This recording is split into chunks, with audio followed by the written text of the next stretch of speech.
A second commentary on the novel Inaz and the Two Unmarriageable Lovers. Book 1. Part 2. A novel by Dr. A. Ahmed. The life story of Inaz has been narrated in 4 books. Book 1. Inaz and the Two Unmarriageable Lovers. Book 2. Inaz and the Wicked Pastor of the Church.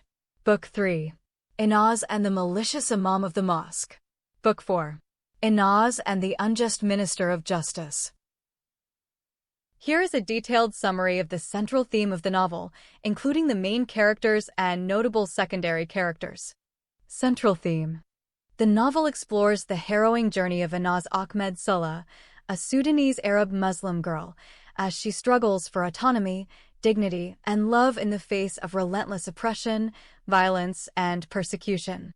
The story is a powerful critique of patriarchal, tribal, and religious systems, particularly those governed by strict interpretations of Islam and entrenched racism, that deny women and minorities their basic rights. Through Inaz's experiences, the novel addresses themes of racism and tribalism, the deep-seated prejudice within Sudanese and Arab societies, especially regarding marriage and social status. Misogyny and patriarchy, the oppression of women through forced marriage, gender-based violence, and lack of autonomy. Religious intolerance and apostasy, the dangers and consequences of leaving Islam and converting to Christianity, and the lack of freedom to choose or change faith. Love across boundaries, the personal and societal costs of forbidden love that crosses racial, religious, and cultural lines. Abuse of power and corruption, the corruption and abuse by authorities in Sudan, India, and Saudi Arabia. Exile, migration, and refugee experience, the struggles of refugees and migrants seeking safety and belonging. Solidarity and resistance, the importance of cross-cultural solidarity and resistance against oppression. Survival, resilience, and hope. Despite relentless persecution, the story is ultimately about survival, resilience, and hope for a better life. Main characters. 1. Inaz Ahmed Salah. The protagonist, a Sudanese Arab Muslim girl whose journey from obedience to resistance is central to the novel. Arc faces forced marriage, violence, religious persecution, and ultimately seeks freedom and dignity through love, conversion from Islam to Christianity, and migration. Symbolism represents countless women suffering under patriarchal, racist, and religiously intolerant systems. 2. Tariq Haroun El-Ajabo. Her first lover, a Sudanese Muslim boy of African descent. Role: his relationship with Inaz is thwarted by racism and tribal prejudice. He is both a victim of social exclusion and, at times, an antagonist as his pain turns to resentment.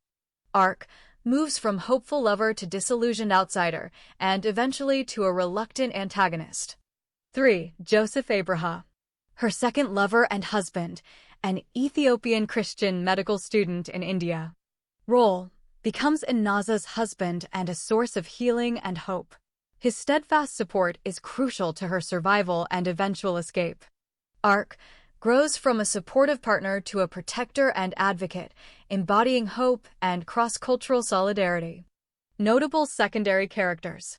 Osama Hashim Salah, Inaz's cousin and first arranged husband, later revealed to be gay and abusive.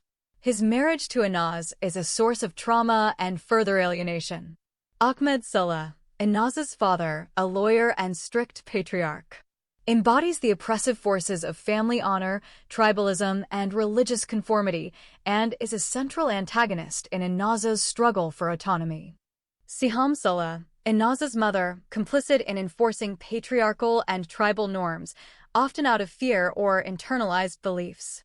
The Alexander family, an Indian Christian family, notably Vijay Alexander, Mary Alexander, and Teresa Alexander, who become close allies of Inaz and Joseph in India, risking their own safety to help them escape persecution. Sudanese student community, a collective character representing the Sudanese diaspora in India, acting as moral police and enforcing conformity through surveillance, violence, and ostracism. Ralph Wolf / Aslam Nur al-Haq, the corrupt and abusive head of the Bombay Criminal Investigation Department, who becomes a major antagonist by torturing and raping Inaz and fabricating charges against her. Grace, Inaz and Joseph's daughter, symbolizing hope and new beginnings. Victor, Inaz's son, whose paternity becomes a key plot point and whose birth in prison is central to the story's climax.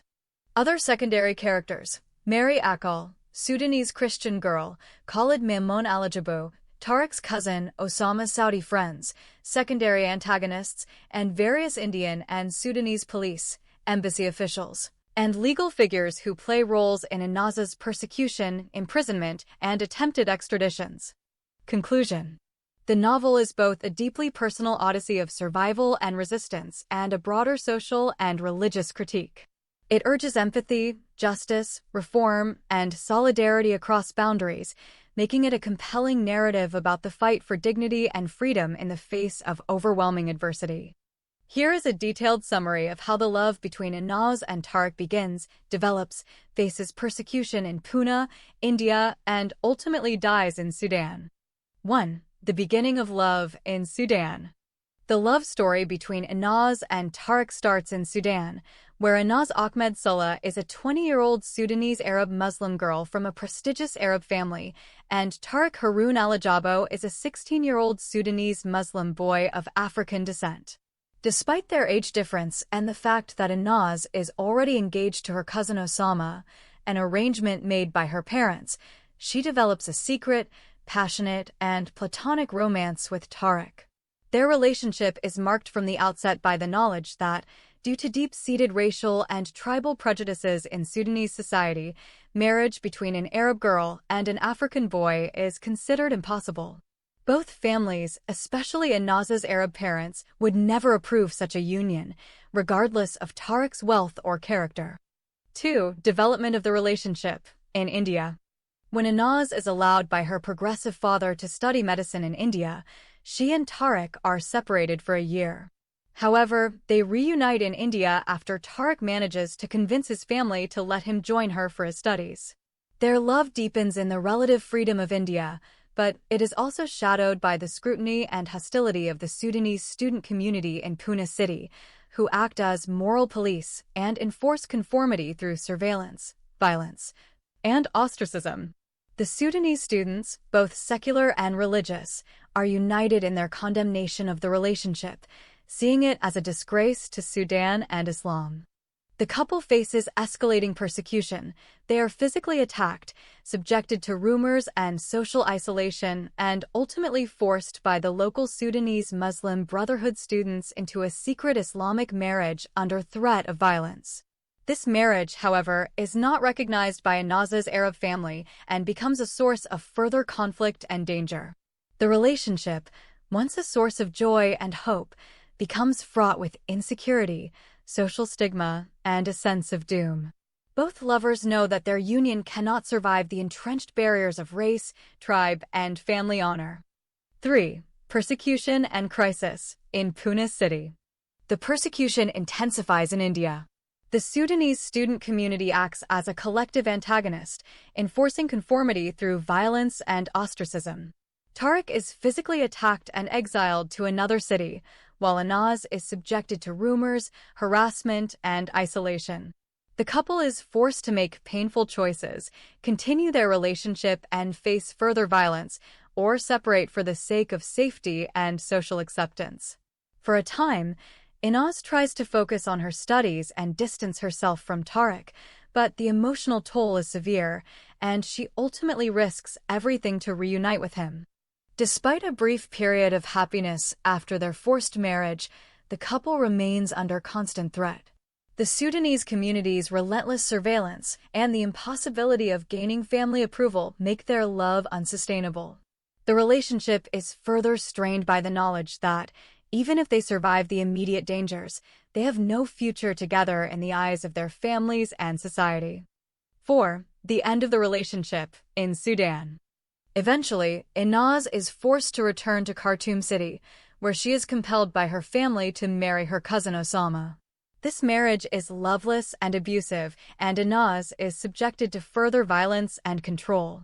Her relationship with Tariq is effectively ended by the combined forces of family, community, and societal expectations.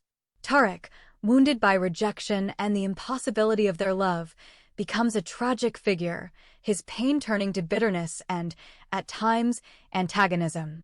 He eventually marries someone else, but the relationship lacks the emotional depth and hope he once had with Inaz. The love between Inaz and Tariq is ultimately destroyed by the destructive power of racism, tribalism, and social exclusion. Their story is one of unfulfilled longing, internalized depression, and the personal costs of social injustice.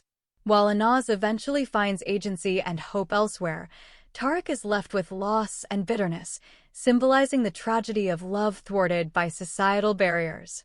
Key points. Origins: secret, passionate, but platonic love in Sudan, doomed by racial and tribal prejudice.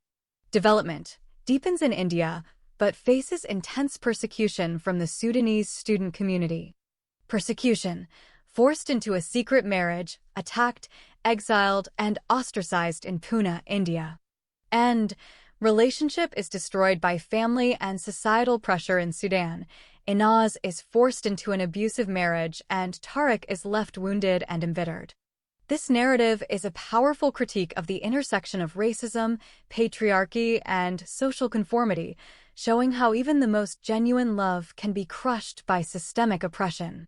More details on the persecution faced by Inaz and Tariq in Pune city in India, providing a focused, detailed account based on the content of the novel. The persecution of Inaz and Tariq in Pune. 1. Social context and arrival in India. When Inaz arrives in Pune to study medicine, she is one of the very few Sudanese girls allowed by her family to study abroad. Tariq, her younger African Sudanese lover, later joins her in India. Their relationship, already taboo in Sudan due to racial and tribal prejudice, becomes even more precarious in the diaspora context, where the Sudanese student community is tightly knit and highly conservative.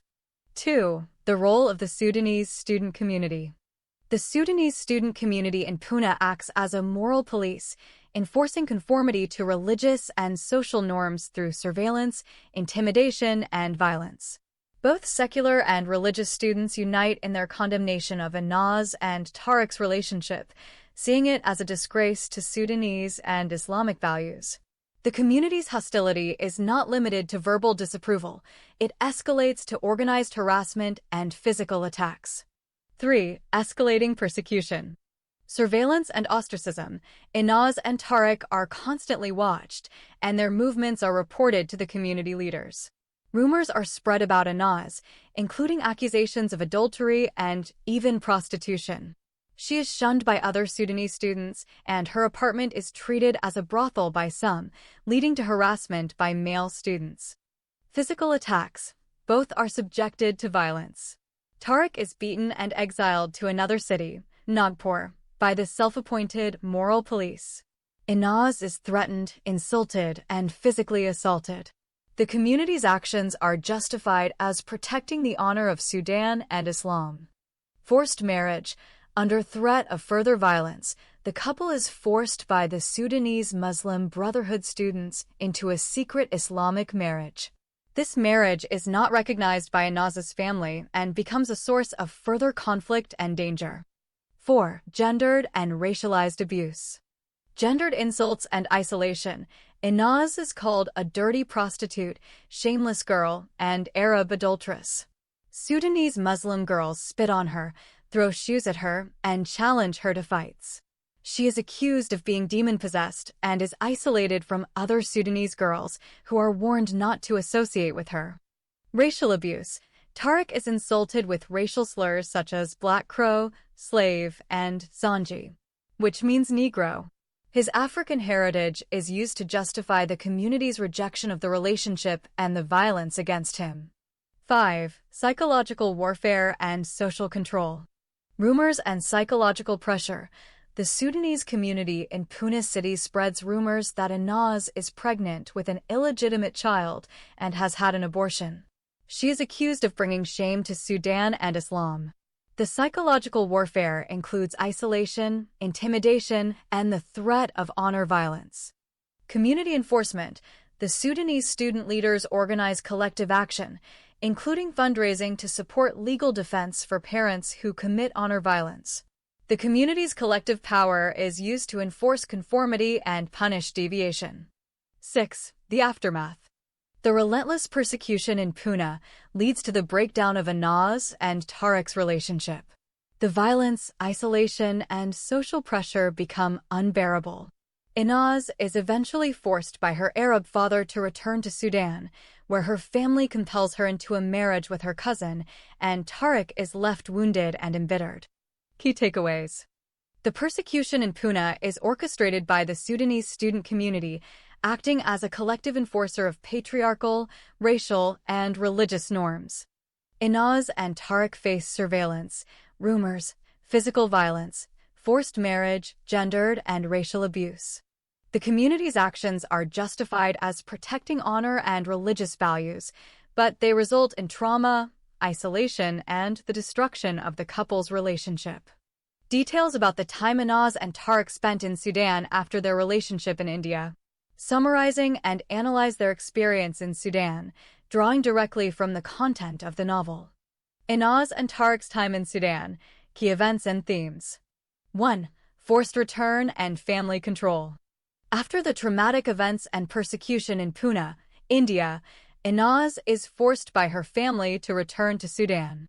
Her father, a strict patriarch, and her mother, complicit in enforcing tradition, subject her to house arrest and violence.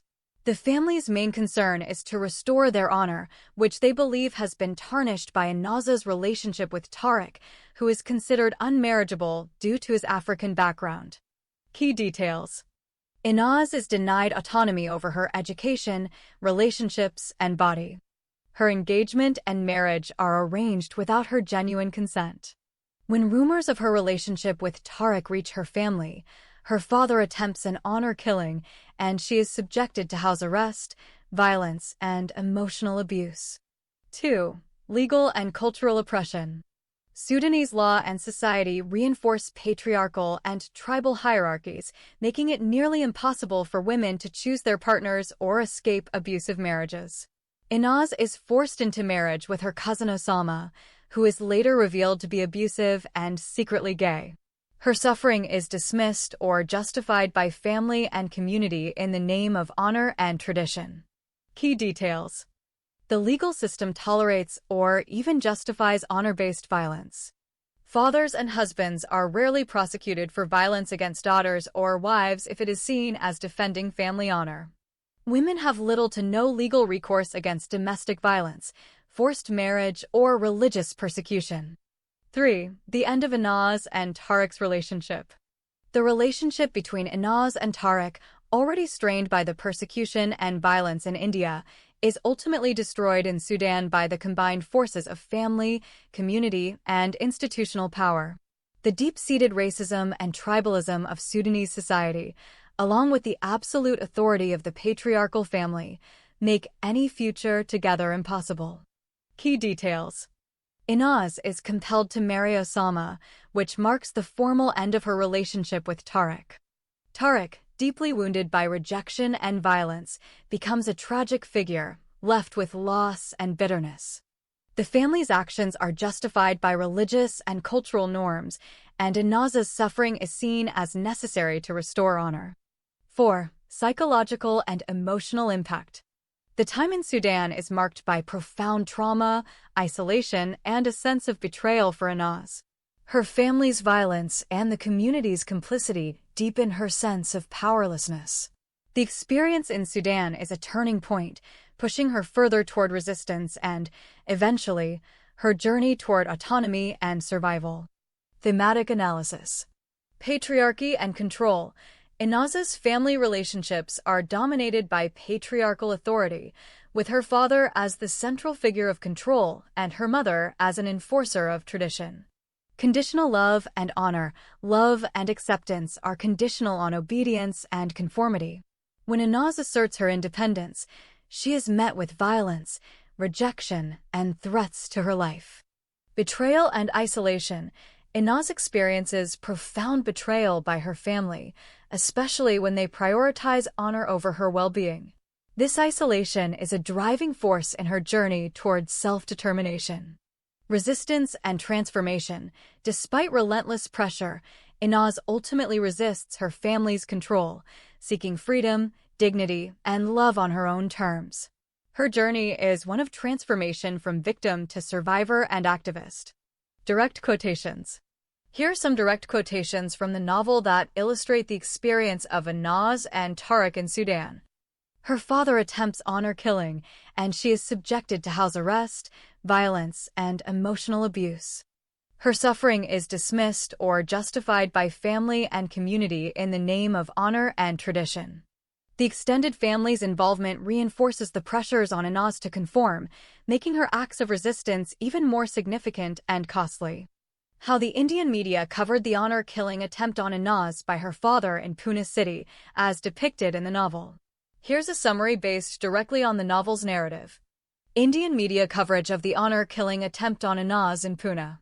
When Inaz was violently attacked by her father in Pune city, the incident quickly became a sensational topic in the local Indian press.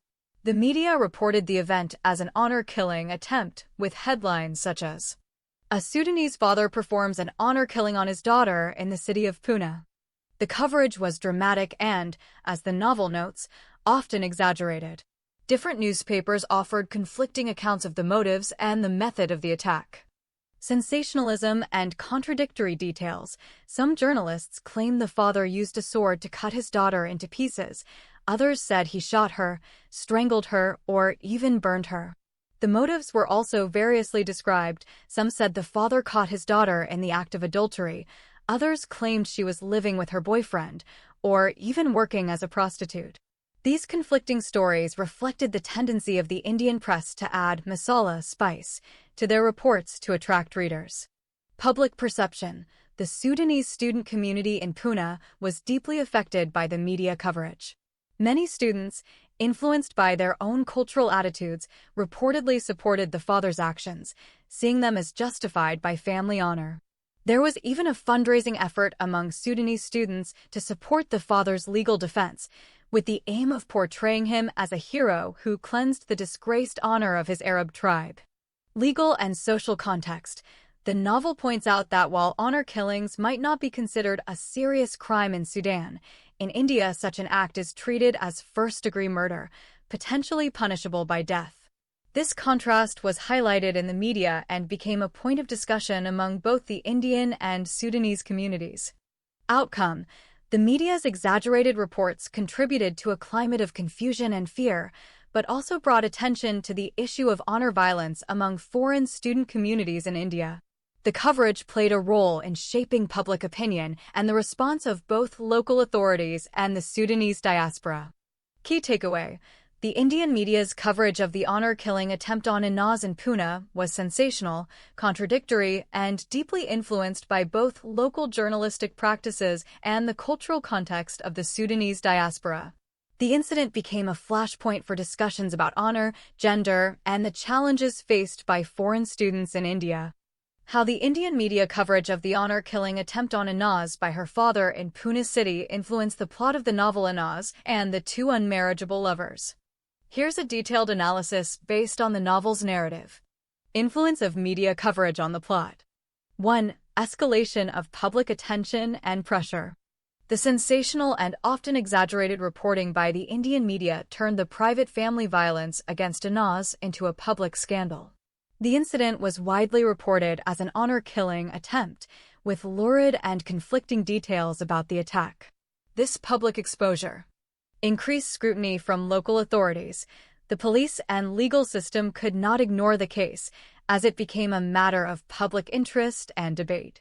Amplified the stakes for all characters: Inaz's family, the Sudanese student community, and the Indian authorities all faced new pressures to respond, justify, or defend their actions. 2. Impact on the Sudanese student community. The media coverage galvanized the Sudanese student community in Pune. Collective response. Many Sudanese students, influenced by their own cultural attitudes and the media's framing, rallied in support of the father, seeing him as a defender of family honor. Fundraising and legal defense. The students organized a fundraising campaign to pay for the father's legal defense, treating him as a hero rather than a criminal. This collective action was directly motivated by the media's portrayal of the event and the fear that Indian law would treat the father harshly. 3. Deepening of cultural and legal contrasts. The media's reporting highlighted the stark differences between Indian law, which treats honor killing as murder, and Sudanese/Arab cultural norms, which may see it as justified. This contrast intensified the conflict. The plot uses the media coverage to dramatize the clash between cultures, laws, and values, making Anaza's struggle not just personal, but emblematic of broader societal issues. Drove the narrative forward. The public nature of the case forced characters to take sides, make decisions under pressure, and confront the consequences of their actions in a highly visible way. 4. Catalyst for plot developments. The media attention served as a catalyst for several key plot developments. Legal intervention. The authorities intervened more forcefully, leading to the arrest and prosecution of the father who attempted to murder his daughter Inaz for marrying her African lover Tariq, which might not have happened without the media spotlight. Reconciliation and further conflict. The public nature of the case forced Inaz and her father into a mediated reconciliation, but also set the stage for further betrayals and violence later in the story. Isolation and vulnerability. The notoriety made Inaz even more isolated, as she became a symbol of shame and controversy within her own community, while also being a subject of public sympathy and debate in India. 5. Narrative device for social critique. The author uses the media coverage as a narrative device to critique sensationalism in journalism, the tendency of the press to exaggerate and distort for attention. Societal complicity, how communities can be swayed by public narratives to support or excuse violence. The plight of women, how women like Inaz become both victims and symbols in larger cultural battles. In summary, the Indian media's coverage of the honor-killing attempt on Inaz was not just background detail, it was a pivotal force that shaped the direction of the plot, intensified conflicts, exposed cultural divides, and propelled the characters into new crises and confrontations. The media's role amplified the personal tragedy into a public spectacle, making it a turning point in the novel's exploration of honor, gender, and justice. A detailed summary of the arranged marriage between Inaz and Osama, as well as their life together as husband and wife in Saudi Arabia, based on the content from the novel. The arranged marriage of Inaz and Osama. Background and arrangement. Inaz's marriage to Osama was arranged by her family, specifically her father, in accordance with Sudanese Arab Muslim customs.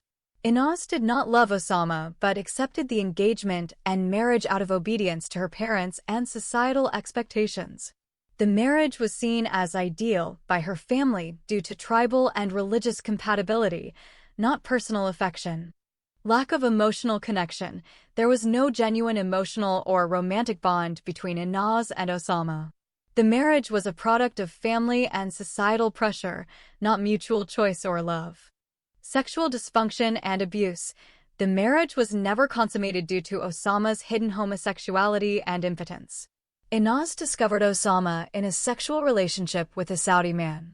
She was subjected to emotional neglect, physical abuse, and eventually, sexual violence by others as a result of Osama's actions, including being gambled away and raped by others.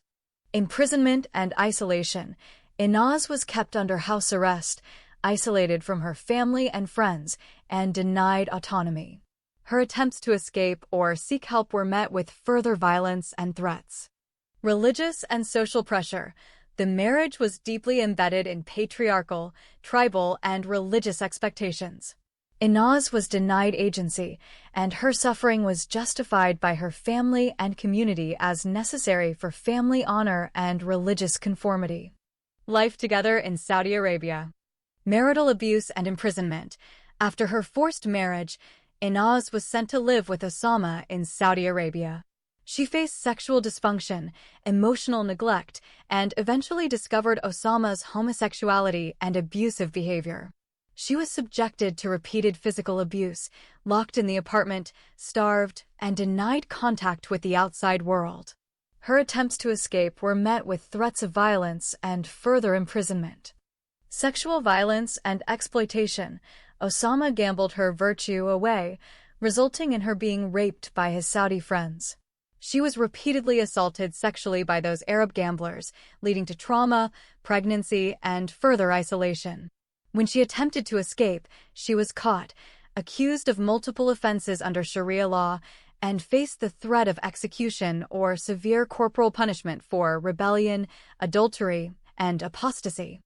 Legal and religious persecution. Saudi law, rooted in strict Sharia, denies women autonomy and criminalizes escape from abusive husbands. Inaz was arrested, threatened with death, and only narrowly escaped execution through a forged divorce and international intervention. Ongoing trauma. Throughout her time in Saudi Arabia, Inaz was denied basic rights, subjected to violence, and treated as property.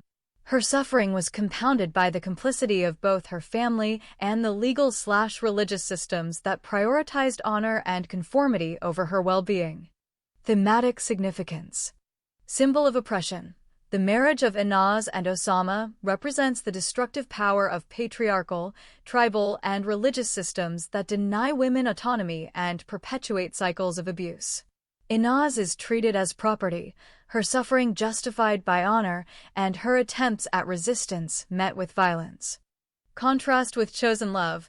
This marriage stands in stark contrast to Inaz's later relationship with Joseph, which is based on mutual love, respect, and healing.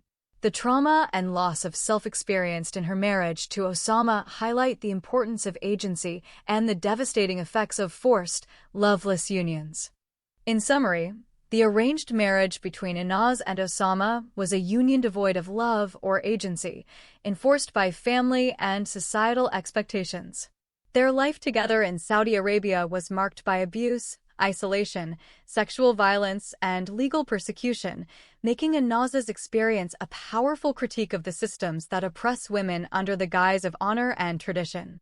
More details on the aftermath of the marriage between Inaz and Osama, specifically what happened following their time together as husband and wife in Saudi Arabia. Aftermath of the marriage of Inaz and Osama. 1. Discovery of abuse and Osama's sexual orientation. After being forced into marriage and sent to Saudi Arabia, Inaz discovered that Osama was not only emotionally distant and sexually dysfunctional, but also secretly gay. She caught Osama in a sexual relationship with a Saudi man. This revelation was deeply traumatic for Inaz, as it explained the lack of intimacy and affection in their marriage and exposed her to further humiliation and isolation. 2. Escalation of abuse and sexual violence. Osama's inability to fulfill the marital relationship led to further abuse. He began to physically abuse Inaz, kept her under house arrest, and denied her autonomy. The situation worsened when Osama gambled away her virtue to his Saudi friends, resulting in Inaz being raped by others. She was repeatedly assaulted, which led to trauma, pregnancy, and even more severe isolation. 3. Legal and religious persecution. When Inaz attempted to escape, she was caught and accused of multiple offenses under Saudi Sharia law, including rebellion, adultery, and apostasy. These charges carried the threat of execution or severe corporal punishment. Saudi law, rooted in strict Sharia, denied her any legal recourse or protection from abuse. She was arrested, threatened with death, and only narrowly escaped execution through a forged divorce. 4. Psychological and physical trauma. The cumulative effect of the abuse, sexual violence, and legal persecution left Inaz deeply traumatized. She suffered from physical injuries, psychological scars, and a profound sense of betrayal by both her husband and her family, who had justified her suffering in the name of honor and tradition. 5. Forced return and ongoing oppression. After her ordeal in Saudi Arabia, Inaz was eventually able to escape, but only after enduring months of imprisonment and abuse. Upon her return to Sudan, she was again subjected to violence and confinement by her family, who continued to prioritize family honor over her well-being. She was locked in a dark room, beaten, and denied any support or compassion. 6. Legal and social consequences. The aftermath of the marriage also included legal battles and ongoing threats. Inaz's attempts to seek justice or escape her situation were met with resistance from both her family and the authorities. Her suffering was dismissed or justified by those around her, and she was left with little hope for protection or redress. 7. Symbolic and thematic impact. The aftermath of Inaz's marriage to Osama serves as a powerful critique of patriarchal, tribal, and religious systems that deny women agency and perpetuate cycles of abuse. Her experience highlights the devastating consequences of forced marriage, the lack of legal protection for women, and the complicity of families and institutions in sustaining oppression. In summary, the aftermath of Inaz's marriage to Osama was marked by escalating abuse, sexual violence, legal persecution, and profound psychological trauma. Her attempts to escape were met with further violence and legal threats, both in Saudi Arabia and upon her return to Sudan. The experience left her deeply scarred and served as a stark indictment of the systems that enabled and justified her suffering. Why Inaz leaves Tariq and falls in love with Joseph. Here's a detailed explanation based on the narrative of the novel Inaz and the Two Unmarriageable Lovers by Dr. A. Ahmed. Why Inaz leaves Tariq. Societal barriers and racism. Inaz and Tariq's relationship is marked from the start as unmarriageable due to deep-seated racial and tribal prejudices in Sudanese society. Inaz is an Arab Sudanese girl from the Shajia tribe, while Tariq is an African Sudanese boy from the Fur tribe. Their love is passionate, but always shadowed by insecurity and the knowledge that marriage is impossible under these norms. The constant opposition from family, community, and religious authorities leads to violence, forced separation, and trauma. Emotional toll and betrayal. Over time, the relentless external pressures and betrayals, including forced marriage, community violence, and family rejection, erode the foundation of their relationship. Tariq's love becomes tinged with bitterness and resentment, especially after Inaz's conversion to Christianity and her eventual marriage to Joseph. He transitions from a hopeful lover to a wounded, sometimes vengeful outsider. Lack of future together.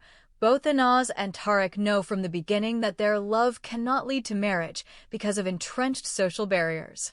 Their relationship, while emotionally intense, is ultimately doomed by forces beyond their control. Why Inaz falls in love with Joseph. Healing and solidarity. Joseph enters Inaz's life after her traumatic experiences with Tariq, Osama, and her family.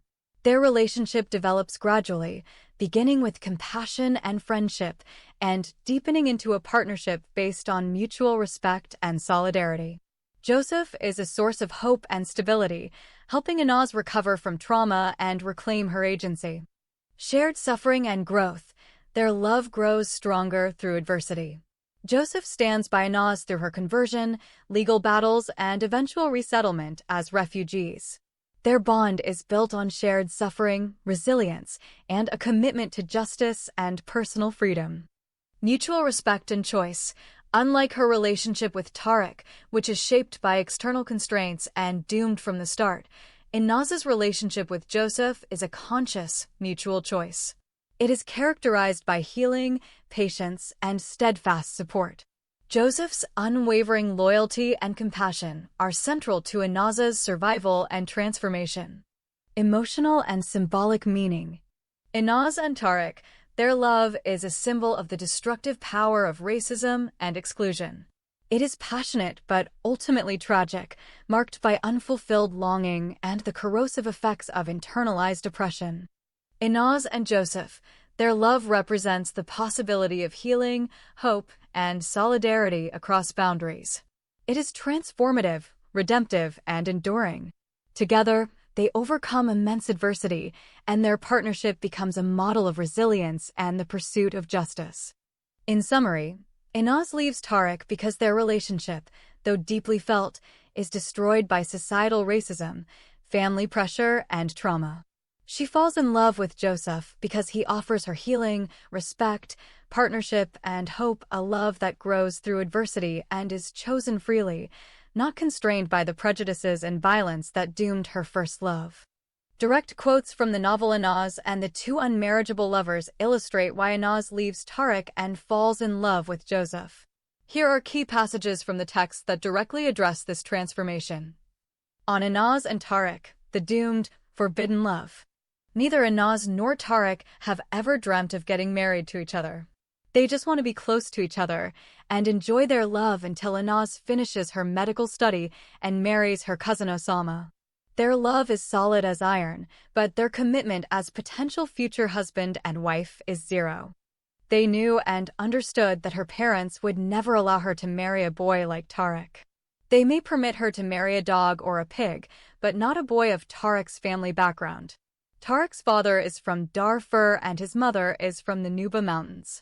Even though his father is one of the 5 richest men in the capital city of Sudan, still her parents are not going to agree to such a marriage. Their problem has become insurmountable. Now it became a question of life and death.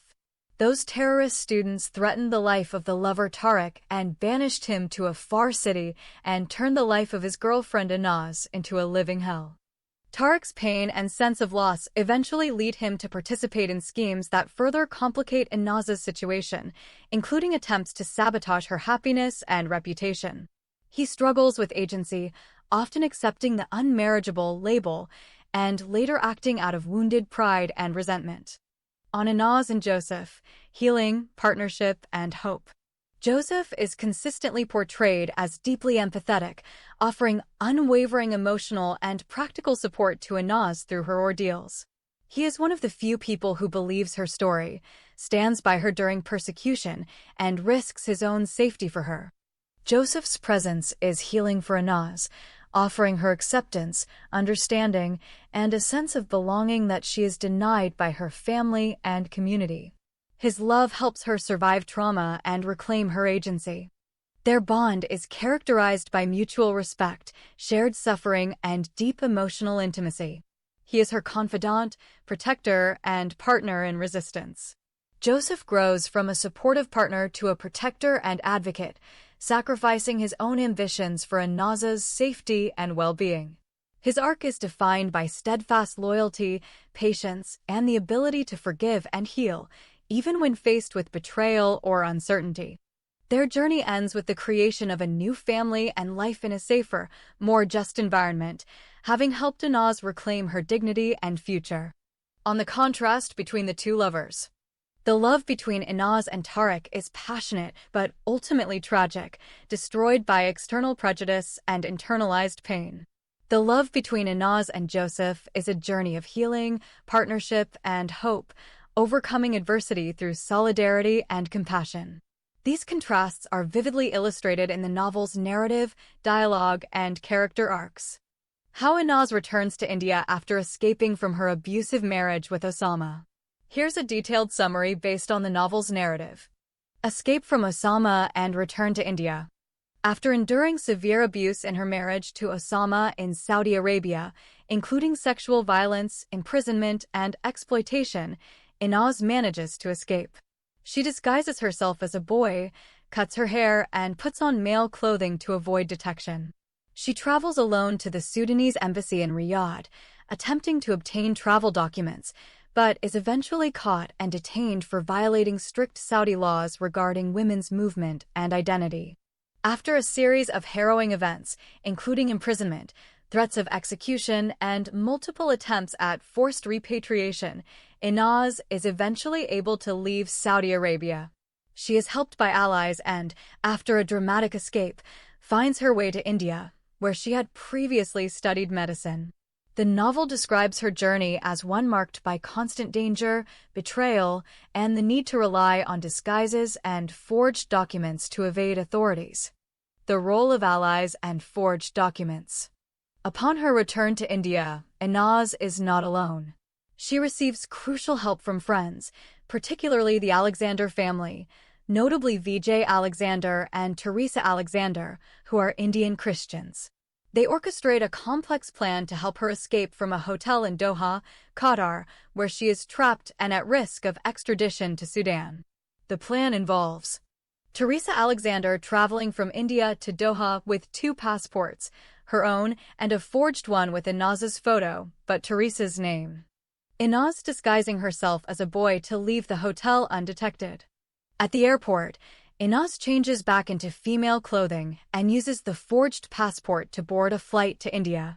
Upon arrival in India, she destroys the forged passport to avoid detection. Challenges upon return. Despite successfully returning to India, Inaz faces new challenges. Her name is blacklisted, and she is eventually arrested at the airport for illegal entry and forgery. She is subjected to harsh interrogations and imprisonment, but ultimately, her allies help prove her innocence and expose the corruption and abuse she suffered. Summary: Inaz returns to India after escaping her abusive marriage with Osama by relying on disguises, forged documents, and the courageous assistance of friends like Teresa Alexander and Vijay Alexander. Her journey is marked by danger, resilience, and the constant threat of being captured or deported, but ultimately, her determination and the support of her allies enable her to find refuge. How the Sudanese students twisted the past life of Inaz and told it to Joseph. Here's a detailed answer based on the content of the novel Inaz and the 2 Unmarriageable Lovers by Dr. A. Ahmed.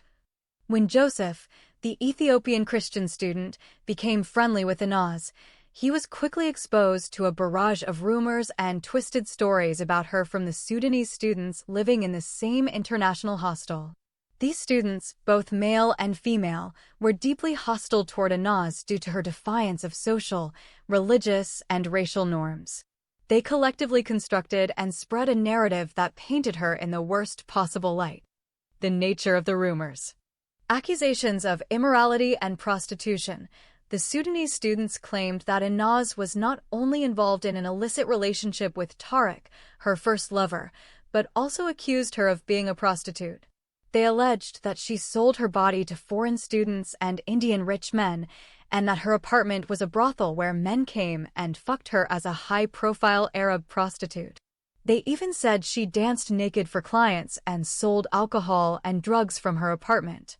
Twisting her relationships, they told Joseph that Inaz had lived with Tariq in open adultery, and that when rumors reached her family, her father came to India and almost killed her in an honor attack. They claimed her marriage to Tariq was a sham, and that she later married her cousin Osama only to run away and cause more scandal. Blaming her for family and community shame, the students said Inaz had brought shame to her family and the Sudanese community, and that her actions were so disgraceful that her father had to intervene multiple times, including locking her up and beating her.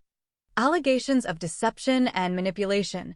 They accused her of manipulating men for personal gain, including her relationships with both Tariq and Joseph. Some even suggested she converted to Christianity and married Joseph only to escape her past and gain asylum. How did Joseph hear these stories? Direct confrontation and gossip. Whenever Joseph sat in the hostel cafeteria or common areas, Sudanese students would approach him and share these stories, sometimes as warnings and sometimes as gossip.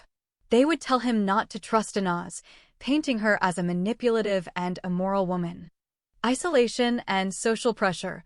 The Sudanese students also isolated Joseph, making it clear that associating with Inaz would damage his reputation. They implied that his relationship with her would bring him the same shame and ostracism she faced. Continuous reinforcement. The rumors were not a one-time event. Joseph heard new and more elaborate versions of the same stories every day, especially in the hostel cafeteria and among groups of Sudanese students. The impact on Joseph. Confusion and curiosity. Initially, Joseph was confused and troubled by the stories, but he was also curious about the truth. This led him to approach Inaz directly and ask her about her past, seeking her version of events. Empathy and support. Despite the rumors, Joseph chose to believe in Inaz's innocence and resilience. He became her confidant and supporter, helping her to reclaim her narrative and stand up to the community's hostility. In summary, The Sudanese students twisted Anaza's past by spreading malicious rumors about her morality, relationships, and intentions. They told Joseph that she was a source of shame, a manipulator, and even a prostitute, hoping to isolate her and warn him away. These stories were a mix of exaggeration, fabrication, and social prejudice, reflecting the community's deep-seated racism, misogyny, and resistance to anyone who challenged their norms. Joseph's response to the rumors about Anaz. 1. Initial confusion and curiosity. When Joseph first heard the malicious rumors and twisted stories about Anaz from the Sudanese students, accusations of immorality, prostitution, and manipulation, he was understandably confused and troubled. The constant barrage of negative stories made him question what was true and what was fabricated. 2. Seeking the truth directly from Anaz. Instead of accepting the rumors at face value, Joseph chose to approach Anaz directly. He asked her about her past and gave her the opportunity to share her own version of events. This direct communication allowed Anaz to explain her experiences, the abuse she suffered, and the reality behind the rumors. 3. Empathy and support. After hearing Anaz's story, Joseph responded with empathy and compassion. He believed in her innocence and resilience, recognizing that she was a victim of social prejudice, misogyny, and racism. Rather than distancing himself, Joseph became her confidant and supporter, helping her to reclaim her narrative and stand up to the community's hostility. 4. Standing by Anaz publicly. Joseph's support for Anaz was not just private. He stood by her side publicly, even as the Sudanese students continued to ostracize and gossip about her. His loyalty and refusal to abandon her in the face of social pressure demonstrated his deep commitment and love. 5. Challenging the community's narrative. By choosing to believe Anaz and support her, Joseph implicitly challenged the narrative constructed by the Sudanese students. His actions showed that he valued personal truth and integrity over community gossip and prejudice. In summary, Joseph responded to the rumors about Anaz with confusion at first, but he chose to seek the truth directly from her. After hearing her story, he offered empathy, support, and public solidarity, rejecting the malicious gossip and standing by her side despite community pressure.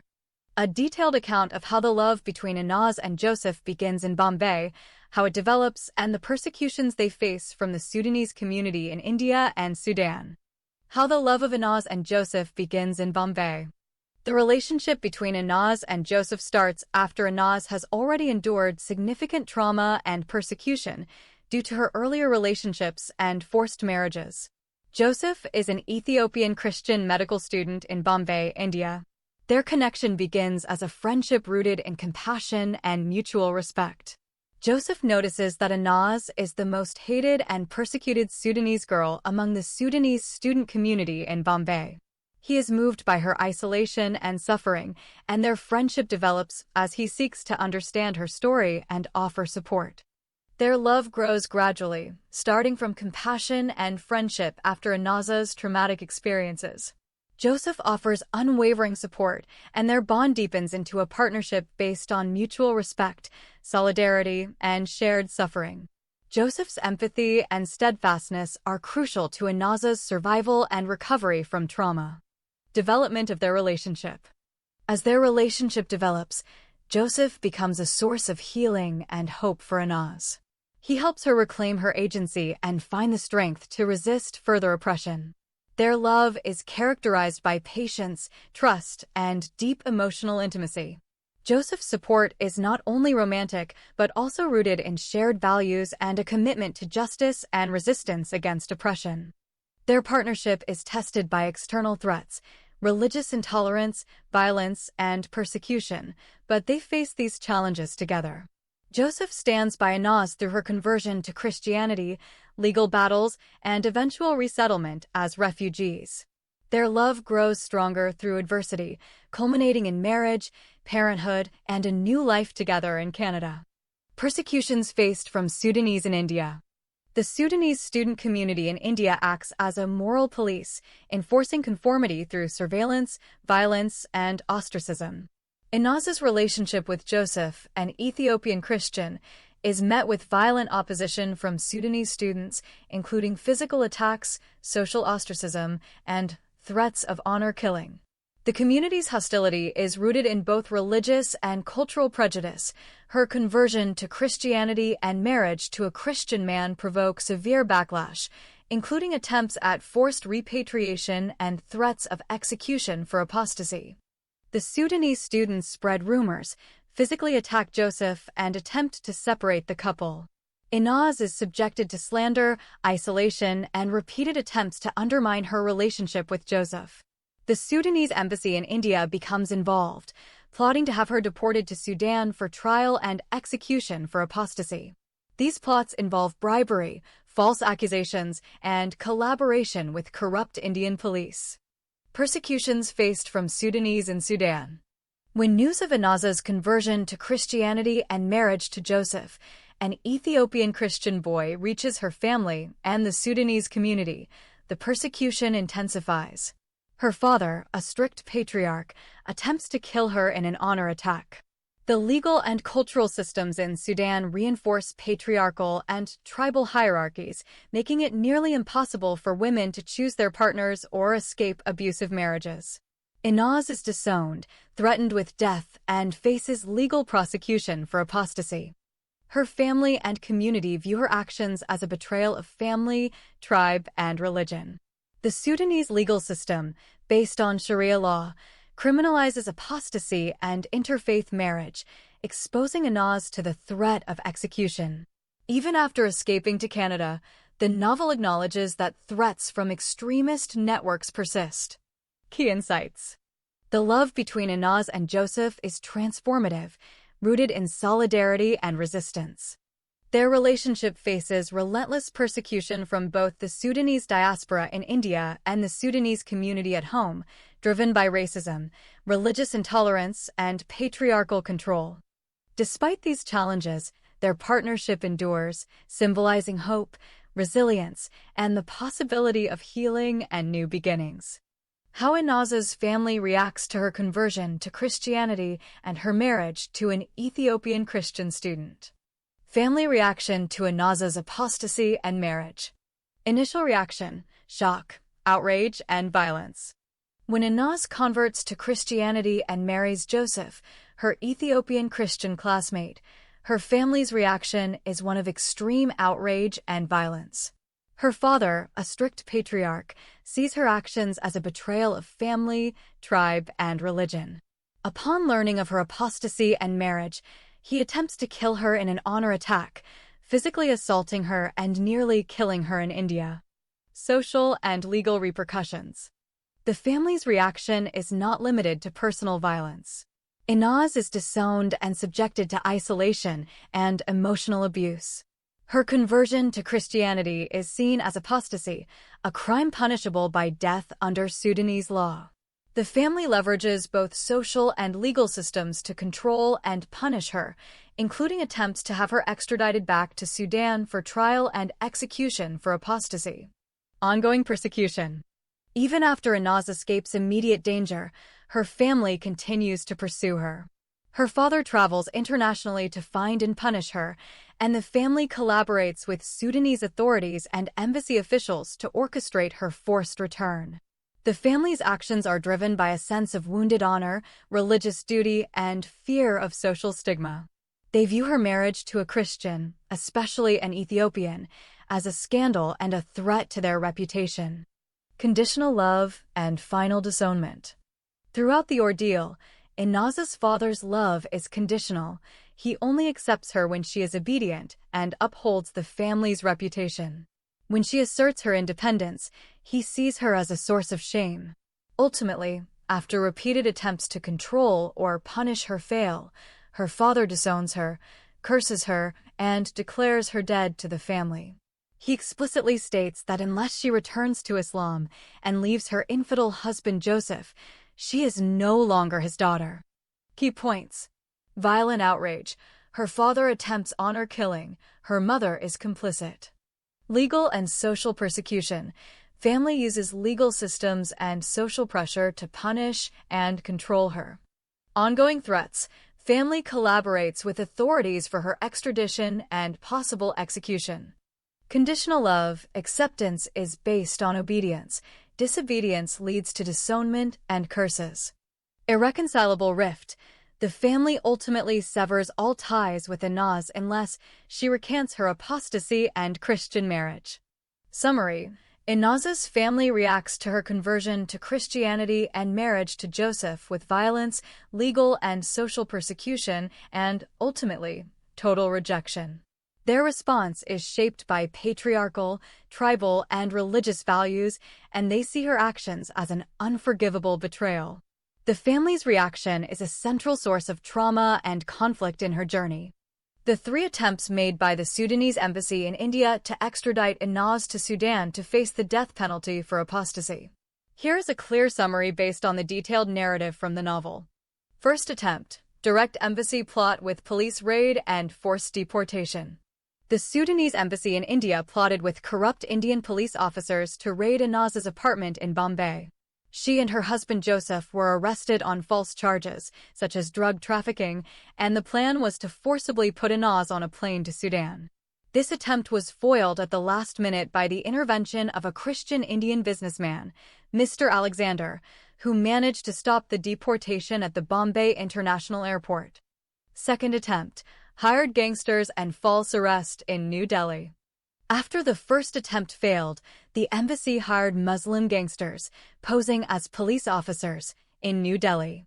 These men raided the apartment where Inaz was staying, arrested her and another Indian girl on false prostitution charges, and tried to put Inaz on a direct flight to Khartoum.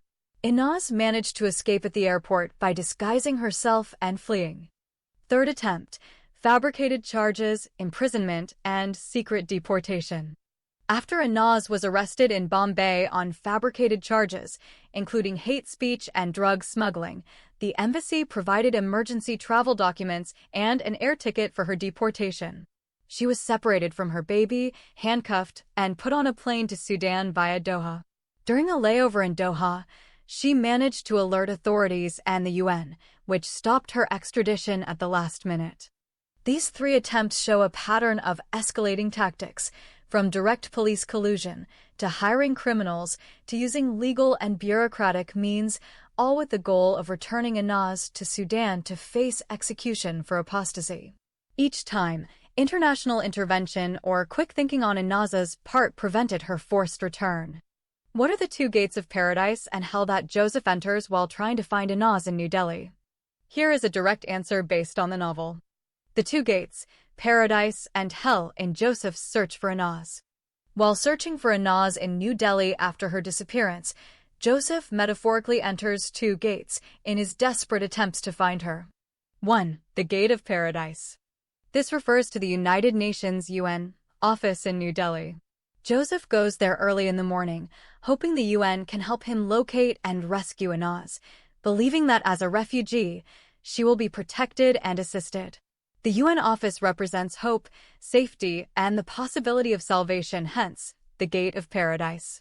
However, Joseph is ultimately turned away at the gate because he is not an asylum seeker himself and is told to submit a written inquiry instead of being allowed inside. 2. The Gate of Hell. This refers to the Sudanese embassy in New Delhi. After being turned away from the UN, Joseph goes to the Sudanese embassy, hoping they will help him find Inaz. Instead, he encounters indifference and even hostility. The embassy staff are unhelpful and dismissive, and Joseph realizes that the embassy is complicit in the attempts to extradite Inaz and is not interested in her welfare. This experience is described as entering the Gate of Hell, a place of despair, danger, and betrayal. Summary table. Gate. Real-world location. Symbolic meaning. Paradise. UN Office, New Delhi. Hope, protection, help. Hell. Sudanese Embassy, New Delhi. Danger, betrayal, despair. These metaphors highlight Joseph's emotional journey and the contrast between hope and despair as he tries to rescue Inaz from her perilous situation.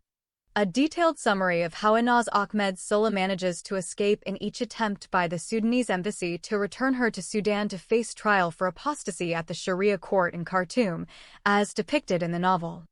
First attempt: the Bombay embassy plot. After Inaz converts to Christianity and marries Joseph, the Sudanese embassy in India, with the help of corrupt Indian police and diplomats, orchestrates her arrest on false charges. The plan is to forcibly deport her to Sudan, where she would face execution for apostasy. Escape. Inaz and Joseph are arrested by the police. Joseph is thrown behind bars and Inaz is taken to the international airport for deportation. At the last moment, an Indian Christian businessman, Mr. Vijay Alexander, intervenes.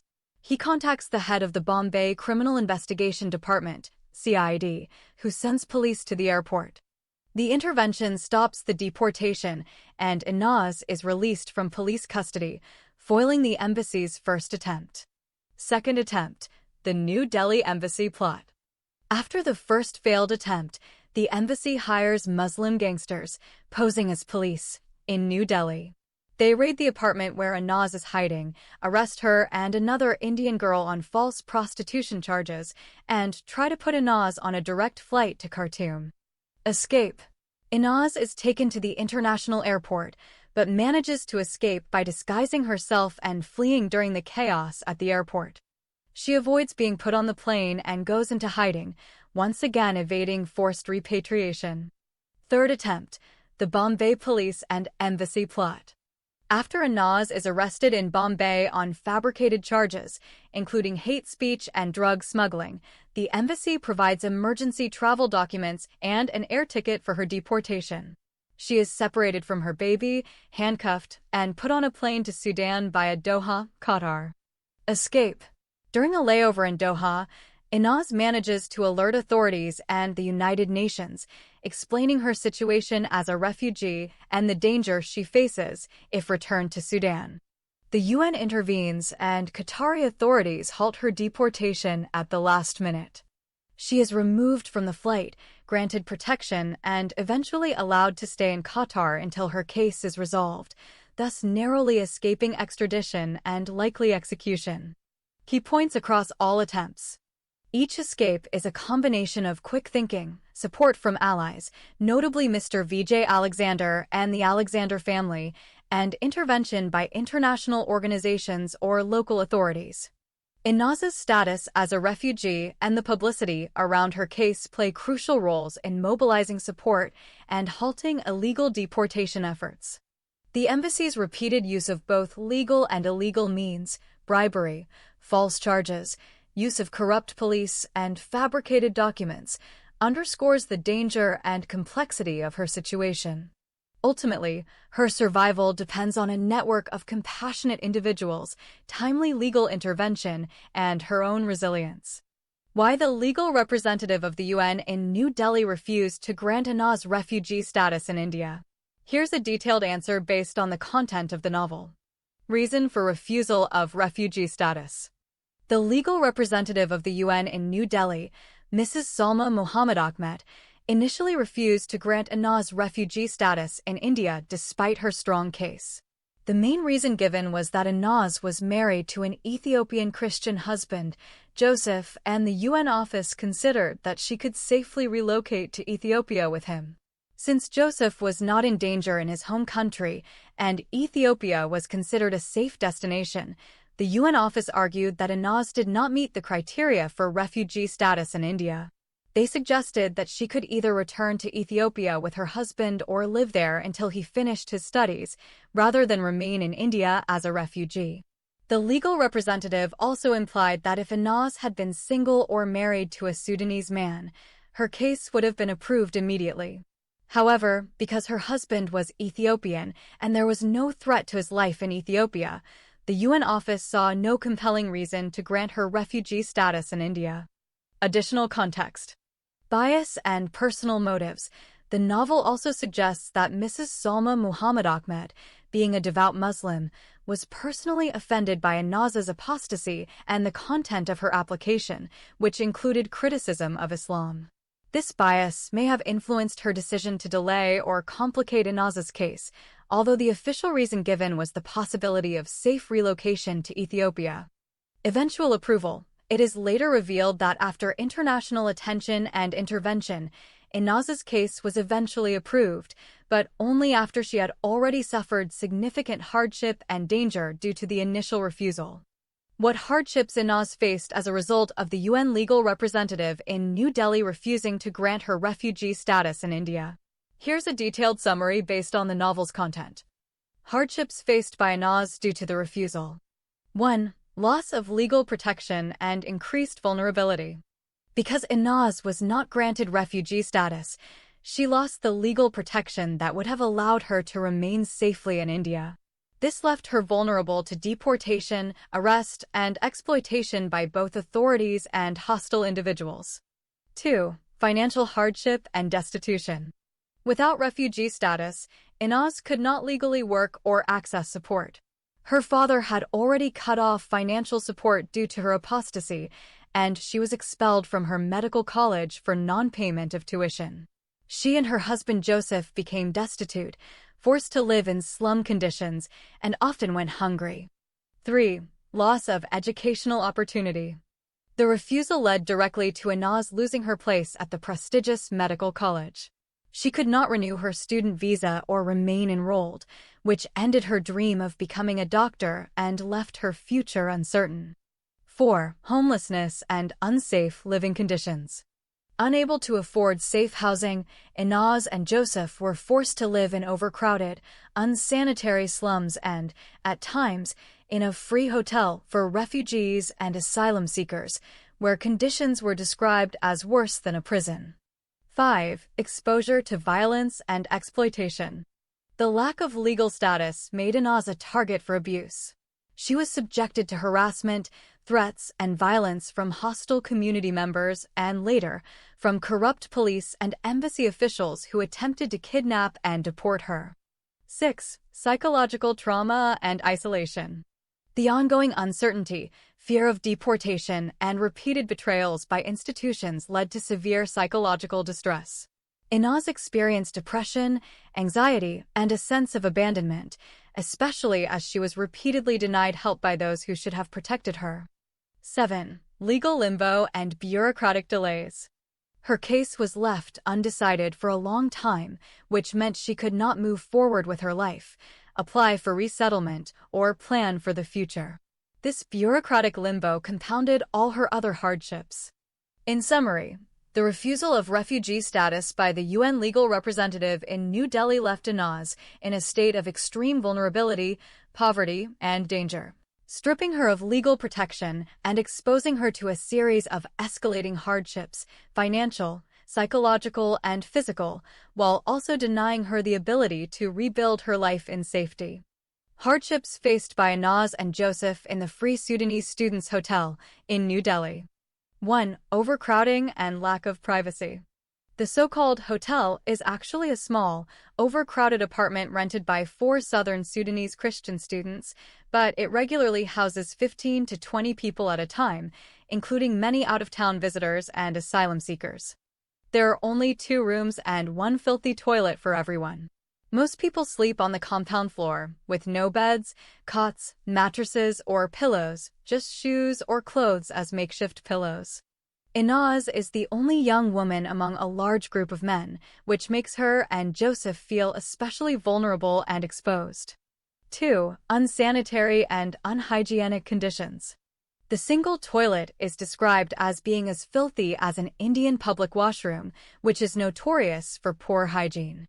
There is no kitchen or dining room, and the lack of basic amenities makes daily living extremely uncomfortable. The environment is infested with mosquitoes, rats, lizards, and other pests, making sleep and daily life miserable. 3. Food insecurity. Only 1 meal is served per day, usually between 2 to 4 p.m. If you miss it, you go hungry until the next day. The meal is prepared collectively, with everyone contributing what they can. The food is basic, often buffalo meat boiled for hours, with cheap vegetables and bread. The meal is eaten communally from a single large tray, using hands, in a competitive rush to get enough food before it runs out. There are no utensils, and hygiene is poor. 4. Lack of comfort and safety. Nights are particularly difficult. Sleeping outside in the compound exposes them to the elements, insects, and the risk of theft or harassment. Joseph is especially worried about Inaz's safety, as she is the only woman among many men, and he fears she could be targeted by the companionship-starved, sexually frustrated male visitors. Both are frequently bitten by mosquitoes and other insects, and their sleep is interrupted by heat, humidity, and the presence of rats and lizards. 5. Social and emotional hardship. The couple feels isolated and out of place, surrounded by strangers and unable to find privacy or comfort. The constant influx of new, desperate asylum seekers adds to the sense of instability and insecurity.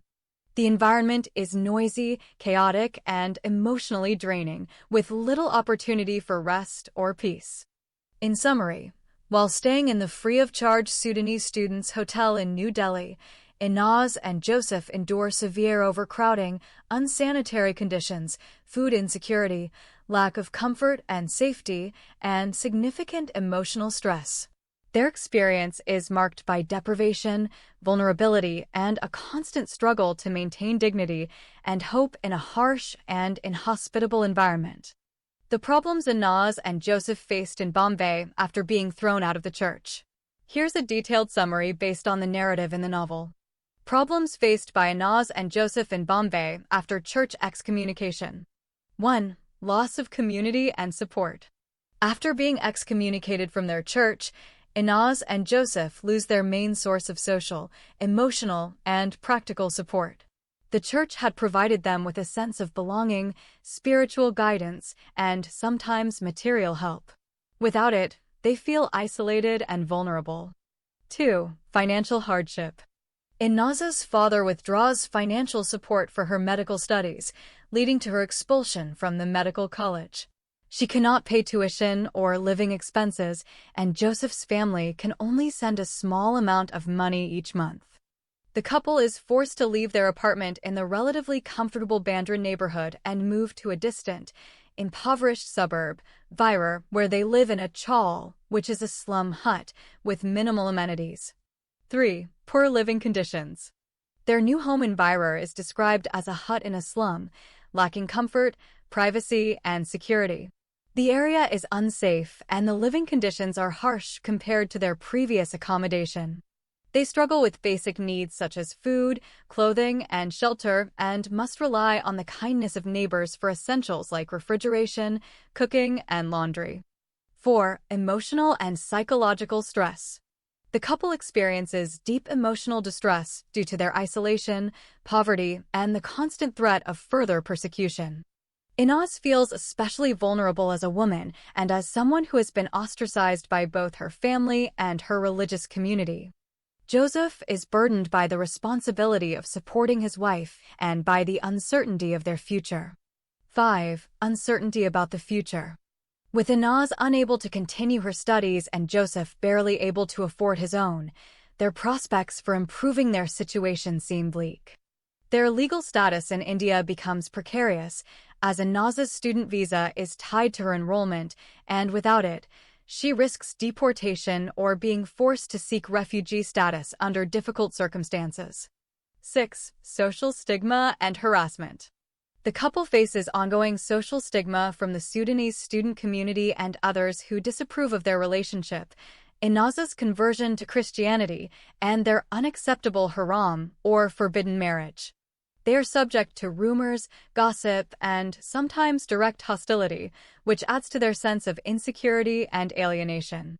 In summary, after being thrown out of the church, Inaz and Joseph face severe financial hardship, loss of community, poor living conditions, emotional distress, social stigma, and an uncertain future in Bombay.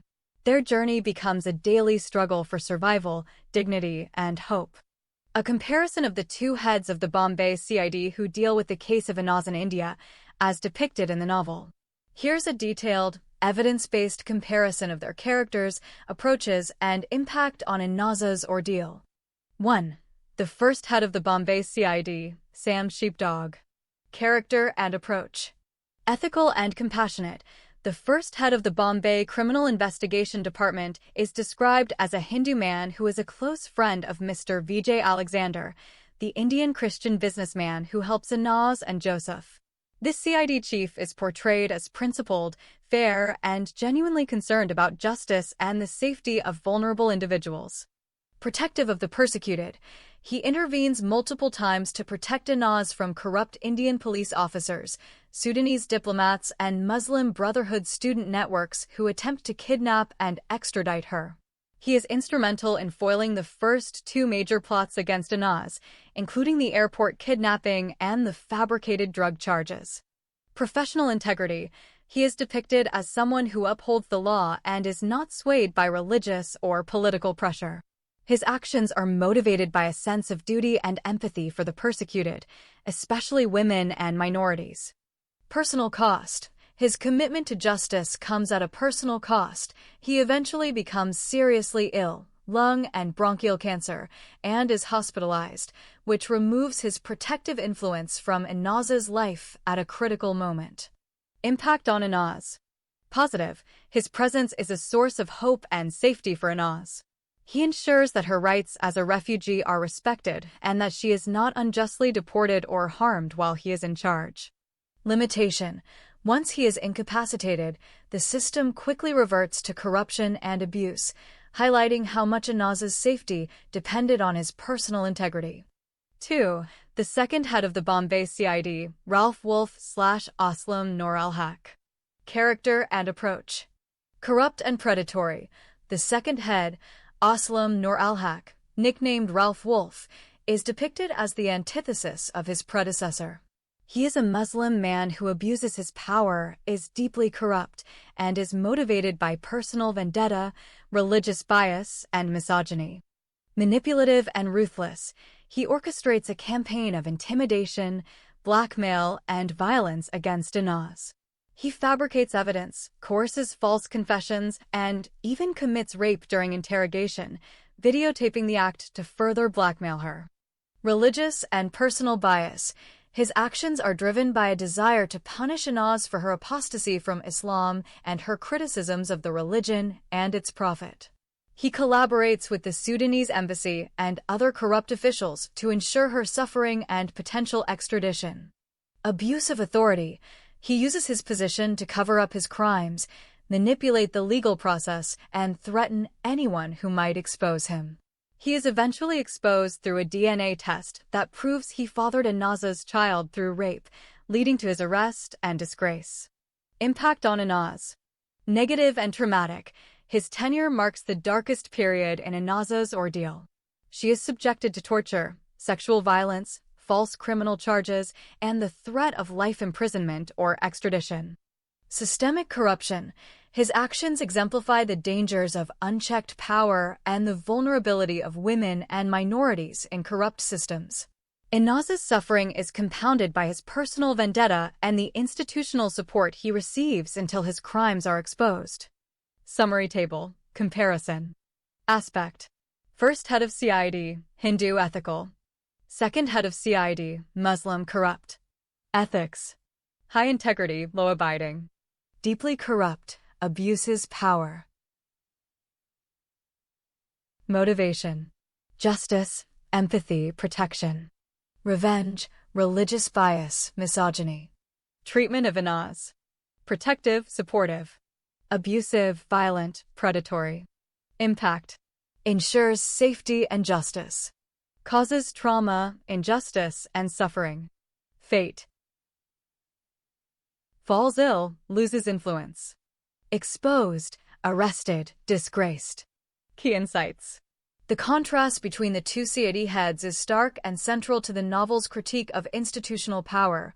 One represents the possibility of justice and compassion within a flawed system, while the other embodies the dangers of corruption, misogyny, and religious intolerance. Anaz's fate is shown to hinge not on the system itself, but on the character and ethics of those in power, a theme that resonates throughout the novel's broader critique of patriarchal and authoritarian structures. Why the novel Oz and the Two Unmarriageable Lovers uses the metaphors of Sam Sheepdog and Ralph Wolf to compare the two heads of the Bombay CID department.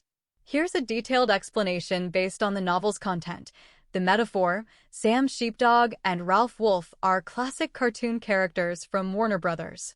In their cartoons, Ralph Wolf constantly tries to steal sheep, while Sam Sheepdog's job is to protect the flock. Every day, they clock in, do their jobs, one as predator, one as protector, and then clock out, sometimes even as friends. The dynamic is one of relentless opposition. Ralph is always scheming, Sam is always vigilant, and the sheep are always at the center of their conflict. Application in the novel. This metaphor is used to illustrate the stark contrast between two different heads of the Bombay Criminal Investigation Department, CID. 1. Sam Sheepdog, the protector. The first head of the Bombay CID is likened to Sam Sheepdog. This character is depicted as a protector, someone who uses their authority to defend the vulnerable, uphold justice, and intervene on behalf of the persecuted, such as Anaz Ahmed Sulla. When Anaz faces threats, wrongful arrest, or attempts at extradition, this Sam Sheepdog figure is the one who steps in, investigates, and ensures her safety. The metaphor emphasizes vigilance, reliability, and a sense of duty to protect those at risk. 2. Ralph Wolf, the predator. The second head of the Bombay CID is compared to Ralph Wolf. This character is portrayed as a predator, someone who abuses power, schemes against the vulnerable, and is motivated by self-interest or malice. In the narrative, this Ralph Wolf figure is responsible for orchestrating or enabling the persecution of Anaz, including her wrongful arrest, torture, rape, and attempts to extradite her to face execution due to her apostasy from Islam and conversion to Christianity. He does that because he is a Muslim man. The metaphor highlights cunning, ruthlessness, and a willingness to harm others for personal or ideological and religious reasons. Effectiveness of the metaphor. Distinct moral distinction. The cartoon dynamic is straightforward and widely recognized, wherein one character acts as the protector while the other assumes the role of aggressor. The metaphor instantly communicates the moral polarity between the two CID heads. Cycle of conflict. Just as Sam and Ralph clock in and out, the novel suggests that the struggle between good and evil, protector and predator, is ongoing and cyclical within institutions. Power and responsibility. The sheepdog and wolf are both powerful, but only one uses power for protection. The metaphor critiques how authority can be wielded for justice or for abuse, depending on who holds it. Direct reference in the narrative. The novel explicitly uses this metaphor in the context of Anaz Ahmed Sulla's repeated encounters with the law in Bombay, just like the cartoon series of Ralph Wolf and Sam Sheepdog. Ralph Wolf repeatedly tries extremely hard to abduct the helpless sheep and eat them, while Sam Sheepdog always brutally punishes Ralph for the attempt. Unfortunately, the good Sam Sheepdog is dying of the deadliest cancer in the world at the Breach Candy Hospital, and the bad Ralph Wolf is in charge of the helpless sheep all alone when the escaped stray sheep Anaz has attempted to exit out of hell and fly to paradise. This passage makes it clear that the Sam Sheepdog character, the good CID head, is no longer able to protect Anaz, leaving her vulnerable to the Ralph Wolf, the predatory CID head. Summary table. Cartoon metaphor. CID head role behavior in novel impact on Anaz. Sam Sheepdog protector defends, investigates, intervenes for justice, safety, hope, temporary protection. Ralph Wolf predator schemes, abuses power, enables persecution, danger, torture, wrongful imprisonment. In summary, the novel uses the Sam Sheepdog and Ralph Wolf metaphor to sharply contrast two types of authority figures, one who protects the vulnerable, Sam, and one who preys on them, Ralph. This metaphor not only clarifies the moral landscape of the story, but also underscores the precariousness of justice when power changes hands. Whether there are other metaphors used in the novel Anaz and the Two Unmarriageable Lovers. Yes, the novel is rich in metaphorical language and symbolism, often using vivid metaphors to deepen its social critique and emotional impact. Here are some notable examples with references to the text. 1. The bottomless pit and hell. The Indian women's jail where Anaz is imprisoned is repeatedly described as a bottomless pit, hell, and place of torment. This metaphor emphasizes the dehumanizing, hopeless, and nightmarish conditions of incarceration, likening the experience to a descent into the underworld or eternal damnation. 2. The Valley of the Shadow of Death. In describing the first two unmarriageable lovers, Inaz and Tariq's escape through Yemen, the narrative refers to their journey as traveling through the Valley of the Shadow of Death. This biblical metaphor highlights the extreme danger, suffering, and uncertainty they face as refugees. 3. Zombie, ghost, and vampire imagery. Inaz is called a zombie, ghost, or vampire by her detractors, especially when she returns to the International Students' Hostel after being presumed dead. These metaphors are used to convey her social death, ostracism, and the fear she inspires in her former community. 4. The cage and dungeon. The police wagons and jail cells are described as cages, dungeons, and animal pens, reinforcing the sense of captivity, loss of agency, and animalistic treatment of prisoners. 5. The sheep and wolf. Sam Sheepdog and Ralph Wolf. As previously discussed, the metaphor of Sam Sheepdog and Ralph Wolf is used to contrast the two heads of the Bombay CID, representing the protector and the predator, respectively. 6. Citizen of the world. After being stripped of her Sudanese citizenship and denied belonging in any country, Inaz refers to herself as a citizen of the world. This metaphor expresses both her statelessness and her transcendence of national, religious, and cultural boundaries. 7. The Jaws of Islam. The phrase snatched from the jaws of Islam is used to describe Inaz's repeated escapes from death or extradition, likening the oppressive system to a predatory beast. 8. The Angel of Death. In several scenes, characters, such as Inaz's father or the police, are described as the Angel of Death, symbolizing the ever-present threat of violence, honor-killing, or execution. 9. The Promised Land and Paradise. Canada and the West are metaphorically called the Promised Land and Paradise, contrasting with the hell of Inaz's experiences in Sudan, Saudi Arabia, and India. This metaphor underscores the hope for freedom, dignity, and a new beginning. 10. The Black Coffin Burqa.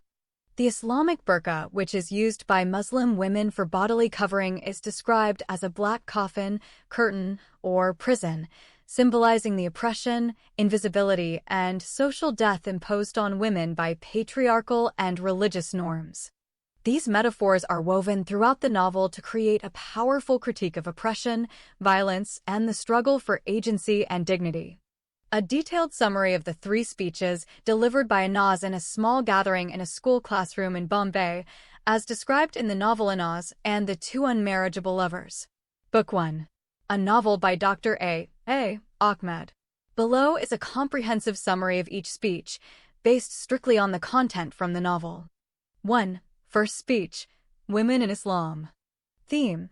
This speech is a critical examination of the status, treatment, and rights of women in Islam, as derived from the Quran, the Hadiths, sayings and traditions of the Prophet Muhammad, and the lived realities in Muslim societies. Key points. Misogynistic teachings. Inaz argues that the Quran and especially the Hadiths contain deeply misogynistic teachings. She cites the works of influential Islamic scholars like Al-Ghazali, who describe women as inherently inferior, sources of temptation, and primarily created for the sexual satisfaction of men. Legal and social restrictions. She details the many restrictions placed on women, including the requirement to stay at home, limitations on education, the necessity of male guardianship, and the inability to initiate divorce. She highlights the legal inequality in testimony, inheritance, and leadership. Polygamy and marriage. The speech critiques polygamy, temporary marriages, nikah al-mada, and other forms of marriage in Islam that disadvantage women. She notes that a woman's consent is often not required for marriage, and there is no minimum age for marriage, referencing the Prophet Muhammad's marriage to Aisha at the age of 6 and consummated his marriage to her when she was 9. Female genital mutilation, FGM. Inaz discusses the prevalence of FGM in Muslim societies, its justification in certain hadiths, and the lifelong physical and psychological harm it causes. Violence and obedience. She cites Quranic verses and hadiths that permit wife-beating and demand absolute obedience from women to their husbands, including sexual availability at all times. Paradise and punishment. The speech notes that Islamic teachings promise men 72 virgins in paradise, while women are told that most of them will go to hell, reinforcing their inferior status. Conclusion. Inaz concludes that the only way for Muslim women to achieve equality and dignity is to leave Islam, which she characterizes as inherently misogynistic and unreformable. 2. Second speech. The life of the Prophet Muhammad. Theme.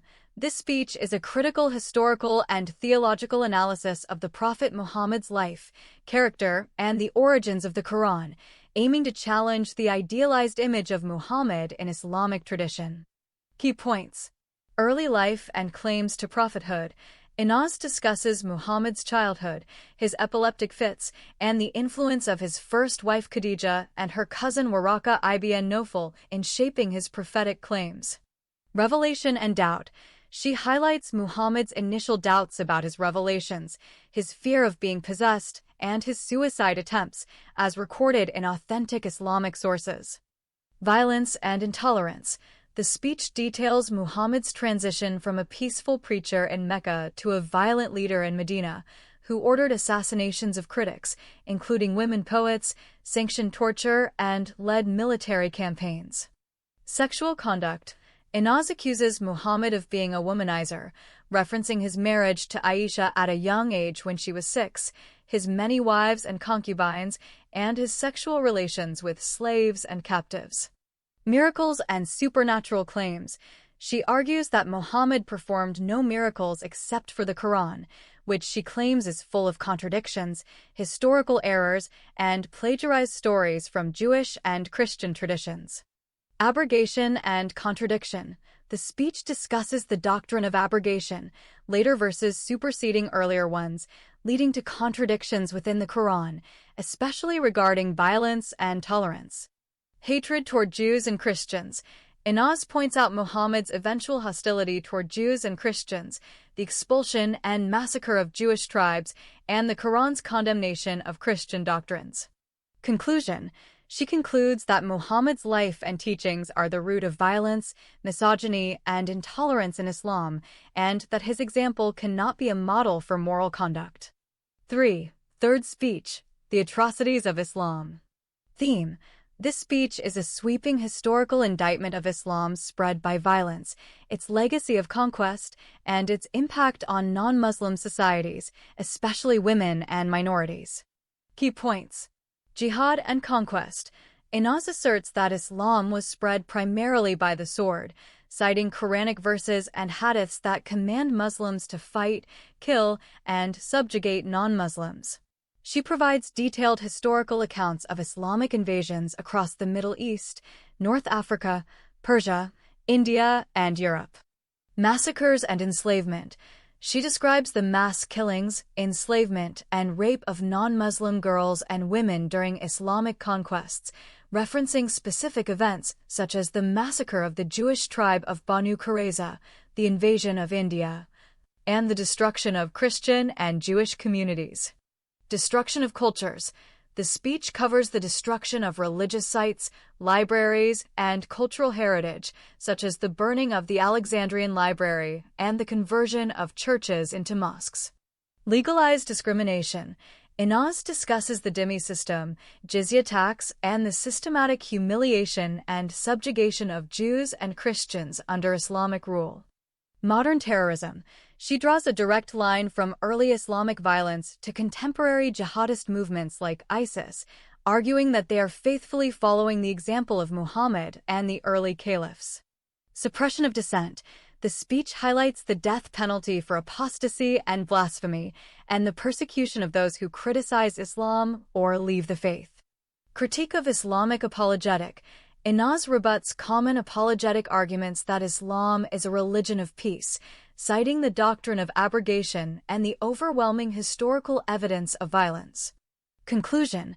She concludes that Islam is inherently violent and unreformable, and that its teachings have caused immense suffering throughout history, especially for women, religious minorities, and non-Muslims. Significance and impact.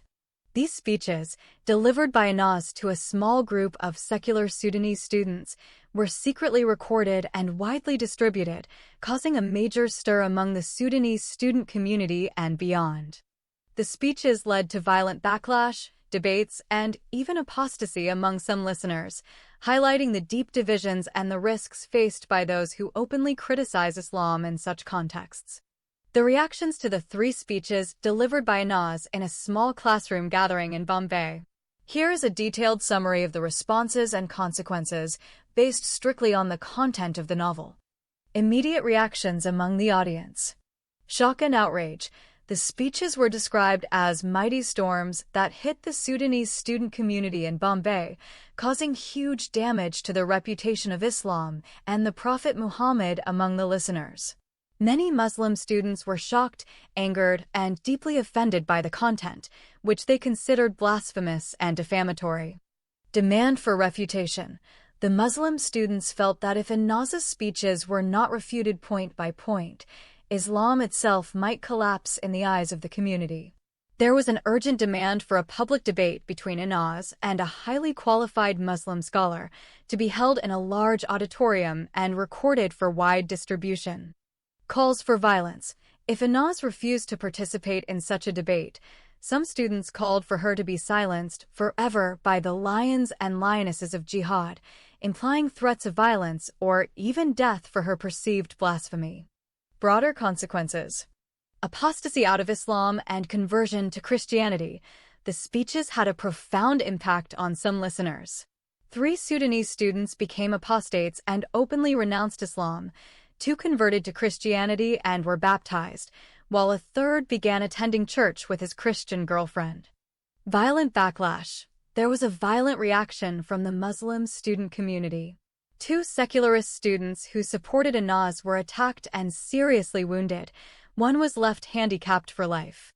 A secular Sudanese girl distributing the speeches was beaten by 3 lionesses of jihad and had to be rescued and hospitalized. Distribution and counter-propaganda. The speeches were secretly recorded and widely distributed, causing further uproar. In response, Muslim students began distributing religious tracts denouncing the speeches as a conspiracy by the enemies of Islam, the USA and Israel, to destroy the religion. Requests for scholarly refutation. Copies of the speeches were sent to prominent Muslim scholars and imams in Sudan and Egypt, with requests for written or recorded refutations. Some scholars said it would take years to address all the criticisms and advised students to avoid listening to her speeches because Anas, in their opinions, is a dangerous Muslim apostate woman. Personal and social fallout. Isolation and threats. Anas became the target of intense hatred, threats, and social ostracism. She was labeled a blasphemer, apostate, and traitor by the majority of the Sudanese Muslim students. Escalation to institutional and legal persecution. The controversy over her speeches contributed to subsequent attempts to silence, deport, or prosecute her, both by Muslim student groups and by Indian authorities, as detailed in later parts of the novel. Summary table. Reaction type. Description. Outrage and demands for debate. Calls for public refutation, threats of violence if Anas refused debate. Violent backlash. Physical attacks on secularists and supporters, hospitalization, threats to Anas. Apostasy and conversion. Several students left Islam, some converted to Christianity. Counter-propaganda. Distribution of tracts denouncing the speeches as foreign conspiracy. Scholarly response. Requests for refutation sent to religious authorities, warnings to avoid Anas. Social isolation. Anas faced hatred, threats, and ostracism. In summary, the reactions to Anas's speeches were overwhelmingly hostile among the Muslim student community, leading to demands for public debate, violent reprisals, and widespread condemnation. At the same time, her speeches inspired a few to leave Islam, and sparked intense debate and division within the community. A detailed summary of the debate featuring Inaz on Al Jazeera TV in Doha City, at the State of Qatar. Here's a comprehensive overview based on the content from the novel Inaz and the Two Unmarriageable Lovers. Book 1. A novel by Dr. A. Ahmed. Context and setup. Debate topic: Is Islam the religion of terror? Participants: Inaz Ahmed Salah, a Sudanese apostate girl from Islam who converted to Christianity. Sheikh Muhammad Abu Jihad al-Barkusi, a professor from Al-Azhar al-Sharif University in Egypt. Moderator: Hassan Ismail al-Husseini, Al Jazeera TV producer. Format: each speaker was given 10-minute segments for opening statements and rebuttals, with the debate broadcast live to millions of viewers across the Arab world. Opening statements. Inaz's position. Central claim: Islam, as taught in the Holy Quran and Hadiths of the Prophet Muhammad, is inherently violent and promotes terrorism. Evidence presented. She quoted multiple Quranic verses and hadiths that command fighting, killing, and terrorizing non-believers, such as Surah Al-Tawbah 9, verse 5, verse 29, Al-Anfal 8, verse 12, verse 60, and Al-Ma'idah 5, verse 33. She cited the Prophet Muhammad's sayings about being sent with the sword between his hands and commanded to fight all people until they bear witness that there is no God but Allah and Muhammad is the messenger of God, mentioned in Sahih al-Bukhari and Sahih Muslim. Highlighted the historical spread of Islam by the sword, the treatment of Jews and Christians as second-class citizens, dhimmis, and the practice of jizya on non-Muslims. Discussed the abrogation doctrine, arguing that peaceful verses are superseded by later, more violent ones. Provided historical examples of Islamic invasions, mass killings, and enslavement. Asserted that apostasy is punishable by death in Islam, referencing both scripture and historical practice. Approach: methodical, referencing specific sources, Quran, Hadith, classical commentators, and focused on the doctrinal and historical record. Sheikh Abu Jihad's position. Central claim: Islam is a religion of mercy, peace, and moral perfection. Accusations of terrorism are misinterpretations or taken out of context. Counterarguments. Accused Inaz of quoting verses and hadiths out of context and without proper scholarly interpretation. Emphasized the need for understanding the reasons for revelation, Asbab al-Nuzul, and classical commentaries, Ibn Kathir, al-Tabari, al-Qurtubi. Asserted that the Quran also contains verses about mercy, peace, and kindness. There is no compulsion in religion.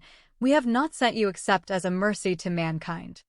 Highlighted stories of the Prophet's kindness, generosity, and forgiveness.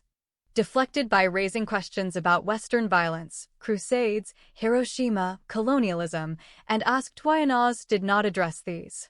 Approach: defensive, focusing on the positive aspects of Islamic tradition and challenging the legitimacy of Inaz's interpretations. Key exchanges and rebuttals. On Quranic verses and hadiths. Inaz insisted that the violent verses are clear, widely cited by classical scholars, and have historically shaped Islamic law and practice. She cited the doctrine of abrogation, showing that later sword verses override earlier peaceful ones, referencing classical sources, al-Nisaburi, Ibn Kathir. Sheikh Abu Jihad argued that only scholars can interpret scripture and that Inaz lacks the credentials to do so. He accused her of cherry-picking and ignoring context. On historical violence. Inaz detailed the history of Islamic invasions, the treatment of non-Muslims, rape of the defeated infidels' women, and the use of terror as a tool of expansion, referencing both Islamic and non-Muslim historians. Sheikh Abu Jihad countered by pointing to violence in Christian history and Western colonialism, suggesting that violence is not unique to Islam. On apostasy and freedom of religion. Inaz highlighted the death penalty for apostasy in Islamic law, citing both scripture and the consensus of scholars. Sheikh Abu Jihad did not directly refute this, instead emphasizing Islam's mercy and the Prophet's forgiveness. On women's rights and social justice. Inaz did not focus on this in the debate, but her broader narrative, from the novel, includes criticism of misogyny and gender-based violence in Islamic law. Debate dynamics and outcome. The debate was heated, with Sheikh Abu Jihad becoming visibly angry and at times resorting to personal attacks, questioning Innaza's motives and credentials.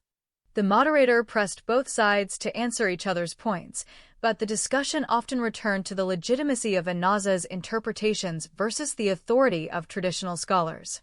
Innaz remained calm, methodical, and cited authentic Islamic sources for every claim, while Sheikh Abu Jihad relied on appeals to authority, tradition, and the positive image of the Prophet. The debate was abruptly cut off by Al Jazeera TV, replaced by a Quran recitation, after protests and riots broke out in Doha in response to the broadcast. Aftermath. The debate caused a major uproar in Doha and across the Arab world, with protests against Al Jazeera for allowing a blasphemous apostate to speak against Islam on air. Innaz became a target for threats and was besieged in her hotel, requiring international intervention for her safety. The debate was widely discussed and shared, with millions viewing the broadcast and subsequent clips online.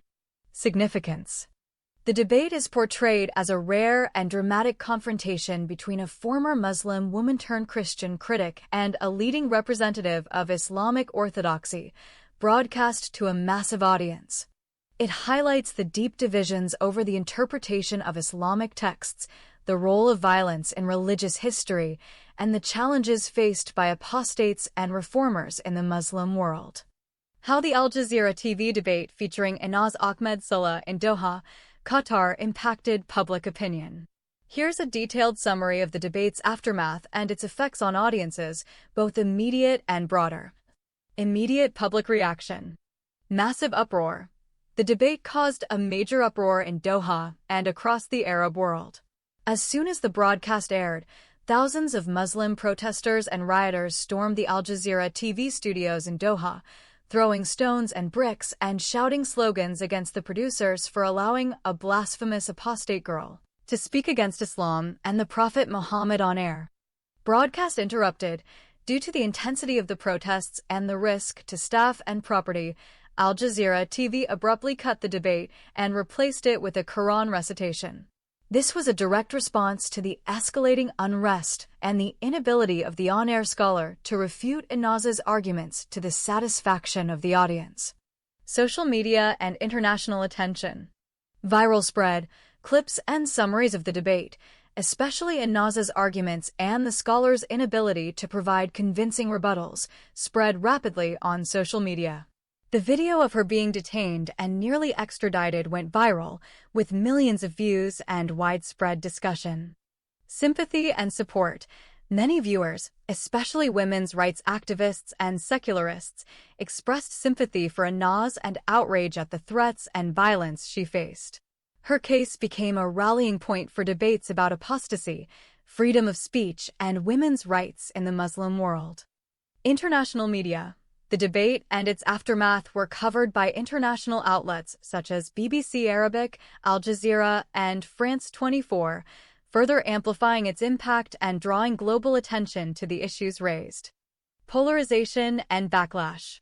Muslim majority reaction. Among conservative and mainstream Muslim audiences, the debate was seen as a grave insult to Islam. Many called for Innaz to be prosecuted or even executed for blasphemy and apostasy. The scholar's perceived failure to defend Islam led to anger and disappointment, with some blaming Al Jazeera for giving a platform to enemies of Islam. Reformist and secular response. Conversely, reformists, secularists, and women's rights advocates saw the debate as a breakthrough moment. Innaz's calm, evidence-based arguments and her personal story of persecution resonated with many, inspiring calls for greater freedom of expression and religious reform. Broader societal impact. Debate on Islam and reform. The debate intensified ongoing discussions about the role of violence in the main Islamic texts, Quran and Hadiths, and the treatment of Muslim apostates, and the need for reform. It exposed deep divisions within Muslim societies over interpretation, authority, and the limits of dissent. Personal consequences. Inaz became a symbol of resistance for some and a target for others. She faced increased threats to her safety, requiring international intervention and support from human rights organizations. Institutional response. Al Jazeera faced criticism and pressure from both sides, accused by conservatives of blasphemy and by reformists of censorship when the debate was cut short. Summary table. Group/audience. Reactions/impact. Conservative Muslims. Outrage, protests, calls for prosecution, disappointment in scholars' defense.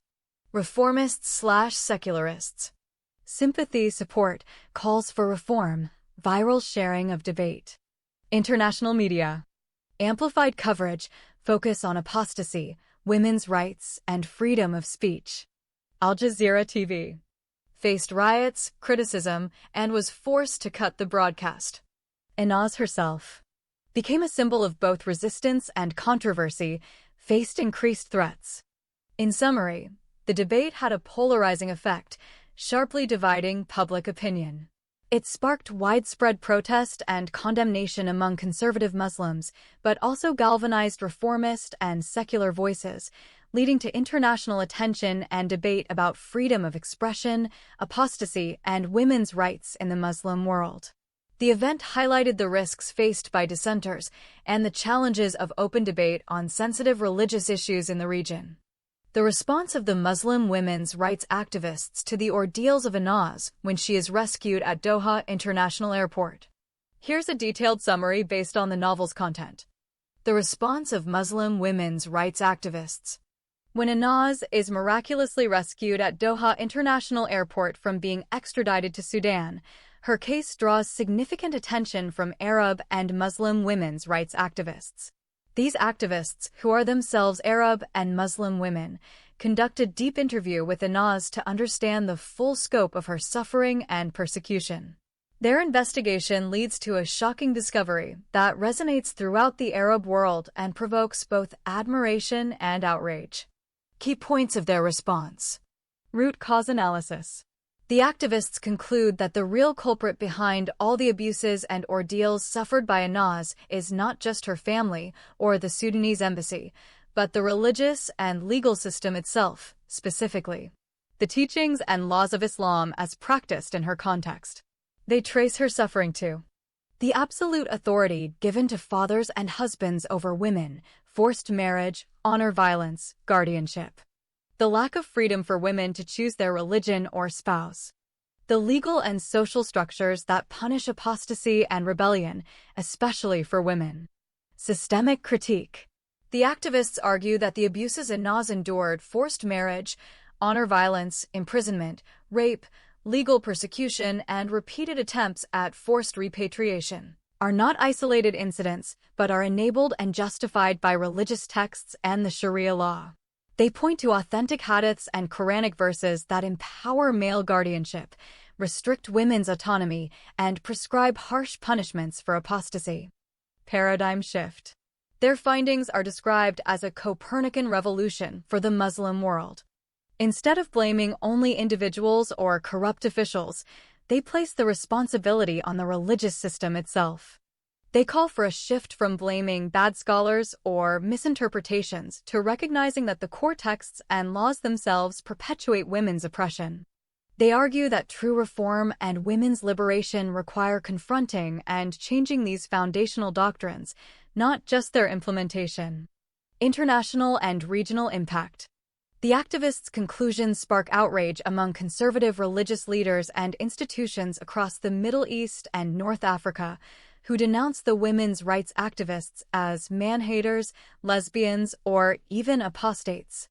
However, their message also resonates with many women and young people, fueling debates about women's rights, religious reform, and secularism in the Arab world. Solidarity and hope. The activists express solidarity with Inaz and other women like her, seeing her ordeal as emblematic of the struggles faced by millions of women in patriarchal and theocratic societies. They highlight the importance of international human rights, the right to change one's religion, and the need for global support for women fleeing religious and gender-based persecution.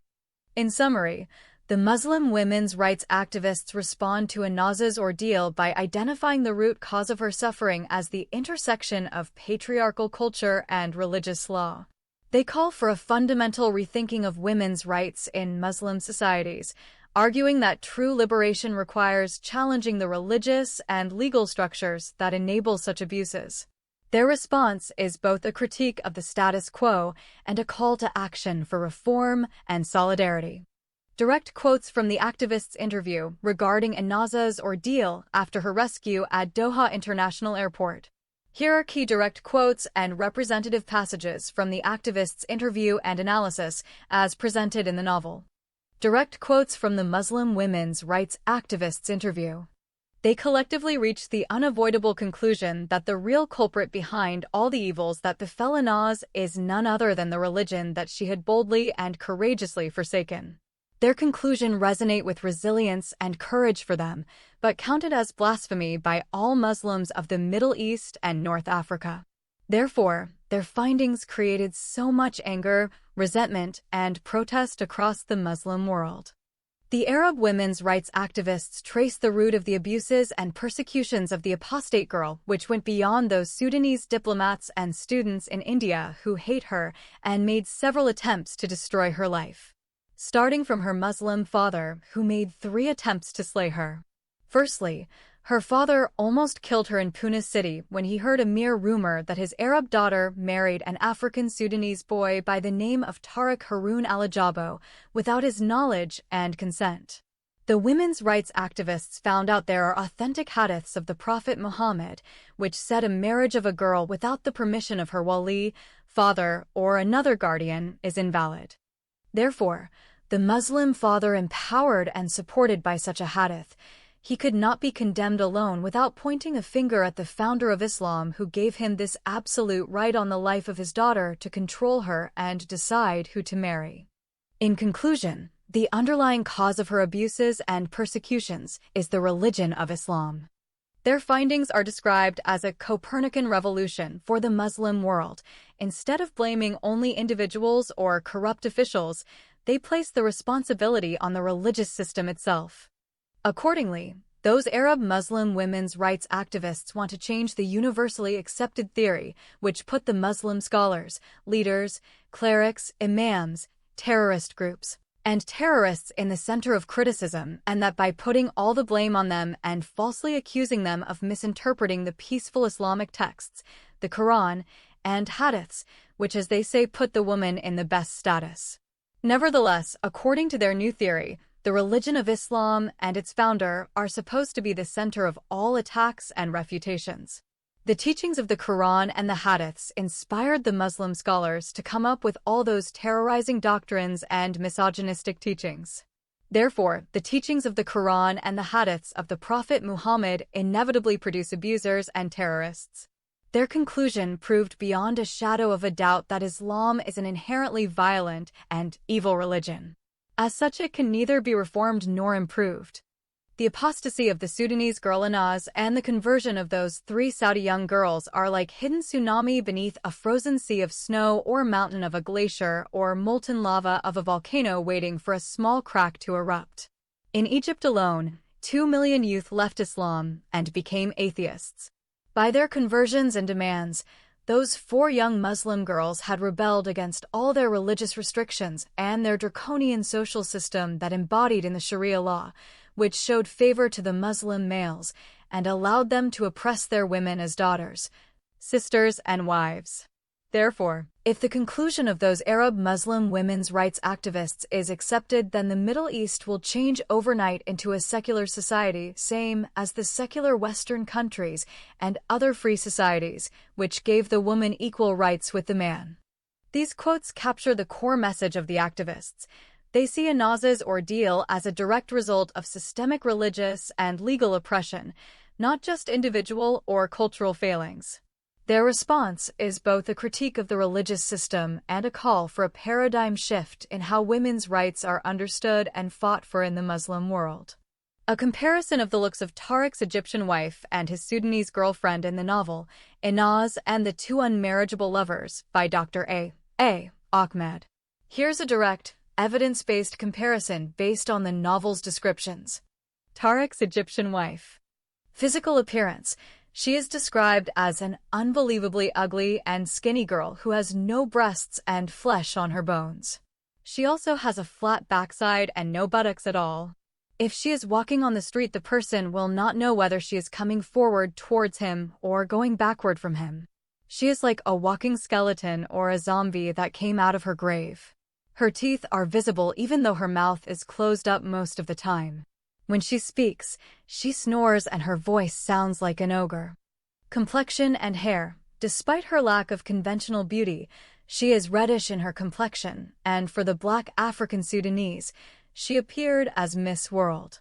She has straight hair, which is highly valued in the context of Sudanese beauty standards. Tariq's Sudanese girlfriend, Inaz. Physical appearance. Inaz is repeatedly described as exceptionally beautiful with a very charming personality. She is noted for her beautiful face and sexy body, and her physical attractiveness is a recurring theme throughout the novel. Her beauty is so striking that it is a source of both admiration and envy among other characters. Complexion and hair. She is an Arab Sudanese girl, which in the context of the novel means she has lighter skin compared to African Sudanese characters. Her hair is described as long and straight, which is also considered a mark of beauty in her society. Comparative summary.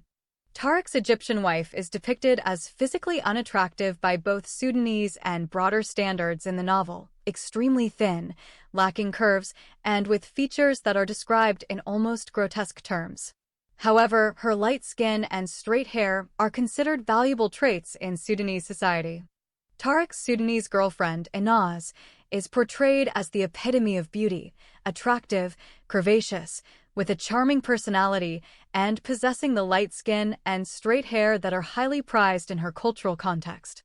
The contrast is stark. While Tariq's Egyptian wife is chosen for her skin color and hair, despite her lack of other attractive features, Inaz is described as beautiful in every sense, both by her own community and by outsiders.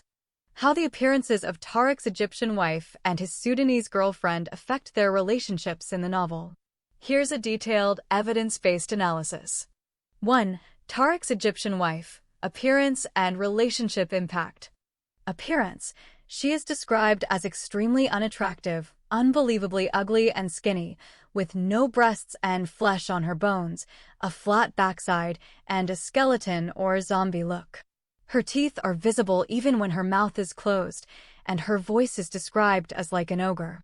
However, she has reddish, light skin and straight hair, which are highly valued in Sudanese society. Impact on relationship. Motivation for marriage. Tariq marries her not out of love or attraction, but because her skin color and hair meet the social ideals prized by his family and community. The marriage is transactional. Her family is poor, and his is wealthy, so her family is eager for the match despite her lack of beauty. Emotional distance. There is no emotional or physical attraction between them.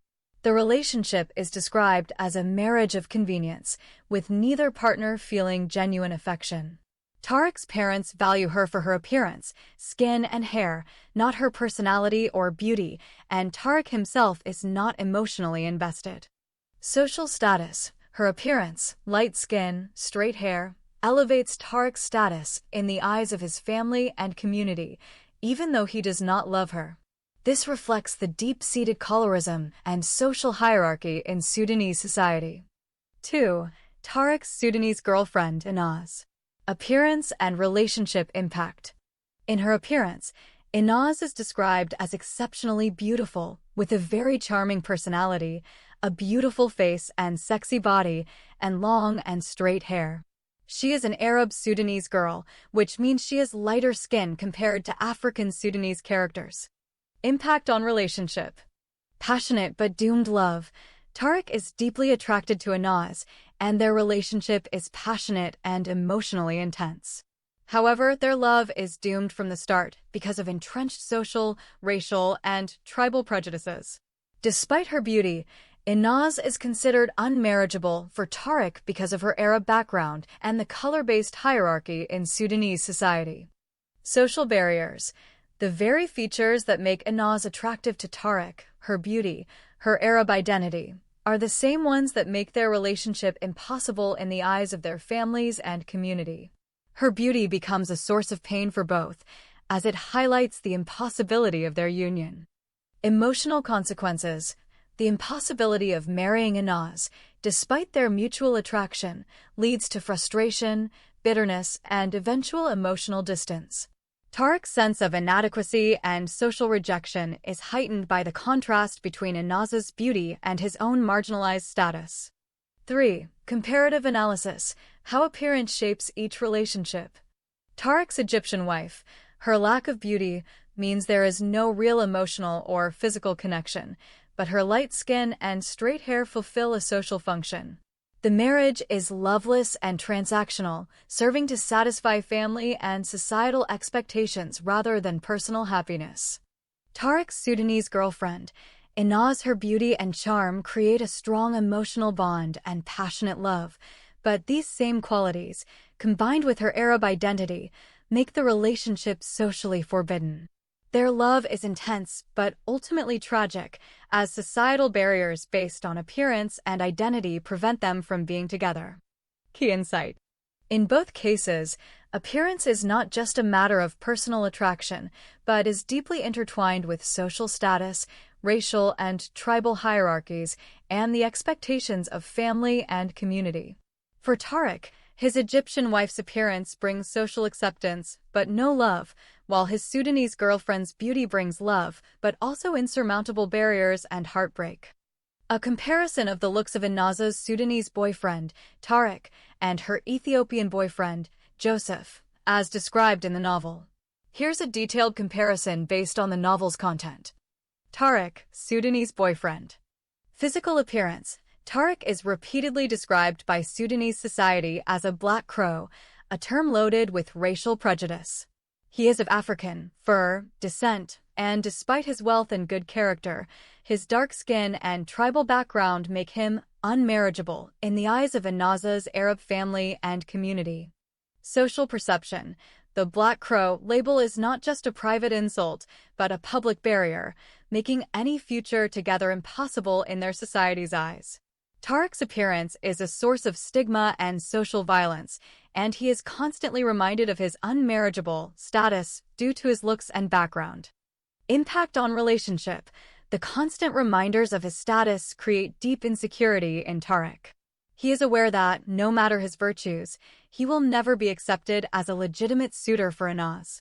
This insecurity shapes his behavior, making him sometimes passive and later, as the relationship deteriorates, resentful and wounded. Joseph, Ethiopian boyfriend. Physical appearance. Joseph is described as a white peacock, symbolizing exceptional beauty, rarity, and a kind of exotic allure. He is an Ethiopian Christian, and his striking appearance is noted by both men and women in the novel.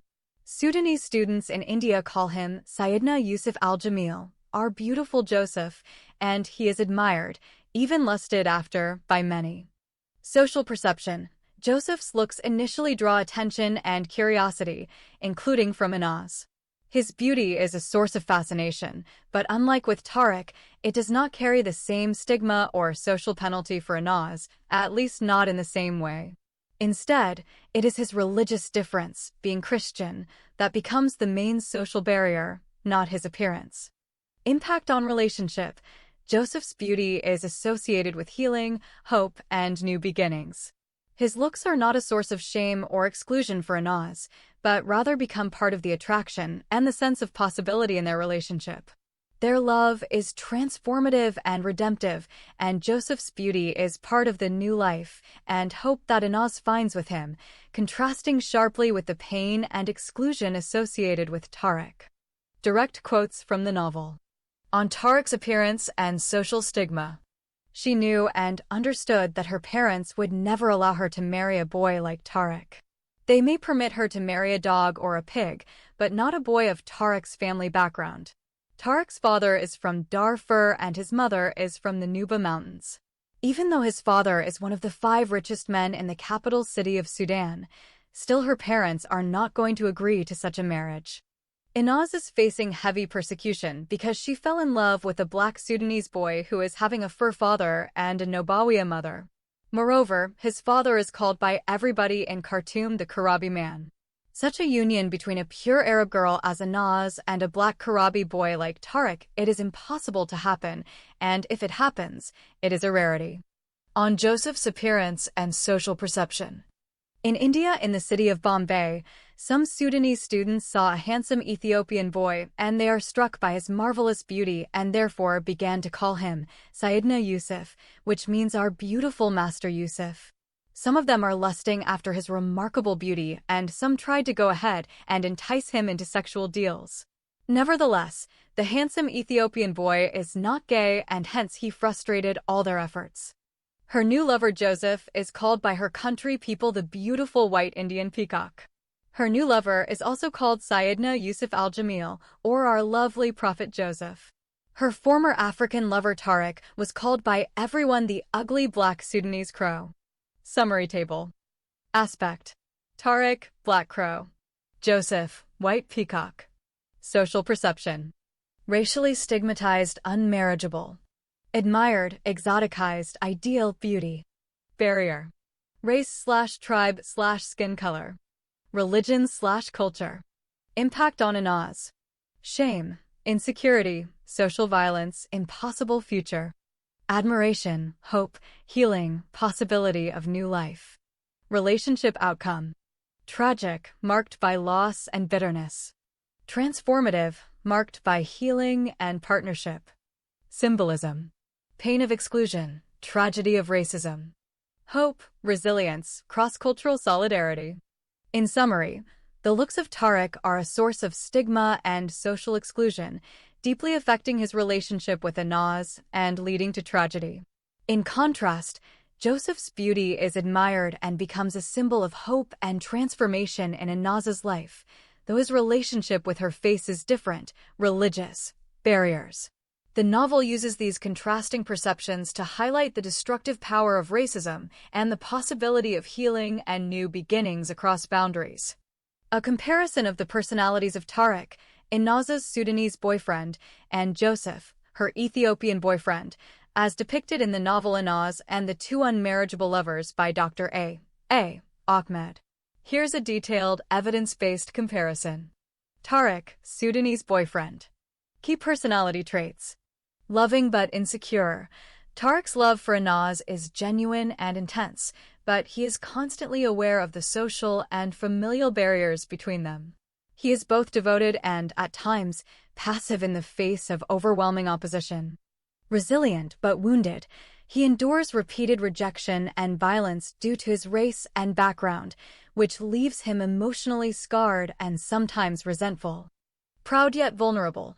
Tariq is proud of his heritage and family, but the constant denigration by Inaz's family and community makes him feel inferior and unmarriageable, fueling both longing and bitterness.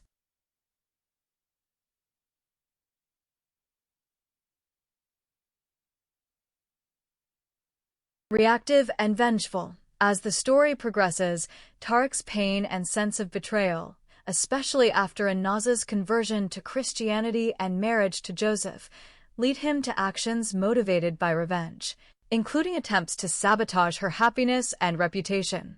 Struggles with agency. He is often passive, accepting the unmarriageable label and not fighting for Inaz as assertively as he might.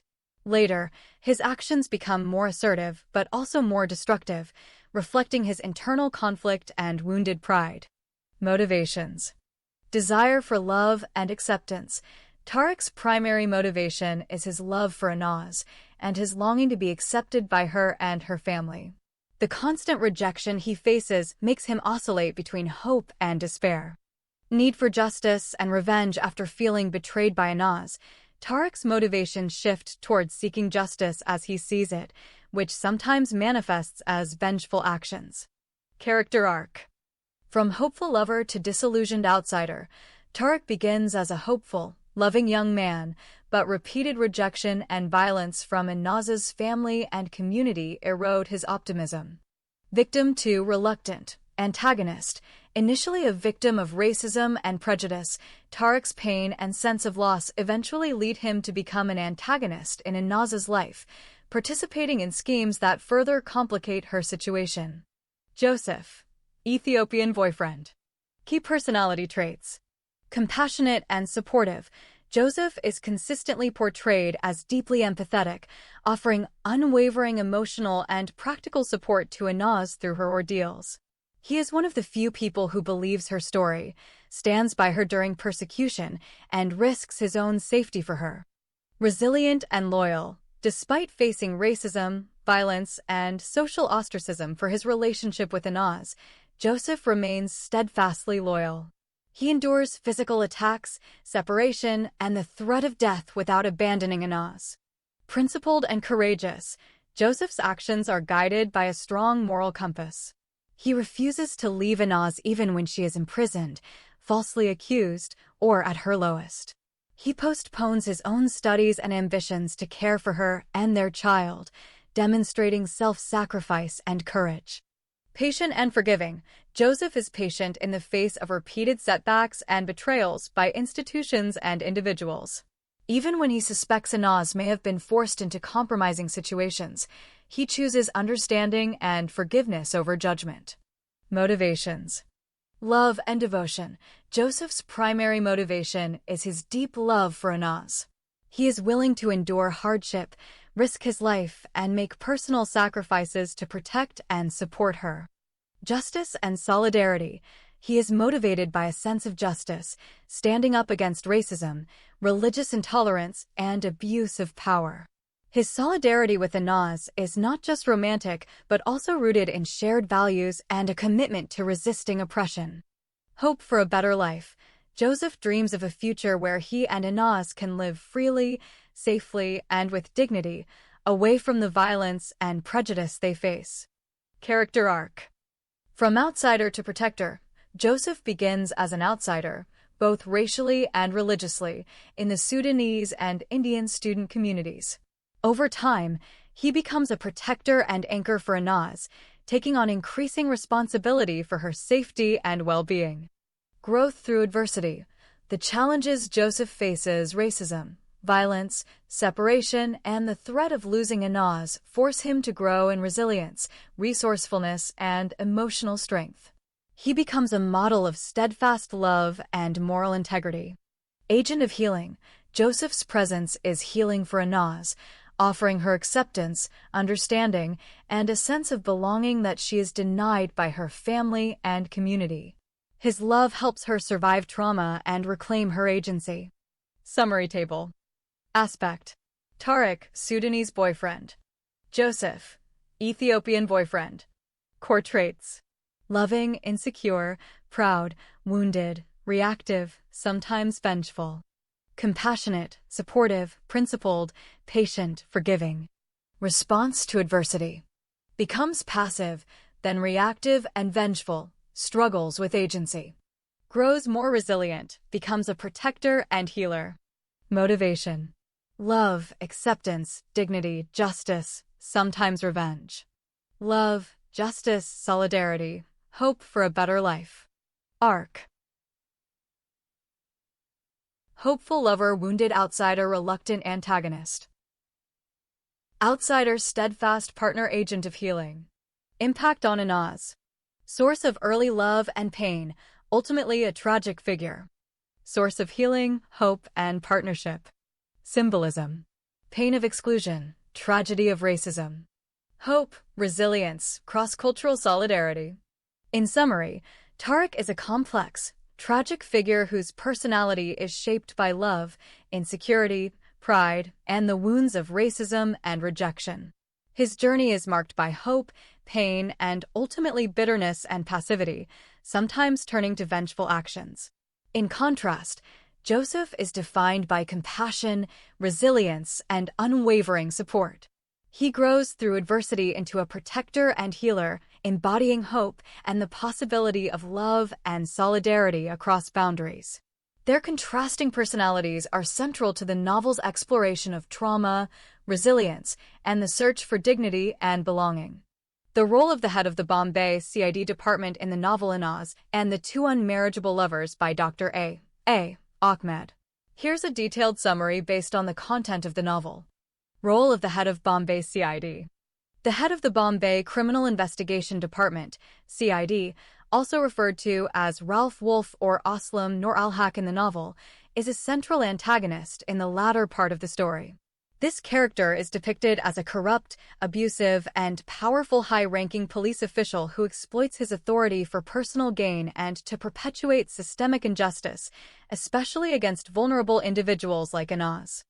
Key functions and actions. Instrument of state and institutional abuse. The head of CID is portrayed as the embodiment of institutional corruption and abuse of power in India.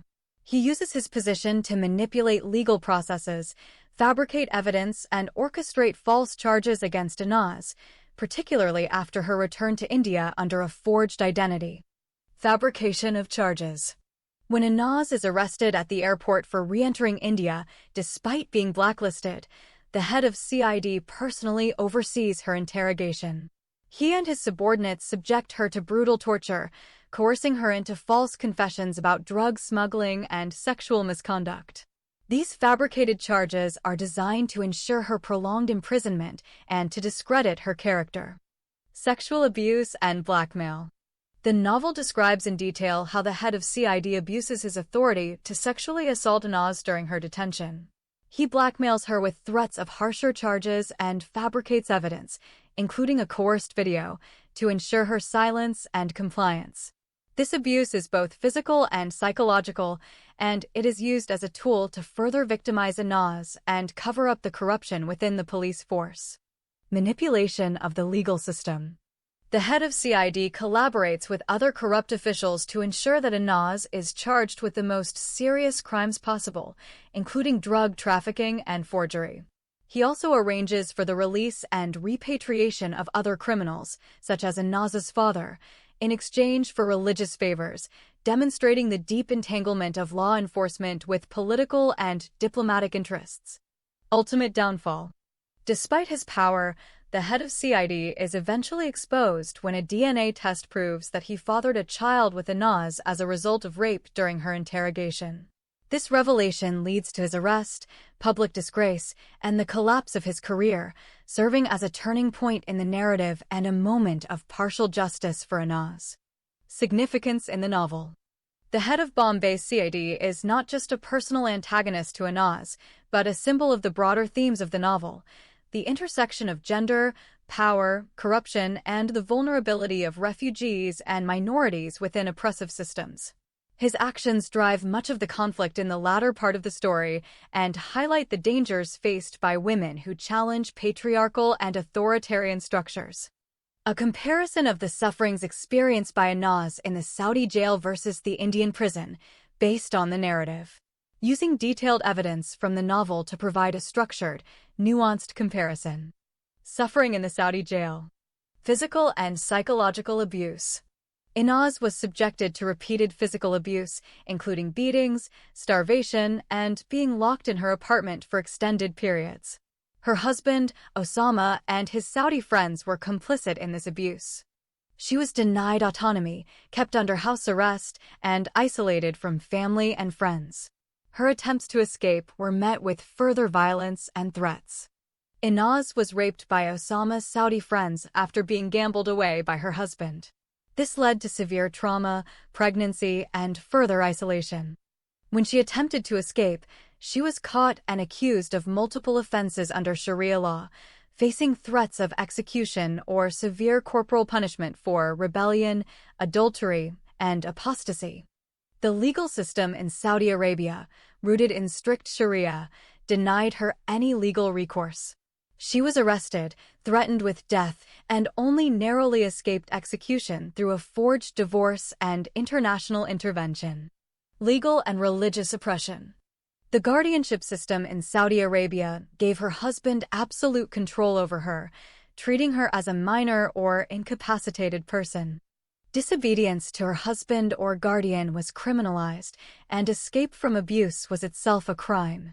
Reporting abuse was not an option, as the law did not recognize marital rape or domestic violence as crimes.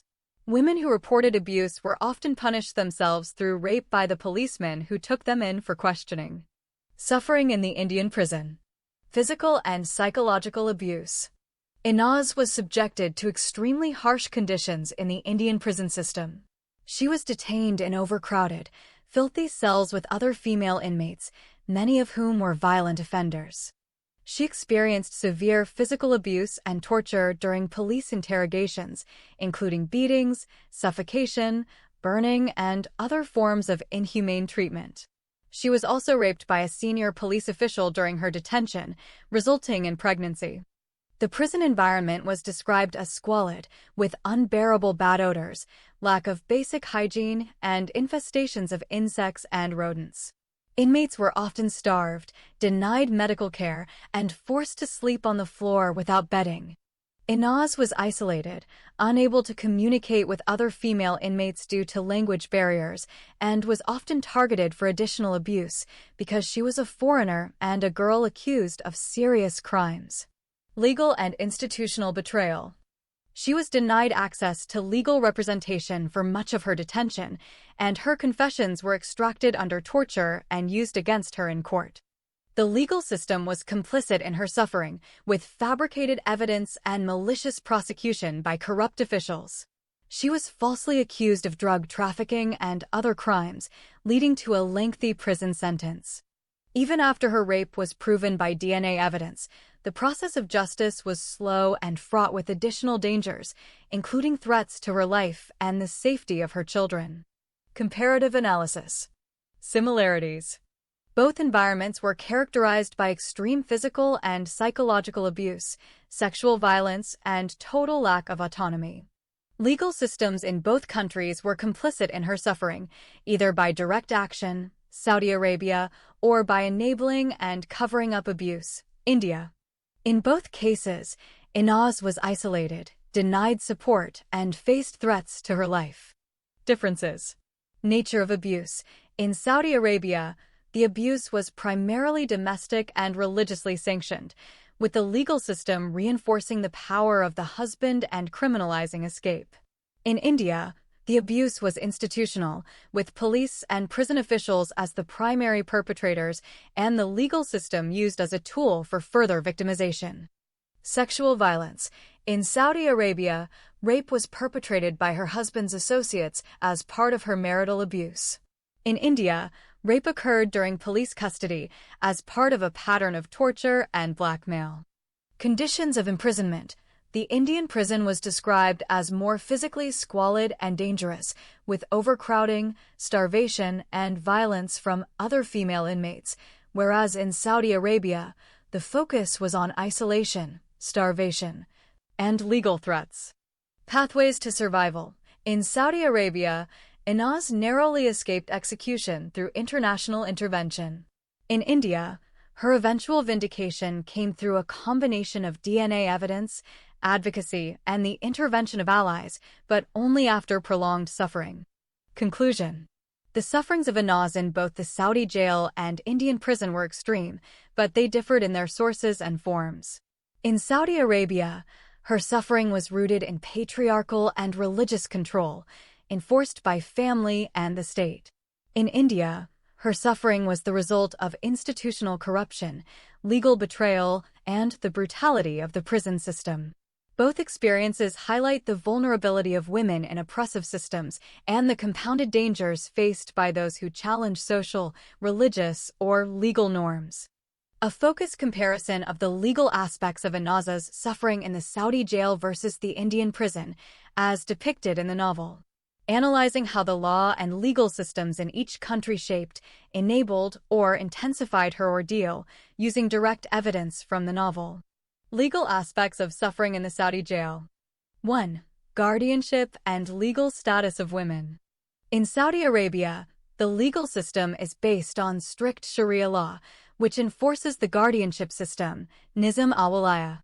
This system treats women as legal minors, requiring the permission of a male guardian, father, husband, brother, or even son, for almost all aspects of life, travel, marriage, obtaining documents, and even leaving the house.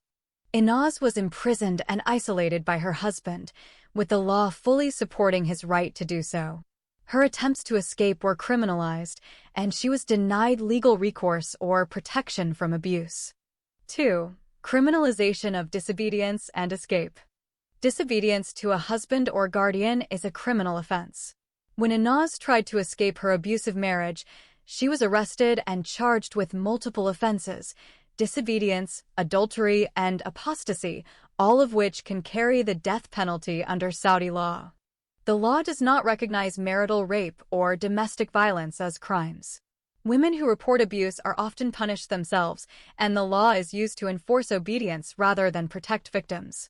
3. Apostasy and religious law. Conversion from Islam to another religion, apostasy, is a capital crime under Saudi law. Inaz's conversion to Christianity exposed her to the threat of execution, legal persecution, and forced repatriation.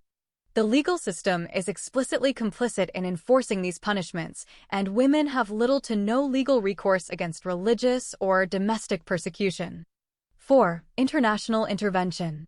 Inaz's only escape from the Saudi legal system came through international intervention, forged divorce, UN and human rights activists, not through any legal protection or due process within Saudi Arabia. Legal aspects of suffering in the Indian prison. 1. Criminal justice system and due process. In India, Inaz was subjected to the criminal justice system as a foreigner and a refugee. She was arrested, detained, and charged with serious crimes: drug trafficking, forgery, and illegal entry. Her confessions were extracted under torture, and she was denied access to legal representation for much of her detention. The legal process was marked by fabricated evidence, malicious prosecution, and institutional corruption.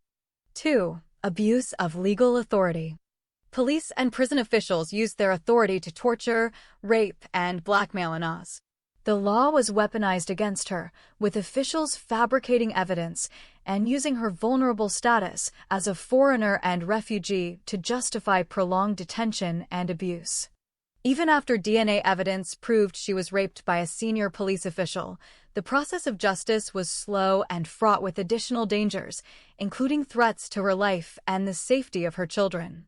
3. Refugee status and international law.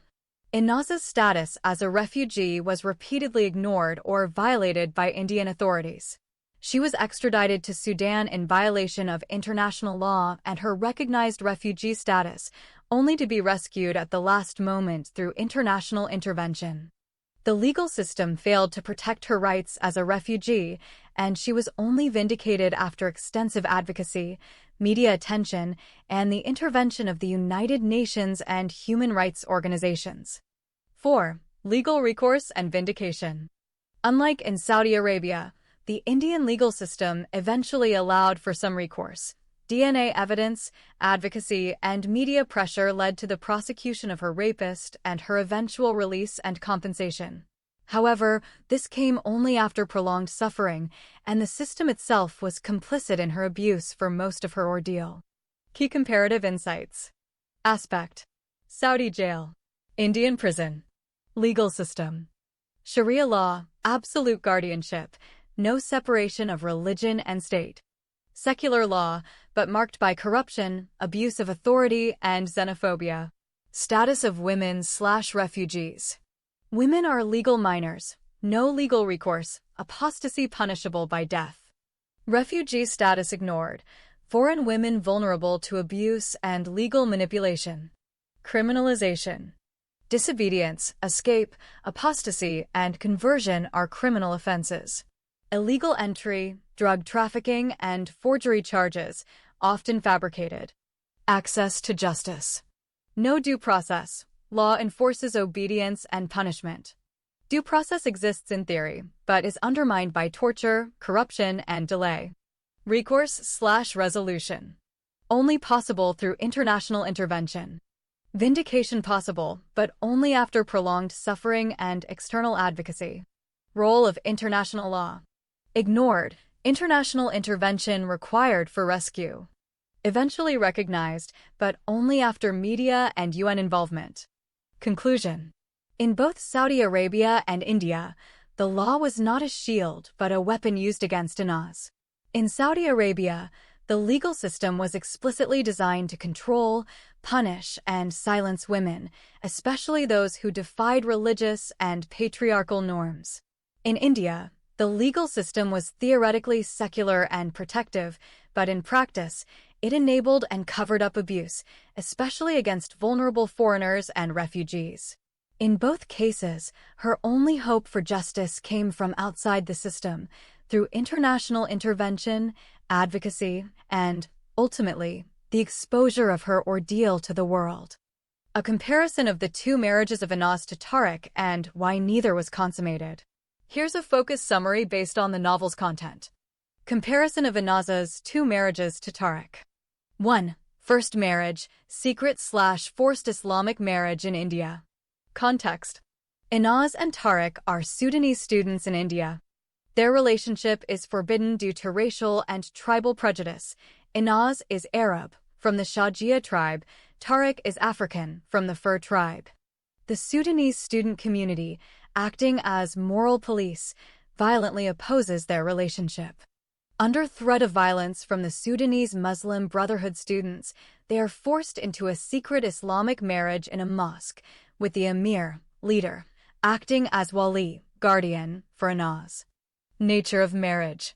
The marriage is not recognized by Inaz's family.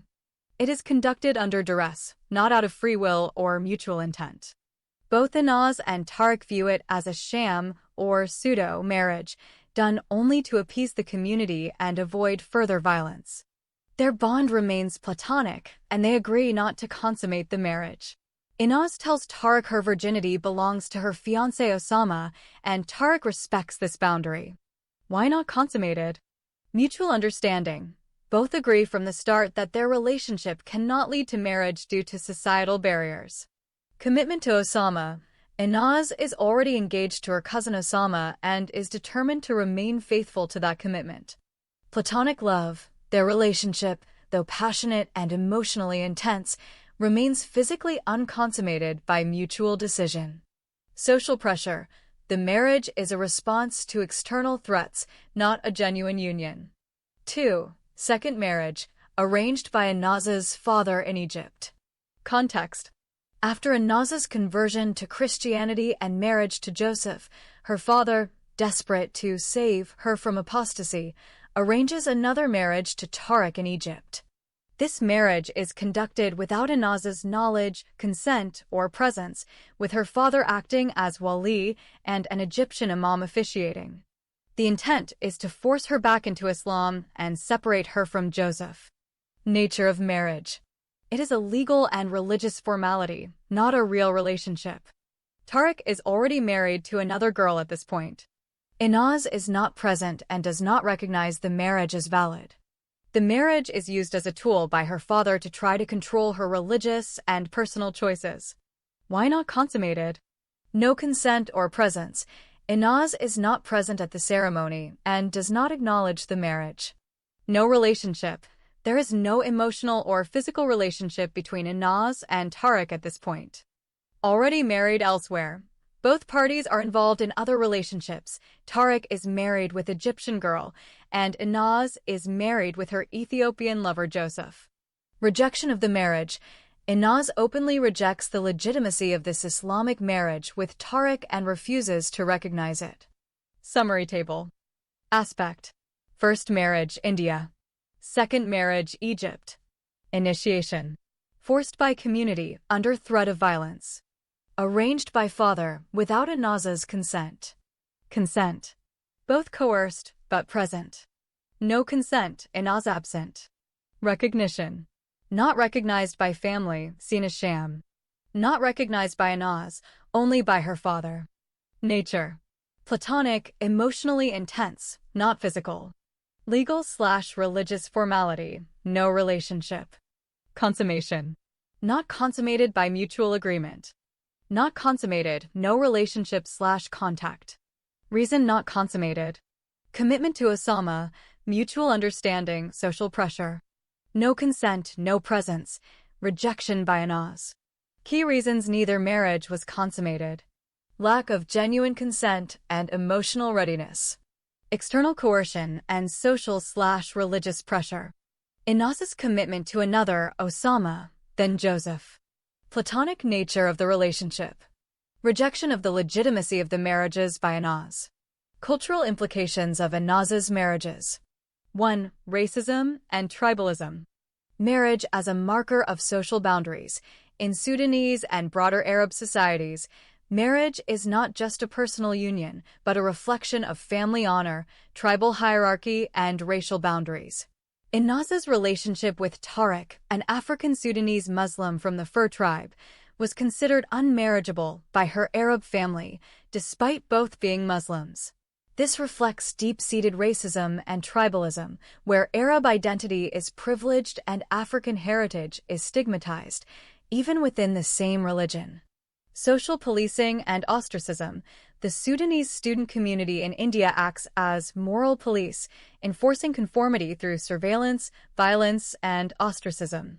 Their opposition to Anaz and Tariq's relationship is not just about personal morality, but about maintaining the purity of tribal and racial lines.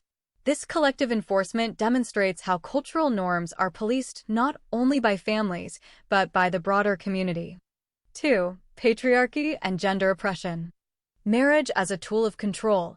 Anaz's marriages are arranged and controlled by male authority figures, her father, the community leaders, and religious authorities.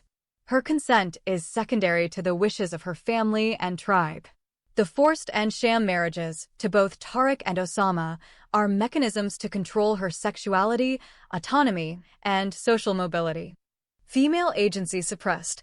The lack of consummation in both marriages to Tariq is a result of external pressure and internalized norms. In the first marriage, Anaz insists on preserving her virginity for her fiancé Osama, reflecting the cultural premium placed on female chastity and the expectation that a woman's sexuality is a family asset to be guarded and traded for social advantage. 3. Religious orthodoxy and apostasy. Marriage as a religious boundary.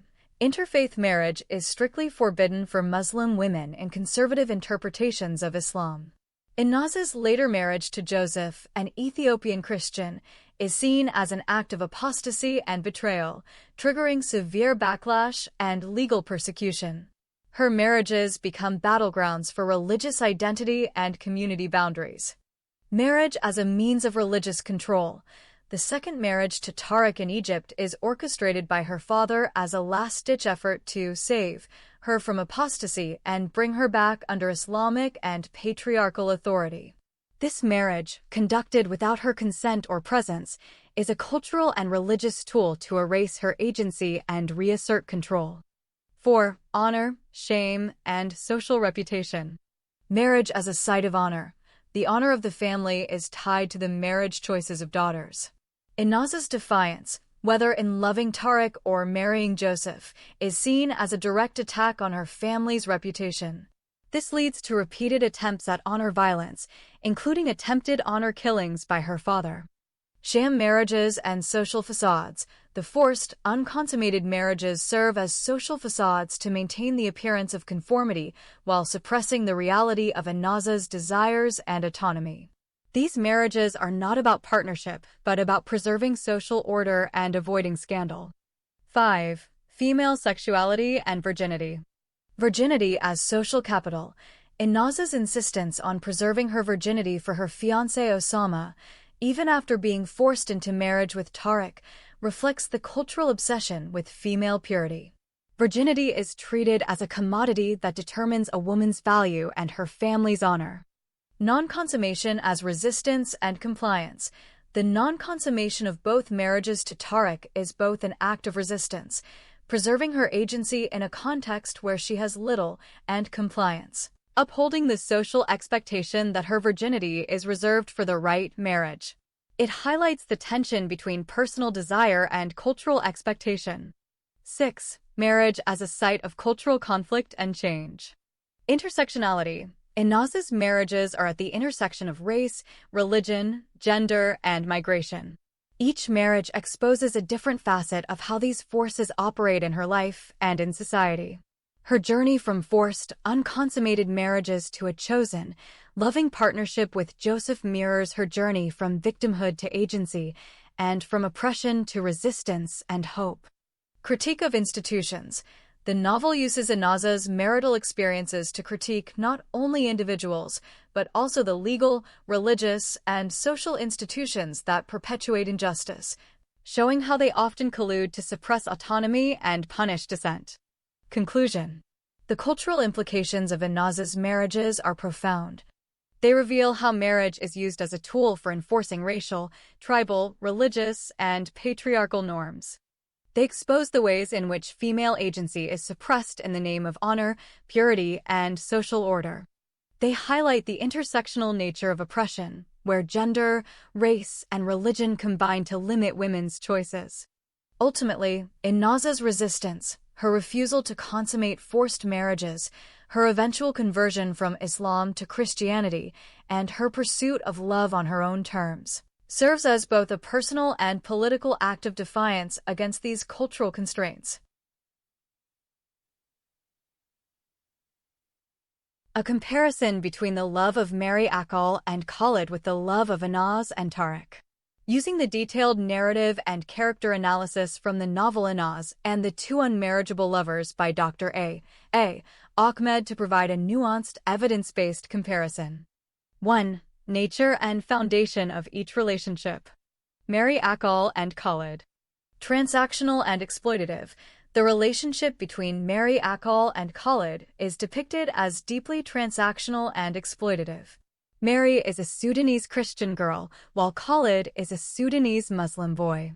Their connection is not rooted in mutual respect or genuine affection, but rather in convenience and manipulation. Khalid treats Mary as a sex partner and often refers to her in derogatory terms, calling her a black, ugly bitch and a sex slave.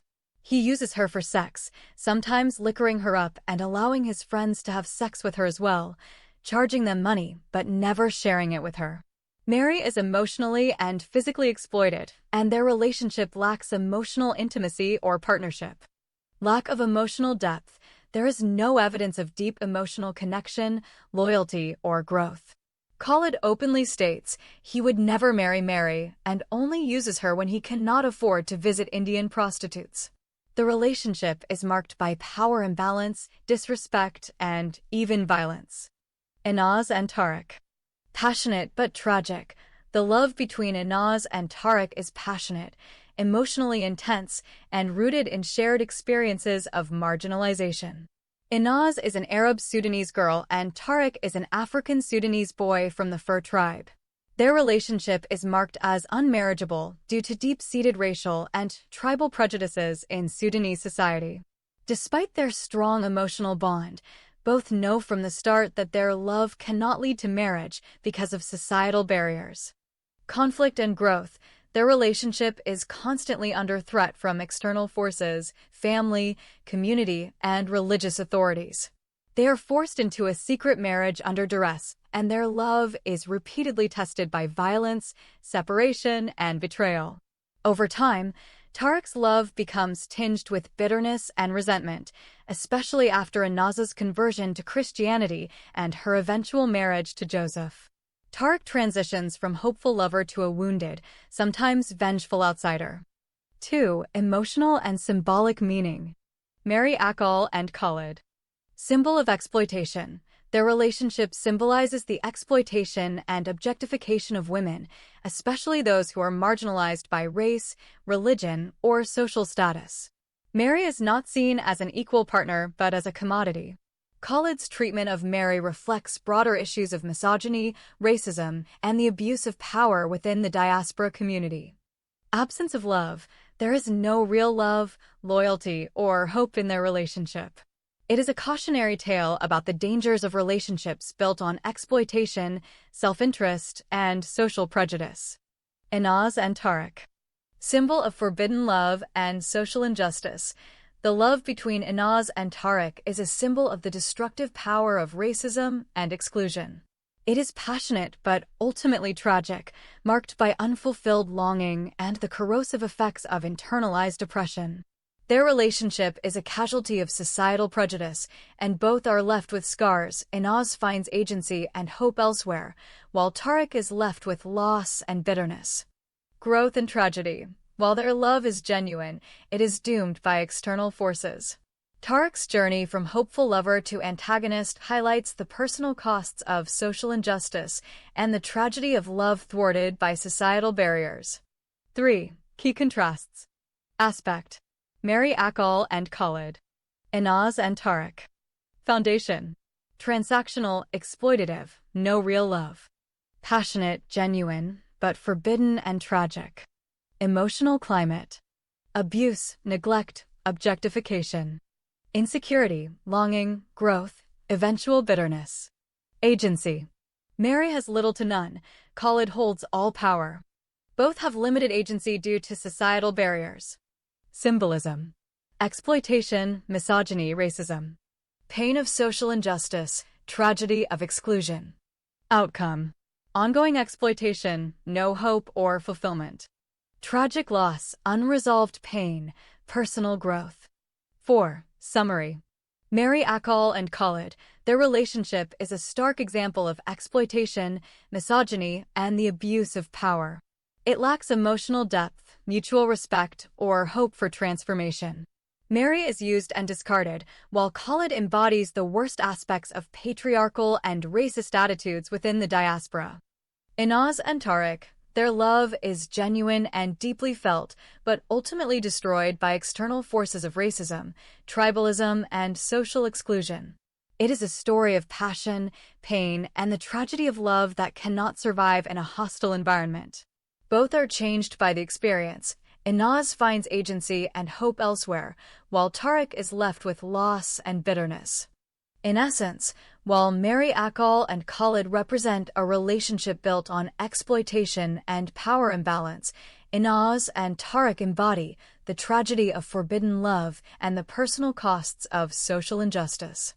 A comparison of the relationships of Mary Akal and Khalid and Inaz and Tariq with their relationships with other characters in the novel Inaz and the Two Unmarriageable Lovers by Dr. A. Ahmed. Using the detailed narrative and character analysis from the novel to provide a structured, evidence-based comparison. 1. Mary Akal and Khalid. Relationships with other characters. With each other. Their relationship is transactional, exploitative, and lacks genuine emotional connection. Khalid uses Mary for sex, sometimes allowing others to exploit her as well. There is no mutual respect or partnership. With others. Mary Akal. Her interactions with others are shaped by her vulnerability. She is marginalized within the Sudanese diaspora, and her relationship with Khalid further isolates her. She is not respected by Khalid's peers and is often treated as an object rather than a person. Khalid. He is depicted as manipulative and self-serving, using Mary and boasting about it to his friends. He is not emotionally invested in her, and his social circle reflects and reinforces his exploitative behavior. He is also involved in spreading rumors and participating in the social policing of others, such as Inaz. Comparison with other relationships. Contrast with Inaz and Joseph. Unlike Joseph, who is supportive and loving towards Inaz, Khalid is exploitative and emotionally distant from Mary. Contrast with Inaz and Osama. While Osama is abusive and neglectful, his relationship with Inaz is at least framed by family and social expectations, whereas Khalid and Mary's relationship is purely opportunistic and lacks even the pretense of social legitimacy. 2. Inaz and Tariq. Relationships with other characters. With each other. Their relationship is passionate but tragic, marked by deep affection and repeated separation due to societal and familial pressures. Both are victims of racism and tribalism, and their love is ultimately doomed by external forces. With others. Inaz. With Osama, first husband arranged, loveless, and abusive. Osama is emotionally distant, sexually dysfunctional, and later revealed to be gay and abusive. Inaz is denied agency and subjected to violence and isolation. With Joseph, second husband. Chosen, loving, and healing. Joseph is supportive, compassionate, and a source of hope.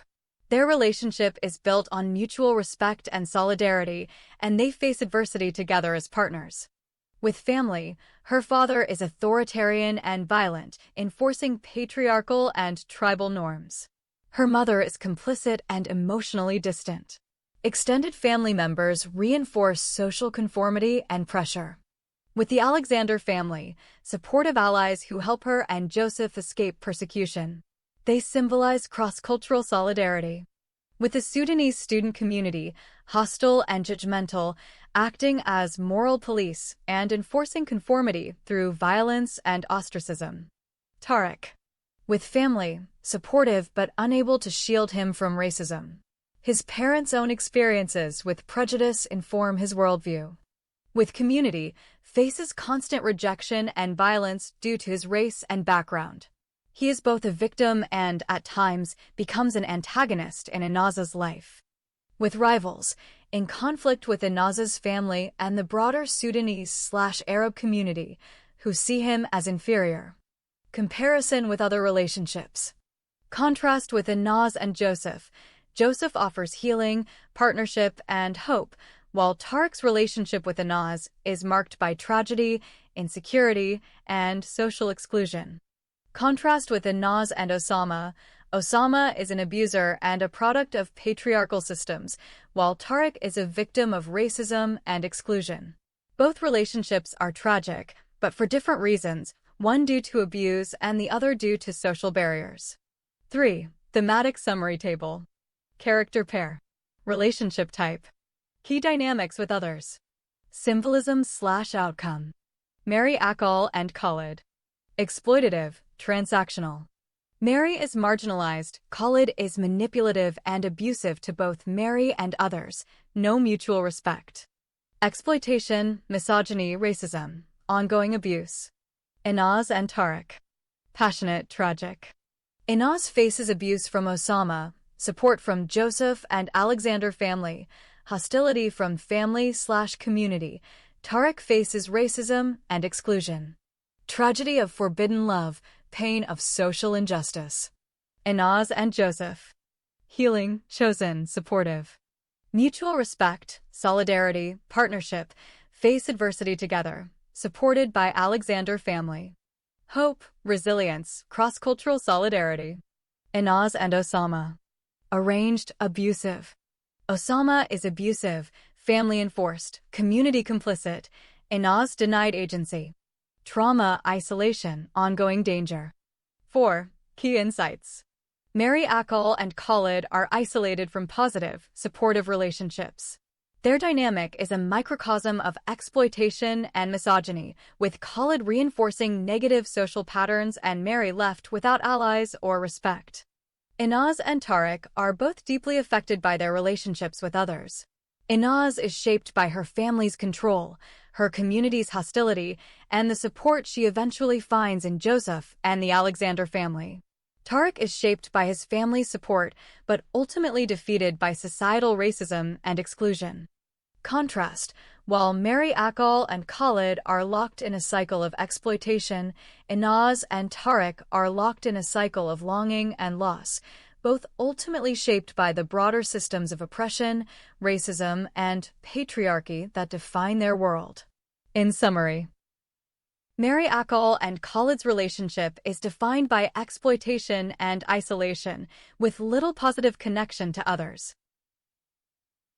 Inaz and Tariq's relationship is defined by passion and tragedy, but both are deeply influenced by their relationships with family, community, and supportive allies, highlighting the broader social forces at play in their lives.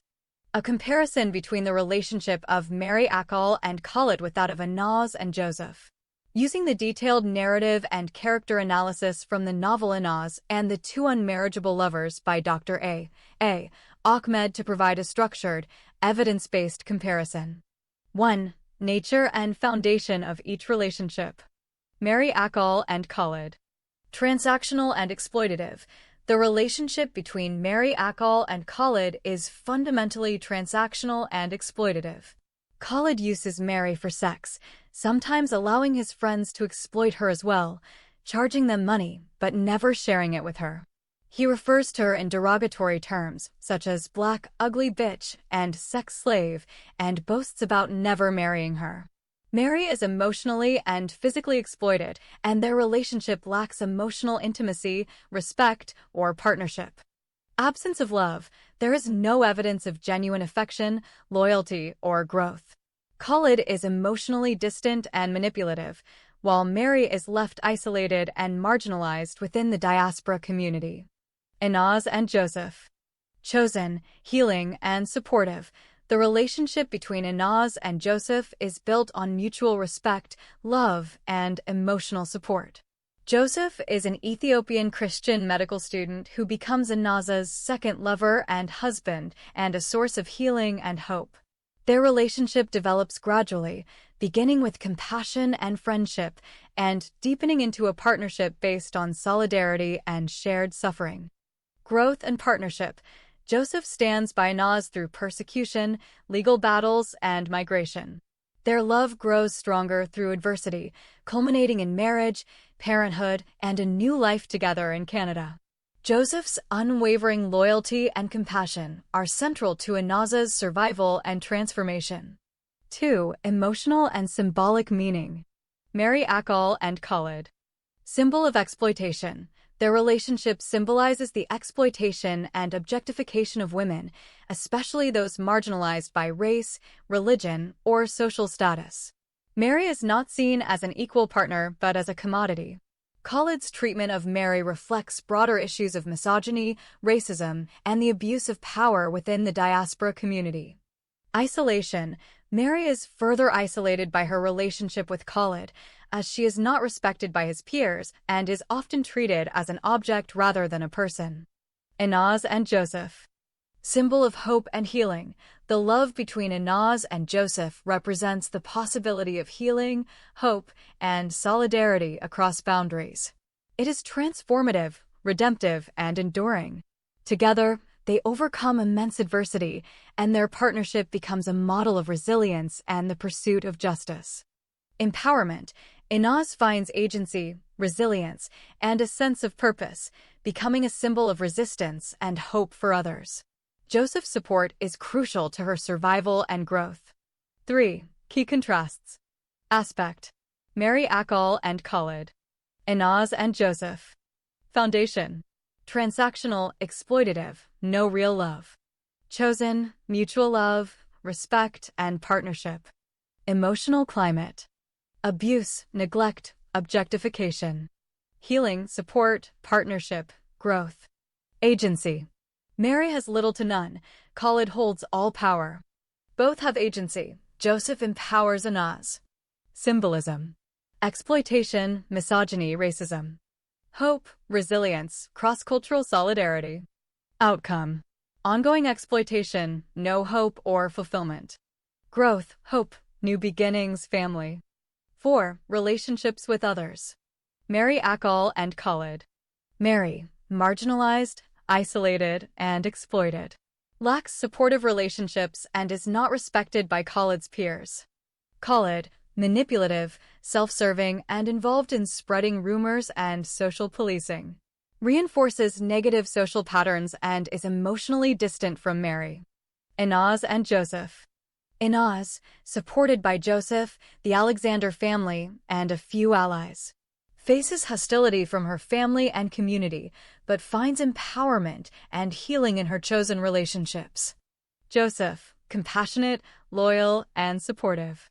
Forms close alliances with the Alexander family and is devoted to Inaz and their children. 5. Thematic summary. Mary Akal and Khalid, their relationship is a stark example of exploitation, misogyny, and the abuse of power. It lacks emotional depth, mutual respect, or hope for transformation. Mary is used and discarded, while Khalid embodies the worst aspects of patriarchal and racist attitudes within the diaspora. Inaz and Joseph, their love is genuine, supportive, and transformative. It is a partnership that transcends boundaries of race, religion, and culture, and is built on mutual respect, solidarity, and the pursuit of justice. Their union is a counterpoint to the trauma of Anaza's earlier relationships and a testament to the power of chosen love and resilience. In summary, Mary Akal and Khalid's relationship is defined by exploitation, power imbalance, and isolation, with little positive connection to others. Inaz and Joseph's relationship is defined by love, partnership, and healing, deeply influenced by supportive relationships and the pursuit of dignity and hope. Why do the Sudanese students in India object to the love between the Muslim girl Inaz and the Christian boy Joseph, but do not protest against the love between the Muslim boy Khalid and the Christian girl Mary Akal?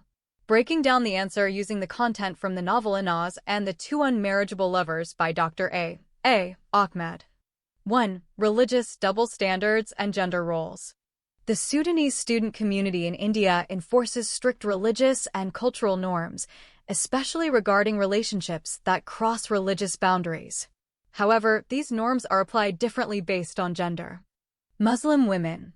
The community is extremely strict about Muslim women, like Inaz, having relationships with non-Muslim men, like Joseph. According to the interpretations of Islamic texts, the Holy Quran and Hadiths of the Prophet Muhammad, a Muslim woman is forbidden to marry a non-Muslim man. This is seen as a direct threat to family honor, religious purity, and social order. The fear is that a Muslim woman marrying a Christian man will result in children who are not raised as Muslims, and the woman is seen as leaving the faith and community. In contrast, Muslim men, like Khalid, are allowed by traditional interpretations to marry Christian or Jewish women, people of the book. This is seen as less threatening because the children are expected to be raised as Muslims, and the man is seen as maintaining religious and social control. Therefore, the relationship between Khalid and Mary Akal, a Christian girl, is tolerated or ignored, even if it is technically outside the bounds of strict religious law, because it does not challenge the patriarchal or religious hierarchy in the same way. 2. Community surveillance and hypocrisy. The Sudanese student community acts as a kind of moral police, especially targeting women who are seen as transgressing boundaries. The novel describes how Inaz is constantly watched, judged, and even physically attacked for her relationship with Joseph. She is labeled as an apostate and a traitor to her religion and community. However, the same community turns a blind eye to the relationship between Khalid and Mary Akal. This is partly due to the gender double standard, but also because of hypocrisy and selective enforcement. Men's transgressions are often overlooked, while women are harshly punished. 3. Social and religious control. The novel explicitly states that the main concern of the community is to control women's sexuality and choices, as these are seen as directly tied to family and community honor. When a woman like Inaz chooses a partner outside her faith, it is seen as a public scandal and a threat to the entire social order. When a man like Khalid does the same, it is seen as a private matter or even a conquest. 4. Summary table from the novel. Relationship. Community reaction. Reason. Inaz, Muslim woman, plus Joseph, Christian man. Violent opposition, ostracism, threats. Seen as apostasy, loss of family honor, religious betrayal. Khalid, Muslim man, plus Mary Akal, Christian woman. Tolerated or ignored. Seen as permissible, maintains patriarchal/religious control. 5. Direct quote from the novel. No Muslim girl can do such an abomination as Inaz has done by being a girlfriend to a Christian boy. The Quran says, "O ye who believe, take not the Jews and the Christians for friends." However, a Muslim man can marry a Christian woman, but a Muslim woman cannot marry a Christian man. This restriction is imposed by the Holy Scripture of Muslims. In summary, the Sudanese students in India object to Inaz and Joseph's relationship because it violates deeply held religious and patriarchal norms about Muslim women's roles, honor, and religious boundaries. In contrast, they do not protest against Khalid and Mary Akal's relationship because traditional interpretations allow Muslim men to marry Christian women, and because the community is more concerned with controlling women's choices than men's. This double standard is rooted in both religious doctrine and social practice, and is depicted in the novel as a form of hypocrisy and gendered oppression. More examples from the novel that illustrate why the Sudanese students in India object so harshly to the relationship between the Muslim girl Inaz and the Christian boy Joseph, but do not protest against the relationship between the Muslim boy Khalid and the Christian girl Mary Akal. Providing direct examples and narrative moments from the novel that highlight this double standard, with citations to the relevant sections. Explicit gendered double standard.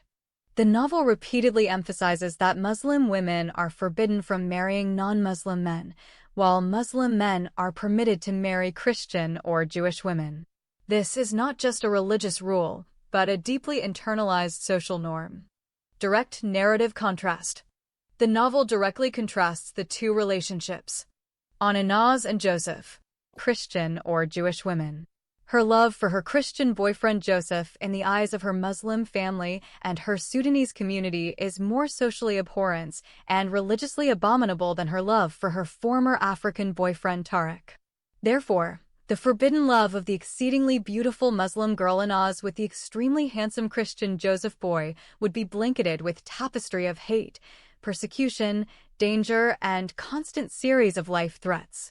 A detailed summary of the roles of Mary Akal and Khalid Mamoun Alajabo in spying against Inaz and Joseph, and how their actions affected the two lovers' married life.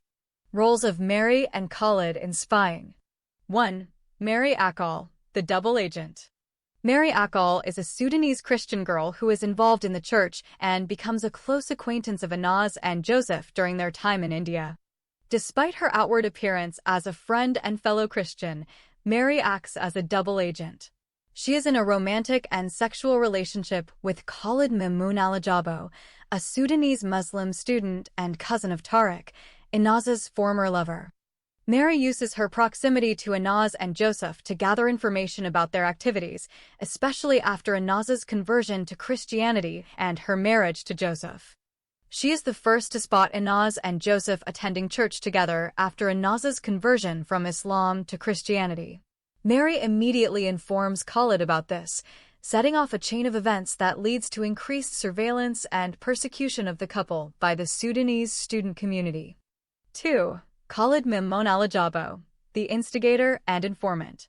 Khalid is a Sudanese Muslim student, cousin to Tariq, and a key figure among the Sudanese student moral police in India. He is deeply involved in enforcing conformity and punishing those who deviate from accepted norms, especially regarding religion and relationships. After being tipped off by Mary, Khalid becomes the main instigator of plots against Inaz and Joseph. He spreads rumors, provides information to the Sudanese embassy, and collaborates with other students to orchestrate attacks and attempts to have Inaz deported for apostasy. Khalid also plays a direct role in bringing Tariq back into Inaz's life, presenting evidence of her previous marriage to Tariq in an attempt to undermine her Christian marriage to Joseph and create legal and social complications for the couple. Impact on Inaz and Joseph's married life. 1. Breach of trust and social isolation. The spying and betrayal by Mary, someone Inaz considered a friend and fellow Christian, deeply wounds Inaz and contributes to her sense of isolation. She realizes that even within her new religious community, she is not safe from surveillance and betrayal. Khalid's actions intensify the couple's alienation from the Sudanese student community, making them targets for both social ostracism and physical danger. 2. Escalation of persecution. The information provided by Mary and Khalid leads to a series of escalating attacks on Inaz and Joseph. Joseph is physically attacked by Sudanese students and hospitalized after his relationship with Inaz becomes public. The Sudanese embassy, using intelligence from Khalid and others, orchestrates multiple attempts to have Inaz deported to Sudan, where she would face execution for apostasy. Inaz and Joseph are forced to go into hiding, move frequently, and live in constant fear for their safety. 3. Legal and religious complications. Khalid's efforts to produce evidence of Anaza's previous marriage to Tariq create legal ambiguity about the validity of her marriage to Joseph. This is used to challenge their union both in the church and in the eyes of the law, leading to their temporary excommunication from their church and further destabilizing their married life. The couple faces not only external threats, but also internal stress, as Joseph is forced to defend his wife against accusations of bigamy and adultery, and Inaz must continually justify her choices and her faith. 4. Psychological and emotional toll. The constant surveillance, betrayal, and attacks orchestrated by Mary and Khalid contribute to severe psychological distress for both Inaz and Joseph. They experience anxiety, depression, and a sense of hopelessness as they are repeatedly targeted and let down by those they once trusted. Their marriage is tested by these external pressures, but ultimately, their solidarity and mutual support help them survive the ordeal, though not without lasting scars. Conclusion. In summary, Mary Akal and Khalid Memon Alajabo play pivotal roles as spies and informants against Inaz and Joseph. Their actions directly lead to increased persecution, legal and religious challenges, and profound emotional suffering for the couple. The betrayal by Mary and the relentless scheming of Khalid are central to the narrative's exploration of trust, community, and the costs of defiance in the face of oppressive social and religious norms. Why Inaz and Joseph were thrown out of their church in India. Here is a detailed answer based on the novel. 1. Allegations of bigamy and invalid marriage. After Inaz converted to Christianity and married Joseph, their union was challenged by members of the Sudanese student community, particularly Khalid Memon Alajabo and Mary Akal. Khalid produced evidence, a marriage certificate, showing that Inaz had previously been married to Tariq in an Islamic ceremony in India. This marriage, though forced and not recognized by Inaz as valid, was used to claim that her Christian marriage to Joseph was bigamous and therefore invalid under both Indian law and church doctrine. 2. Church investigation and confrontation. The church leadership, upon being presented with the Islamic marriage certificate and hearing the accusations, called a meeting with Inaz, Joseph, Tariq, Khalid, and Mary. During this meeting, Inaz tried to explain that her marriage to Tariq was forced and not consummated, and that she considered it invalid. However, the church leaders and some members were unconvinced, especially since there was a legal document and testimony from Tariq. 3. Legal and religious complications. The church leaders argued that, according to Indian law, Inaz was still legally married to Tariq at the time she married Joseph. This meant her Christian marriage was not legally valid and could be considered adulterous or bigamous. The church could not recognize a marriage that was not legally valid, and they were concerned about the implications for their congregation and their own legal standing. 4. Excommunication and social fallout. As a result, the church leadership decided that Inaz and Joseph could no longer be recognized as husband and wife within the church. They were told they could attend services, but only as individuals, not as a married couple. When Inaz and Joseph refused to accept this decision and insisted on remaining together as husband and wife, the church leadership formally excommunicated them, barring them from participating in church activities and threatening to report them to the authorities if they continued to defy the decision. Impact on their married life. The excommunication was a devastating blow to Inaz and Joseph. It isolated them from their faith community and support network at a time when they were already facing persecution and danger from the Sudanese student community and the Sudanese embassy. Despite this, the couple remained committed to each other, choosing to face the challenges together rather than be separated by external pressures. In summary, Inaz and Joseph were thrown out of their church in India because the church leadership, under pressure from evidence and accusations provided by Khalid and Mary, determined that Inaz's previous Islamic marriage to Tariq made her Christian marriage to Joseph invalid and possibly bigamous under Indian law. Their refusal to separate led to their excommunication and further isolation. Underlying motivations and social pressures.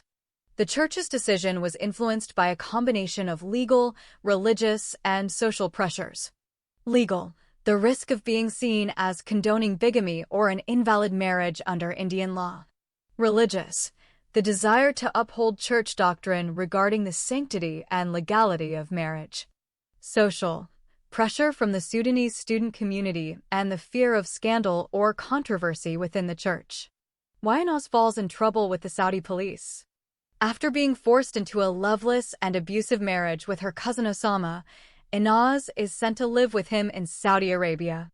There, she faces severe marital abuse, including emotional neglect, physical violence, and sexual exploitation. Osama is revealed to be gay and unable to consummate the marriage, and he eventually gambles away Inaz's virtue to his Saudi friends, resulting in her being raped by others. She is kept under house arrest, starved, and denied contact with the outside world. When she attempts to escape, she is caught and accused of multiple offenses under Saudi Sharia law, including rebellion, adultery, and apostasy, since she later converts to Christianity. These are capital crimes in Saudi Arabia, punishable by flogging, imprisonment, or even execution. The legal and religious system in Saudi Arabia is extremely strict, especially regarding women's autonomy, religious conversion, and marital obedience. Inaz's attempt to escape her abusive husband without his permission, her appearance in public without a male guardian, and her later conversion to Christianity all put her at grave risk of severe punishment. How Tariq saves Inaz's life. When Inaz is arrested and faces the threat of execution or severe corporal punishment, her situation becomes desperate. The novel describes that international intervention and the actions of key allies are crucial to her survival. Specifically, Tariq, her former lover, plays a pivotal role in saving her life at a critical moment. After Inaz is detained and faces the possibility of being stoned or beheaded for apostasy and other alleged crimes, her father and Tariq are contacted. Tariq is asked to provide a written statement and later to appear in person to the Saudi Sharia court, declaring that he had divorced Inaz before she married her cousin Osama. This testimony is crucial because, under Sharia law, being married to two men at the same time, polyandry, is a capital offense. Tariq's statement and willingness to testify that he had divorced Inaz before her second marriage provide the legal technicality needed to spare her from the death penalty for polyandry. Additionally, international organizations such as the UN and human rights activists intervene, and with Tariq's cooperation, Inaz is ultimately acquitted of the most serious charges. She is granted refugee status and is able to escape Saudi Arabia, eventually resettling in Canada with her new husband and children. Key points. Inaz's trouble with Saudi police stems from her attempt to escape an abusive marriage, her lack of autonomy as a woman, and her conversion to Christianity, all of which are criminalized under Saudi law. Tariq saves her life by providing a divorce statement and testifying in court, which prevents her from being convicted of polyandry, a capital crime. His intervention, combined with international pressure, leads to her release and eventual resettlement. Life of Inaz after her release from jail in India. After her release from prison, Inaz experiences a dramatic transformation and a new beginning. 1. Exoneration and compensation. Inaz is acquitted of the false charges of drug smuggling and adultery in the Bombay Criminal Court. The real story behind her return to India and the fabricated evidence against her is revealed in court, thanks to the confessions of her friends Mr. Vijay Alexander and Miss Teresa Alexander. This leads to her honorable release and a significant compensation from the government of Maharashtra, 1 crore Indian rupees, about $143,000. 2. Reunion and farewell. After her release, Inaz is reunited with her husband Joseph and their children, Grace and Victor. The Alexander family, who played a crucial role in her rescue and legal defense, hosts a large farewell party for the family before their departure from India. 3. Emigration to Canada. Inaz, Joseph, and their children emigrate to Canada as resettled refugees. They are welcomed in Calgary, Alberta, where they receive support for accommodation, legal aid, and financial assistance for 1 year as part of their resettlement package. they are also promised the opportunity to pursue further education and rebuild their lives in a safe environment. 4. A new beginning.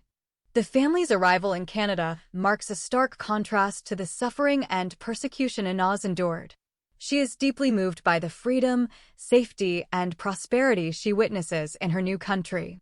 The narrative emphasizes her sense of liberation from the abuses and restrictions of her past, and her hope for a better future for herself and her family. 5. Ongoing challenges. The novel also hints at ongoing challenges, such as the threat of being targeted by extremists even in the West, and the complexities of adapting to a new society. However, the overall tone is one of hope, resilience, and the pursuit of dignity and justice. In summary, after her release, Inaz is vindicated, compensated, and able to start a new life in Canada with her family, supported by friends who helped her overcome immense adversity. Her journey is portrayed as a triumph of resilience and hope over oppression and injustice. Why Tariq fails to protect Inaz from her father during the two key moments when her father attempts to kill her, first in Pune, India, and later in Khartoum, Sudan. Here's a detailed analysis based on the narrative in the novel. 1. Pune, India, the first attempt. When Inaz's father discovers her relationship with Tariq and their forced secret marriage, he travels to India in a rage. Upon finding Inaz and Tariq together after their return from Goa, he violently attacks Inaz in her apartment, nearly killing her in an attempted honor killing. Tariq flees the scene, leaving Inaz to face her father alone. Why does Tariq fail to protect her? Fear and powerlessness. Tariq is depicted as deeply affected by social prejudice and internalized insecurity. He is younger than Inaz and, despite his love, is often passive in the face of overwhelming opposition. When confronted with the violent rage of Inaz's father, a figure of patriarchal authority and physical danger, Tariq is paralyzed by fear and flees rather than intervening. Social conditioning. Both Inaz and Tariq are aware from the start that their relationship is unmarriageable and doomed by societal norms. Tariq has internalized the belief that he is not entitled to fight for Inaz against her family, especially in the face of such violence. Guilt and regret. After the incident, Tariq is haunted by guilt for abandoning Inaz in her moment of need. He is depicted as emotionally scarred by his inability to protect her, which becomes a recurring theme in his character arc. 2. Khartoum, Sudan, the second attempt. Later, after Inaz and Tariq escape from Saudi Arabia and Yemen and return to Sudan, Inaz is again subjected to violence by her parents. Her father and mother physically assault her for her relationship with Tariq and her refusal to conform. Once again, Tariq is present but does not intervene. Instead, he leaves with his own father, ignoring Inaz's pleas for help. Why does Tariq fail again? Cultural boundaries. Tariq feels he has no right to interfere between a daughter and her family, especially in a society where patriarchal authority is absolute. He is reminded by his own parents that Inaz is still a married woman and that their relationship is not legitimate in the eyes of her family or society. Resignation and internalized depression. By this point, Tariq has become resigned to the impossibility of their relationship. He accepts his family's and society's judgment that he and Inaz are unmarriageable lovers and that their paths must be part. His passivity is reinforced by his family's insistence that he choose between them and Inaz. Emotional paralysis. The trauma of repeated rejection and violence has left Tariq emotionally paralyzed. He is unable to act decisively, and his inaction is a reflection of his own wounded pride and sense of powerlessness. Summary table. Incident. Tariq's response. Unable to act decisively. Underlying reasons. Pune, India.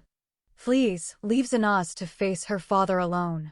Fear, powerlessness, internalized social norms, guilt. Khartoum, Sudan. Leaves with his father, ignores Inaz's pleas. Cultural boundaries, resignation, emotional paralysis, family pressure. Thematic significance. Tariq's inability to protect Inaz is not simply a personal failing, but a reflection of the broader themes of the novel: the destructive power of racism, patriarchy, and social exclusion. His passivity and eventual withdrawal highlight how deeply internalized oppression and societal norms can undermine even the most passionate love. The repeated pattern of abandonment and non-intervention underscores the tragedy of their relationship and the personal costs of social injustice. How Joseph protects Inaz from her father when her father tries to kill her for her apostasy from Islam, her conversion to Christianity, and her marriage to a Christian man. Here's a detailed answer based on the events in the novel Inaz and the Two Unmarriageable Lovers by Dr. A. Ahmed. The confrontation at Marine Drive, Bombay. The most dramatic and direct act of protection occurs during the attempted honor killing at the Queen Necklace Seashore, Marine Drive, in Bombay. After Inaz publicly confronts her father and refuses to renounce her new faith and marriage, her father, enraged and armed with a rod and dagger, attacks the couple in a public place. Sequence of events. Ambush. Inaz and Joseph are sitting together at their favorite spot by the seashore when her father, having tracked them down with the help of others, approaches them, brandishing weapons and shouting religious slogans. The crowd of bystanders and even the police flee in fear, leaving the couple isolated. Physical defense. As Inaz's father attacks, Joseph stands between Inaz and her father, physically shielding her from harm. He engages in a direct fight with the attacker, using his bare hands to defend both himself and Inaz. Despite being struck multiple times with a stick and eventually stabbed in the stomach, Joseph does not retreat. Sacrifice. When Inaz's father attempts to stab her, Joseph throws himself in front of her, taking the blow meant for her. His willingness to risk and nearly lose his life is the ultimate act of protection. Outcome: the commotion and Joseph's resistance buy enough time for the police to intervene. The attacker is subdued, and both Joseph and Inaz survive the ordeal, though Joseph is seriously wounded and requires hospitalization. Thematic significance. Contrast with Tariq. Unlike Tariq, who flees or is paralyzed by fear during similar attacks, Joseph actively intervenes, putting his own life at risk to save Inaz. This act is a turning point in the narrative, highlighting the depth of his love, courage, and commitment. Empowerment and solidarity. Joseph's protection is not only physical, but also emotional and moral. He stands by Inaz throughout her ordeal, supports her choices, and helps her reclaim agency in the face of patriarchal and religious violence. Key points. Joseph physically shields Inaz from her father's attack, directly confronting the attacker and sustaining serious injuries in the process. His actions are motivated by love, solidarity, and a refusal to let Inaz face violence alone. This episode is a powerful illustration of the novel's themes: resistance, sacrifice, and the transformative power of partnership.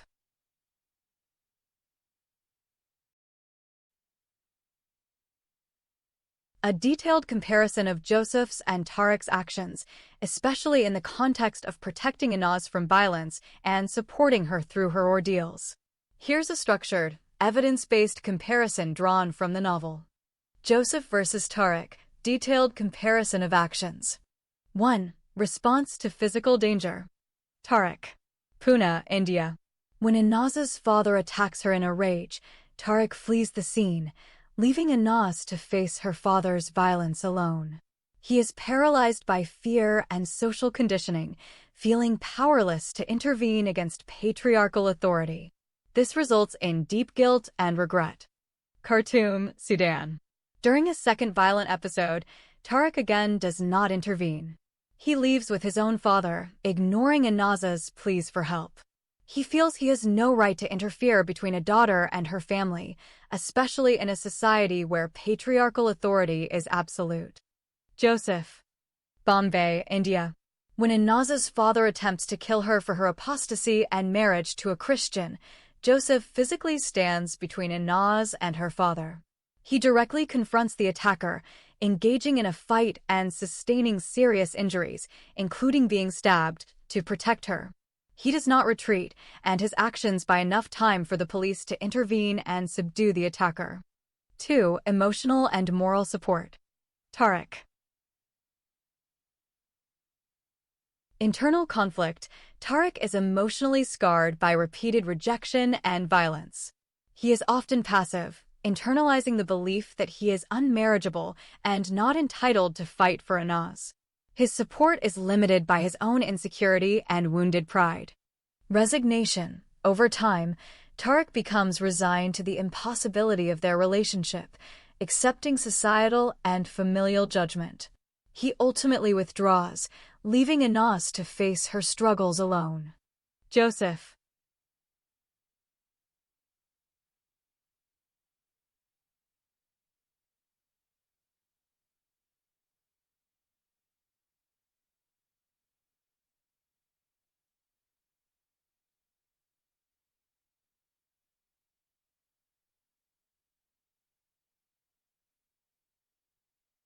Solidarity and empowerment.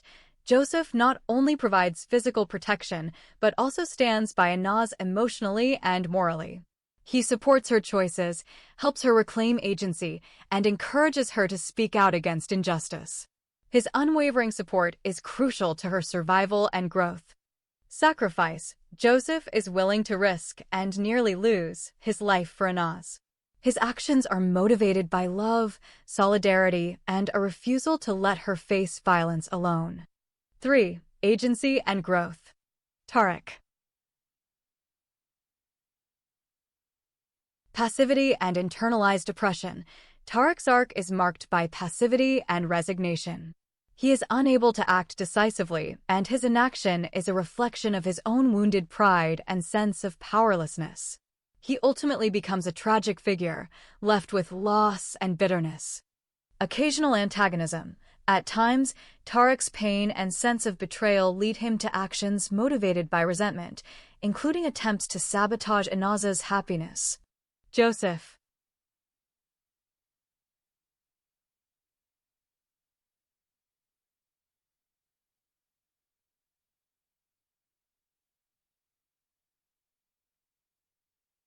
Active protector and healer. Joseph grows from a supportive partner to a protector and advocate, sacrificing his own ambitions for Anaz's safety and well-being.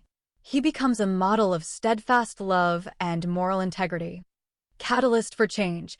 Through his actions and support, Joseph helps Anaz transform from a victim to a survivor and activist, reclaiming her voice and agency. 4. Symbolic meaning. Aspect. Tariq. Joseph. Initial status.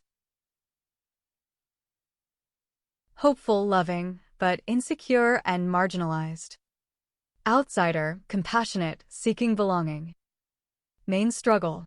Against racism, social exclusion, and loss. Against racism, injustice, and loss. Turning point. Loss of Anaz, sense of betrayal. Taking on protector role, sacrificing for love. Growth. From hopeful lover to wounded, sometimes vengeful. From supporter to protector and healer. Resolution. Bitterness, resignation, tragic loss. Family, fulfillment, solidarity, new life in Canada. Symbolism. Pain of racial/social injustice, tragedy of exclusion. Love, loyalty, cross-cultural solidarity. Key insights. Tariq's actions are shaped by fear, internalized oppression, and resignation. He is unable to protect Anaz in moments of crisis, and his passivity ultimately leads to tragic outcomes. Joseph's actions are defined by courage, sacrifice, and unwavering support. He actively intervenes to protect Anaz, both physically and emotionally, and his partnership is transformative for both of them. Conclusion. Joseph and Tariq represent two contrasting models of love and support in the face of oppression. Tariq is a tragic figure, paralyzed by societal barriers and personal insecurity, whose inaction and resignation leave Anaz vulnerable. Joseph is a symbol of hope, resilience, and cross-cultural solidarity, whose active protection and emotional support enable Anaz to survive, heal, and reclaim her agency.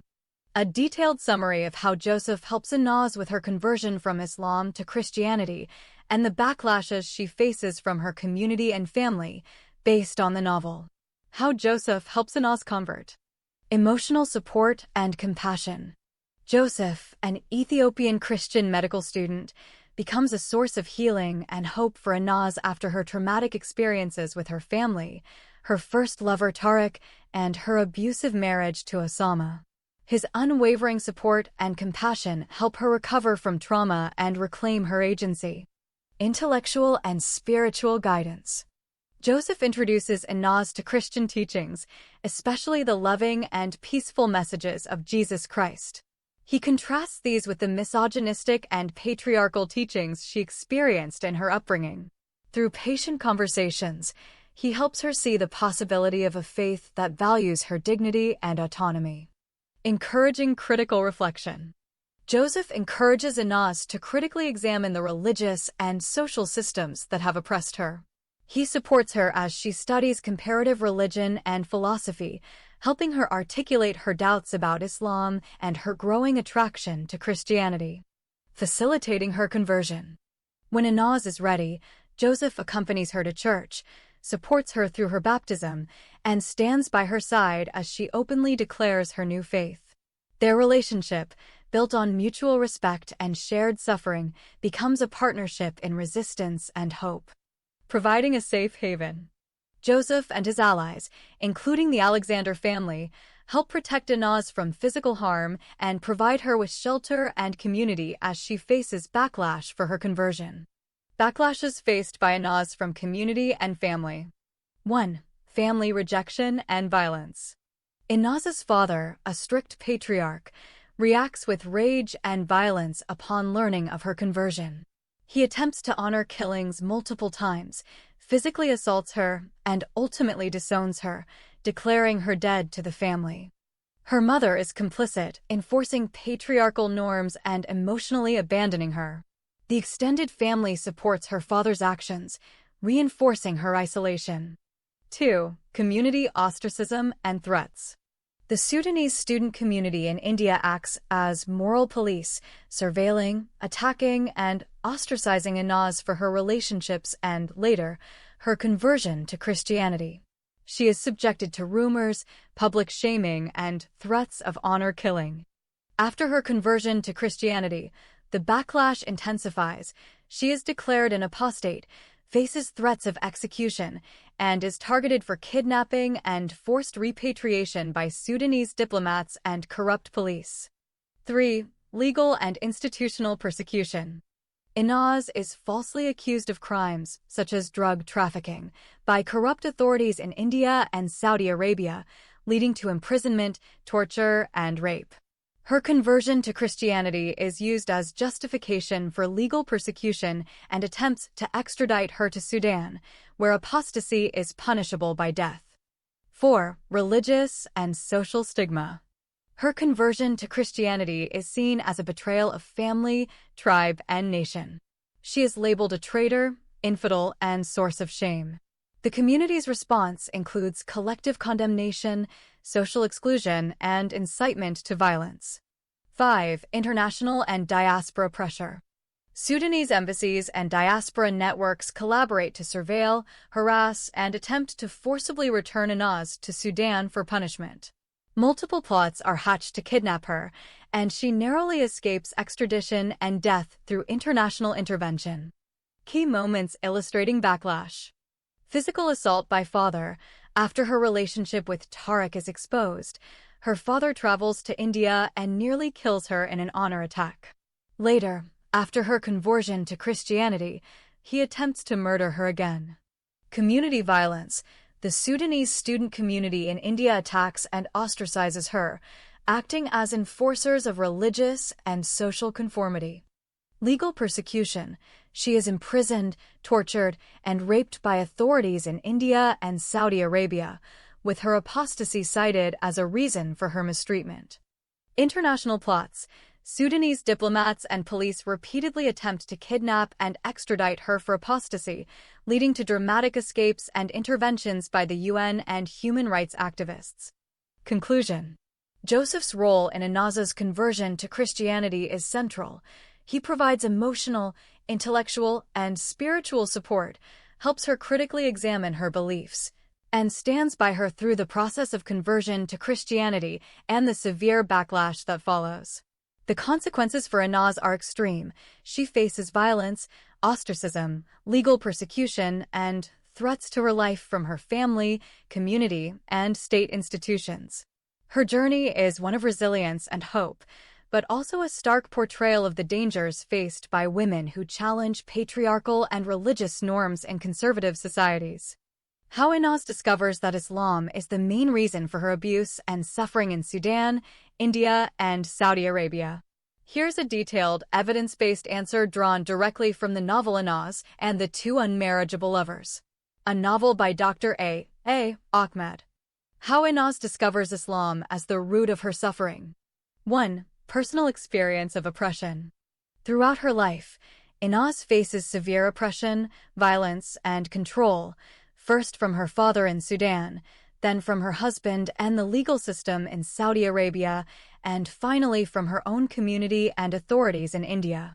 Each time she is abused, the justification is rooted in religious doctrine or Sharia law. Her father attempts honor killings and forces her into marriage, citing Islamic law and the authority of the male guardian, wali. In Saudi Arabia, she is imprisoned, beaten, and denied autonomy under the guardianship system, which is explicitly justified by hadiths and Quranic verses. In India, the Sudanese student community acts as moral police, enforcing conformity and punishing her for relationships and choices that violate religious norms. 2. Critical reflection and study. After escaping immediate danger, Inaz begins to study religion deeply, especially the role of women in Islam. She spends months reading religious texts and feminist critiques, comparing Islam with other religions. Through this research, she realizes that many of the abuses she suffered are not just cultural, but are directly supported by Islamic scripture and tradition. 3. Conversations with allies. Her Christian husband Joseph and secular friends encourage her to question the roots of her suffering. They point out that the misogynistic treatment she endured is not just the fault of individuals, but is embedded in the religious and legal systems that govern her society. These conversations help her connect her personal experiences to broader patterns of institutionalized oppression. 4. Testimony of women's rights activists. Later in the novel, Inaz is interviewed by Arab Muslim women's rights activists. They trace the root of her abuse not just to her family or community, but to the religious doctrines themselves. They point out that the hadiths and Quranic verses give men absolute authority over women, justify violence, and prescribe harsh punishments for disobedience or apostasy. Their conclusion is that Islam, as interpreted and practiced in her context, is the central cause of her suffering. 5. Key realization. The pivotal realization for Inaz is that her suffering is not an accident or the result of a few bad individuals, but is systematically enabled and justified by religious law and tradition. She comes to see that forced marriage, honor violence, female genital mutilation, lack of legal recourse, and punishment for apostasy are all sanctioned by religious texts and authorities. Attempts to reform or reinterpret these doctrines are met with fierce resistance from religious leaders and communities. The only way for her to achieve freedom and dignity is to reject the system that perpetuates her oppression. Summary: Inaz's journey from victimhood to agency is marked by her growing awareness that Islam, as practiced in her societies, is the root cause of her abuse and suffering. This realization comes through personal experience, critical study, supportive conversations, and the testimony of women's rights activists, culminating in her decision to leave Islam and advocate for the rights of women and minorities. Direct quotes from the novel that show how Inaz discovers Islam is the main reason for her abuse and suffering in Sudan, India, and Saudi Arabia. Here are several key passages with context drawn directly from the text. 1. Women's rights activists' conclusion. The Arab women's rights activists trace the root of the abuses and persecutions of the apostate girl, which went beyond those Sudanese diplomats and students in India who hate her and made several attempts to destroy her life. Starting from her Muslim father, who made 3 attempts to slay her. Firstly, Her father almost killed her in Pune City when he heard a mere rumor that his Arab daughter married an African Sudanese boy by the name of Tariq Haroun al-Ajabo without his knowledge and consent. The women's rights activists found out there are authentic hadiths of the Prophet Muhammad, which said a marriage of a girl without the permission of her wali, father, or another guardian is invalid. Therefore, the Muslim father empowered and supported by such a hadith, he could not be condemned alone without pointing a finger at the founder of Islam who gave him this absolute right on the life of his daughter to control her and decide who to marry. 2. On the role of Sharia and hadith. Her father and mother punished her and locked her up inside a dark room because she ran away from her first Arab husband Osama Hashim Sulla, whom she accused of being a gay, pimp, and abusive husband who sold his wife through gambling to 7 Saudis who all of them had raped her in his apartment. Moreover, Inaz was condemned by the Muslim society and the Islamic Sharia law in Saudi Arabia because she left her evil husband's apartment in Jeddah City without his knowledge and without a male muharram and ran away from him. Again, there is an authentic hadith of the Prophet of Islam which forbids the woman to go out of her house without the company of her husband or male muharram, such as her father or brother. Instead of trying to find out whether Inaz was truly being abused by her first Sudanese husband and his Saudi friends, the Islamic law and the Muslim society put the blame on her and condemned her as a rebellious wife who deserved to be given 200 lashes. Her bold action was counted as rebellion. The Quran gives her father the right to beat his rebellious daughter and her husband to hammer his rebellious wife. See Surah Al-Nisa 4, verse 34. 3. On apostasy and punishment. Her father became extremely furious when he came to know his daughter had forsaken Islam and become a Christian. He decided to go to India and punish her for the abominable apostasy she had done. Islam strictly forbids conversion to another religion and prescribes capital punishment to an apostate. This severe punishment is based on authentic hadiths of the Prophet Muhammad, which are mentioned in Sahih al-Bukhari and Sahih Muslim. Also, the first rightly guided caliph, Abu Bakr al-Siddiq, fought against the Muslim apostates and killed many of them. Accordingly, her outraged Muslim father traveled all the way to Pakistan and smuggled himself across the Indian border. He then purchased a dagger and a big stick and attacked his daughter and her Christian husband. If her Ethiopian husband did not courageously defend his Sudanese wife, her dangerous Muslim father would have beheaded her in broad daylight. The criminal's father was arrested, tried, condemned, and sentenced to 10 years prison term under hard labor. At present, he is serving his sentence in a maximum security prison in Bombay City. By condemning her imprisoned father, the Indian secular court was also indirectly condemned Islam, which gave him the right to kill his apostate Muslim daughter. This is in one of the authentic hadiths in which the Prophet Muhammad said, "Whoever changes his religion, kill him." 4. Inaz's own realization and mission. Inaz truthfully and sincerely answered all their questions. She told them in plain language she wants to master some topics in Islam with the hope of assisting other Muslim women escaping from that abusive religion, which is the main cause of their suffering and misery in life. 5. Summary by the women's rights activists. In conclusion, the underlying cause of her abuses and persecutions is the religion of Islam. These passages show, in Inaz's own words and through the analysis of other characters, that her journey of discovery is both personal and intellectual. She connects her suffering, forced marriage, violence, legal vulnerability, and persecution for apostasy directly to the teachings and laws of Islam as practiced in her societies. A comparison of the legal responses to the abuse suffered by Inaz in Saudi Arabia and Mary Akal in India, as depicted in the novel Inaz and the Two Unmarriageable Lovers by Dr. A. Ahmed. Here's a detailed, evidence-based comparison based on the novel's content. Abuse of Inaz in Saudi Arabia. Legal response. Nature of abuse. Inaz was subjected to severe abuse by her husband Osama's friends in Saudi Arabia, including marital rape, sexual exploitation, imprisonment, and being gambled away and raped by others. She was also kept under house arrest, starved, and denied autonomy. Legal context. Saudi Arabia's legal system is based on strict Sharia law, with the guardianship system, Nizam al-Walaya, giving men absolute control over women.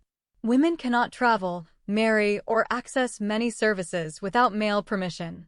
Marital rape and domestic violence are not recognized as crimes, and women who report abuse are often punished themselves. The law is used to enforce obedience rather than protect victims.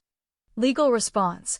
When Inaz attempted to escape, she was arrested and charged with multiple offenses, including disobedience, adultery, and apostasy, all of which can carry the death penalty. There was no legal protection for her as a victim. Instead, the legal system was complicit in her abuse, and her suffering was justified by family and community as necessary for family honor and religious conformity. Abuse of Mary Akal in India. Legal response. Nature of abuse. Mary Akal, a Sudanese Christian girl, was involved with Khalid in India. She was subjected to repeated sexual exploitation and abuse by Khalid and his friends. Khalid treated Mary as a sex slave, allowed his friends to rape her, sometimes while she was intoxicated, and profited from her exploitation. Legal context. India's legal system is officially secular and, in principle, offers legal recourse for victims of sexual violence. However, the novel depicts a context where foreign women, especially those without strong social support, are extremely vulnerable. Mary's abuse is not reported to the authorities, and she does not receive legal protection or justice. The system is portrayed as slow, corrupt, and often biased against outsiders, making it difficult for victims like Mary to seek help. Legal response. There is no formal legal response to Mary's abuse in the narrative. Her suffering is largely invisible to the authorities, and she remains trapped in a cycle of exploitation. The lack of intervention is attributed to her marginalized status as a foreign student and the broader context of corruption and indifference in the Indian system. Comparative analysis. Aspect. Inaz in Saudi Arabia. Mary Akal in India. Type of abuse. Marital rape, sexual exploitation, imprisonment, rape by others. Sexual exploitation, repeated rape by boyfriend's friends. Legal system. Sharia law, guardianship system, no recognition of marital rape or domestic violence. Secular law, but with practical barriers for foreign women. Legal response. Victim criminalized, no protection, risk of death penalty. No legal intervention, abuse remains unaddressed. Victim status. Criminalized for seeking help, punished for disobedience. Marginalized, invisible to authorities, no justice. Systemic issues. Law enforces obedience, protects abusers, punishes victims. Corruption, indifference, lack of support for foreign victims. Key insights. In both cases, the legal systems failed to protect the victims. In Inaz's case, the law actively enabled and justified her abuse, criminalizing her for seeking autonomy. In Mary Akal's case, the law was absent or indifferent, leaving her without recourse or protection. The novel uses these parallel stories to critique both the overt legal oppression of women in Saudi Arabia and the practical failures of justice for marginalized women in India. A comparison of the agency of Inaz and Mary Akal, two characters whose stories unfold in very different cultural and personal contexts in the novel Inaz and the Two Unmarriageable Lovers by Dr. A. Ahmed. Inaz, agency under siege, resistance, and transformation. Early life and constraints. Inaz is raised in a strict Sudanese Arab Muslim family, where her choices are heavily constrained by patriarchal, tribal, and religious norms. Her agency is initially very limited. Her father and mother arrange her marriage, control her education, and respond to her attempts at autonomy with violence and confinement. Even when she is allowed to study medicine in India, it is only under her father's conditional approval, and her movements and relationships are closely monitored by both her family and the Sudanese student community abroad. Escalating abuse and loss of control. Throughout her journey, Inaz faces forced marriage, marital rape, imprisonment, and repeated attempts at honor killing. Her agency is repeatedly stripped away by family, community, and legal systems in Sudan, Saudi Arabia, and India. She is subjected to violence, betrayal, and legal persecution, often with little recourse or protection. Turning points and growth. Despite these overwhelming constraints, Inaz's story is also one of growing agency. Key turning points include her decision to convert to Christianity, which is both a spiritual and political act of defiance. Her refusal to betray her allies, even under torture. Her eventual escape from multiple attempts at forced repatriation and execution, often with the help of international organizations and allies. Her public speeches and debates, where she critiques the systems that oppress her and inspires others to question tradition. Limits and costs. Inaz's agency is hard-won and comes at great personal cost. She is often forced to choose between survival and autonomy, and her acts of resistance frequently lead to further violence and isolation. Yet, by the end of the novel, she emerges as a survivor and activist, reclaiming her voice and inspiring others, even as threats persist. Mary Akal, agency in the shadow of exploitation. Background and social position. Mary Akal is a Sudanese Christian girl involved in the church and the Sudanese student community in India. Her relationship with Khalid Mamoun Alajabo is characterized by exploitation and abuse. Khalid treats Mary as a sex partner and, at times, as a commodity. She is subjected to humiliation, objectification, and even being shared with his friends. Mary's agency is severely limited by her social and economic vulnerability, her outsider status, and the power dynamics in her relationship. Constraints and survival. Mary's ability to make choices is constrained by her dependence on Khalid and her marginalization within both the Sudanese and Indian contexts. She is often manipulated, coerced, and subjected to violence, with little support or protection. Her attempts to assert herself are met with further abuse or dismissal, and she is frequently betrayed by those around her. Acts of agency. Despite these constraints, Mary does exercise some agency. She forms alliances with other marginalized individuals, such as Inaz. She sometimes acts as an informant or intermediary, navigating the complex social networks of the Sudanese diaspora. However, these acts are often reactive or survival-oriented, rather than transformative or emancipatory. Limits and outcomes. Mary's agency is largely circumscribed by her circumstances. Unlike Inaz, she does not experience a significant arc of empowerment or transformation. Her story highlights the ways in which intersecting oppressions, gender, race, religion, and class can severely limit agency, especially for those without supportive networks or institutional protection. Comparative insights. Structural constraints. Both Inaz and Mary face severe structural constraints, but Inaz's journey is marked by a gradual reclamation of agency, while Mary's journey is characterized by ongoing exploitation and limited opportunities for resistance. Support networks. Inaz, despite her isolation, eventually finds allies, Joseph, the Alexander family, international organizations, who help her assert her agency. Mary, by contrast, is more isolated and lacks sustained support. Transformation versus survival. Inaz's story is one of transformation from victim to survivor to activist. Mary's story is more about survival within an exploitative system, with few opportunities for meaningful change. Agency and cost. Both pay a high price for any assertion of agency, but Inaz's acts of resistance have broader social and political impact, while Mary's are more circumscribed and personal.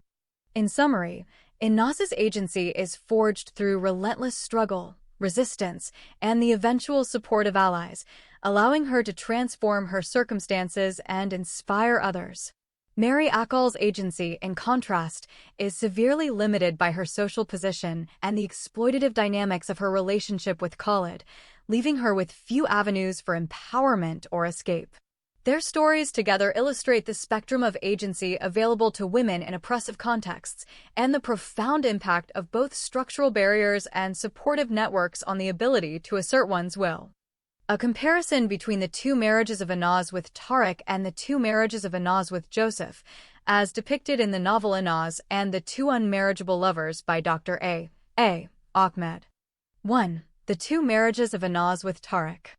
A. The forced/secret Islamic marriage in India.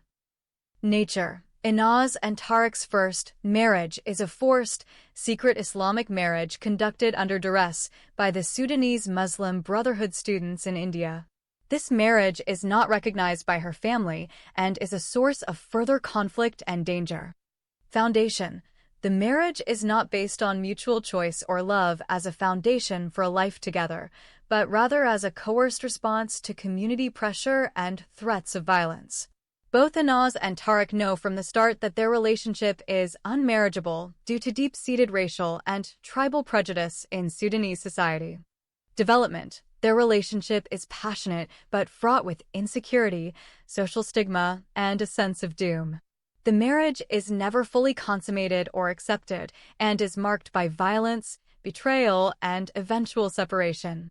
Tariq's love becomes tinged with bitterness and resentment, especially after Anaz's conversion to Christianity and her eventual marriage to Joseph. Outcome. The marriage ends in tragedy and unresolved pain. Tariq transitions from hopeful lover to a wounded, sometimes vengeful outsider. Their relationship is ultimately destroyed by societal racism, tribalism, and the inability to overcome these barriers. B. The later marriage arranged by Anaz's father. Nature. After Anaz's apostasy and her father's desperation to save her from Christianity, he arranges another marriage between Anaz and Tariq, this time in Egypt, without her knowledge or consent. This is a legal and religious maneuver, not a relationship based on love or partnership. Foundation. The marriage is a product of patriarchal and religious control, intended to restore family honor and bring Anaz back to Islam. It is not recognized by Anaz as legitimate, and she rejects it outright when confronted. Development. Tariq's role is largely passive, and his motivations are mixed, partly love, partly a sense of wounded pride, and partly pressure from Anaz's father. The marriage is never consummated or lived as a real partnership. Outcome. The marriage is ultimately nullified by Anaz through legal means in India, and she refuses to acknowledge it as valid. It serves as a plot device to highlight the lack of agency women have under patriarchal systems and the use of marriage as a tool of control. 2. The two marriages of Anaz with Joseph. A. The first marriage, civil and Christian union in India. Nature. Anaz and Joseph's first marriage is a civil and Christian union founded on mutual love, respect, and emotional support. It is a partnership of equals, celebrated with the support of friends and allies. Foundation. Their relationship develops gradually, beginning with compassion and friendship after Anaz's traumatic experiences. It is built on mutual respect, healing, and solidarity, with Joseph offering unwavering support and a sense of safety. Development. Their love grows through shared adversity, persecution, violence, and legal threats. Joseph stands by Anaz through her conversion to Christianity, legal battles, and eventual resettlement as refugees. Their partnership allows both to grow, Anaz from victim to survivor and activist, and Joseph from supporter to protector and healer. Outcome. Their marriage leads to hope, new beginnings, and eventual resettlement in Canada. It is a source of healing, resilience, and the possibility of a new life built on love and solidarity. B. The second marriage, legal and religious reaffirmation. Nature. After legal challenges and the nullification of her forced marriage to Tariq, Anaz and Joseph remarry, both civilly and in the church, to reaffirm their union and resolve any legal or religious ambiguities. Foundation. This second marriage is a reaffirmation of their chosen partnership, now fully recognized by both civil and religious authorities. It is a conscious, mutual decision, free from coercion or external pressure. Development. The second marriage is marked by public acceptance within their community and church, and it symbolizes the triumph of agency, love, and personal choice over patriarchal and religious constraints. Outcome. The reaffirmed marriage allows Anaz and Joseph to move forward as a family, secure in their relationship and their legal status. It is a testament to their resilience and the power of chosen love. Comparative table. Aspect. Anaz and Tariq, first and second. Anaz and Joseph, first and second. Nature. Forced, secret, or arranged, not based on mutual choice, never fully recognized or lived. Chosen, loving, healing, and reaffirmed, partnership of equals. Foundation. Coercion, social/religious pressure, family honor. Mutual respect, solidarity, emotional support, agency. Development. Marked by insecurity, stigma, violence, and eventual rejection. Grows through adversity, partnership, and shared struggle. Outcome. Ends in tragedy, nullification, and rejection. It leads to hope, healing, family, and new beginnings. Key insights. Agency. Anaz's marriages to Tariq are characterized by a lack of agency. She is coerced, manipulated, and denied choice. Her marriages to Joseph, by contrast, are acts of agency and self-determination, chosen freely and reaffirmed in the face of adversity. Social context. The marriages to Tariq reflect the oppressive power of patriarchal and tribal systems, while the marriages to Joseph symbolize the possibility of love, healing, and partnership across boundaries. Resolution. The contrast between these marriages underscores the novel's central themes: the struggle for autonomy, the destructiveness of forced unions, and the redemptive power of chosen love. In summary, the two marriages of Anaz with Tariq are defined by coercion, social control, and tragedy, while her two marriages with Joseph are defined by agency, mutual love, and the hope of a new life. This contrast is central to the novel's critique of patriarchal and religious systems and its affirmation of personal freedom and dignity.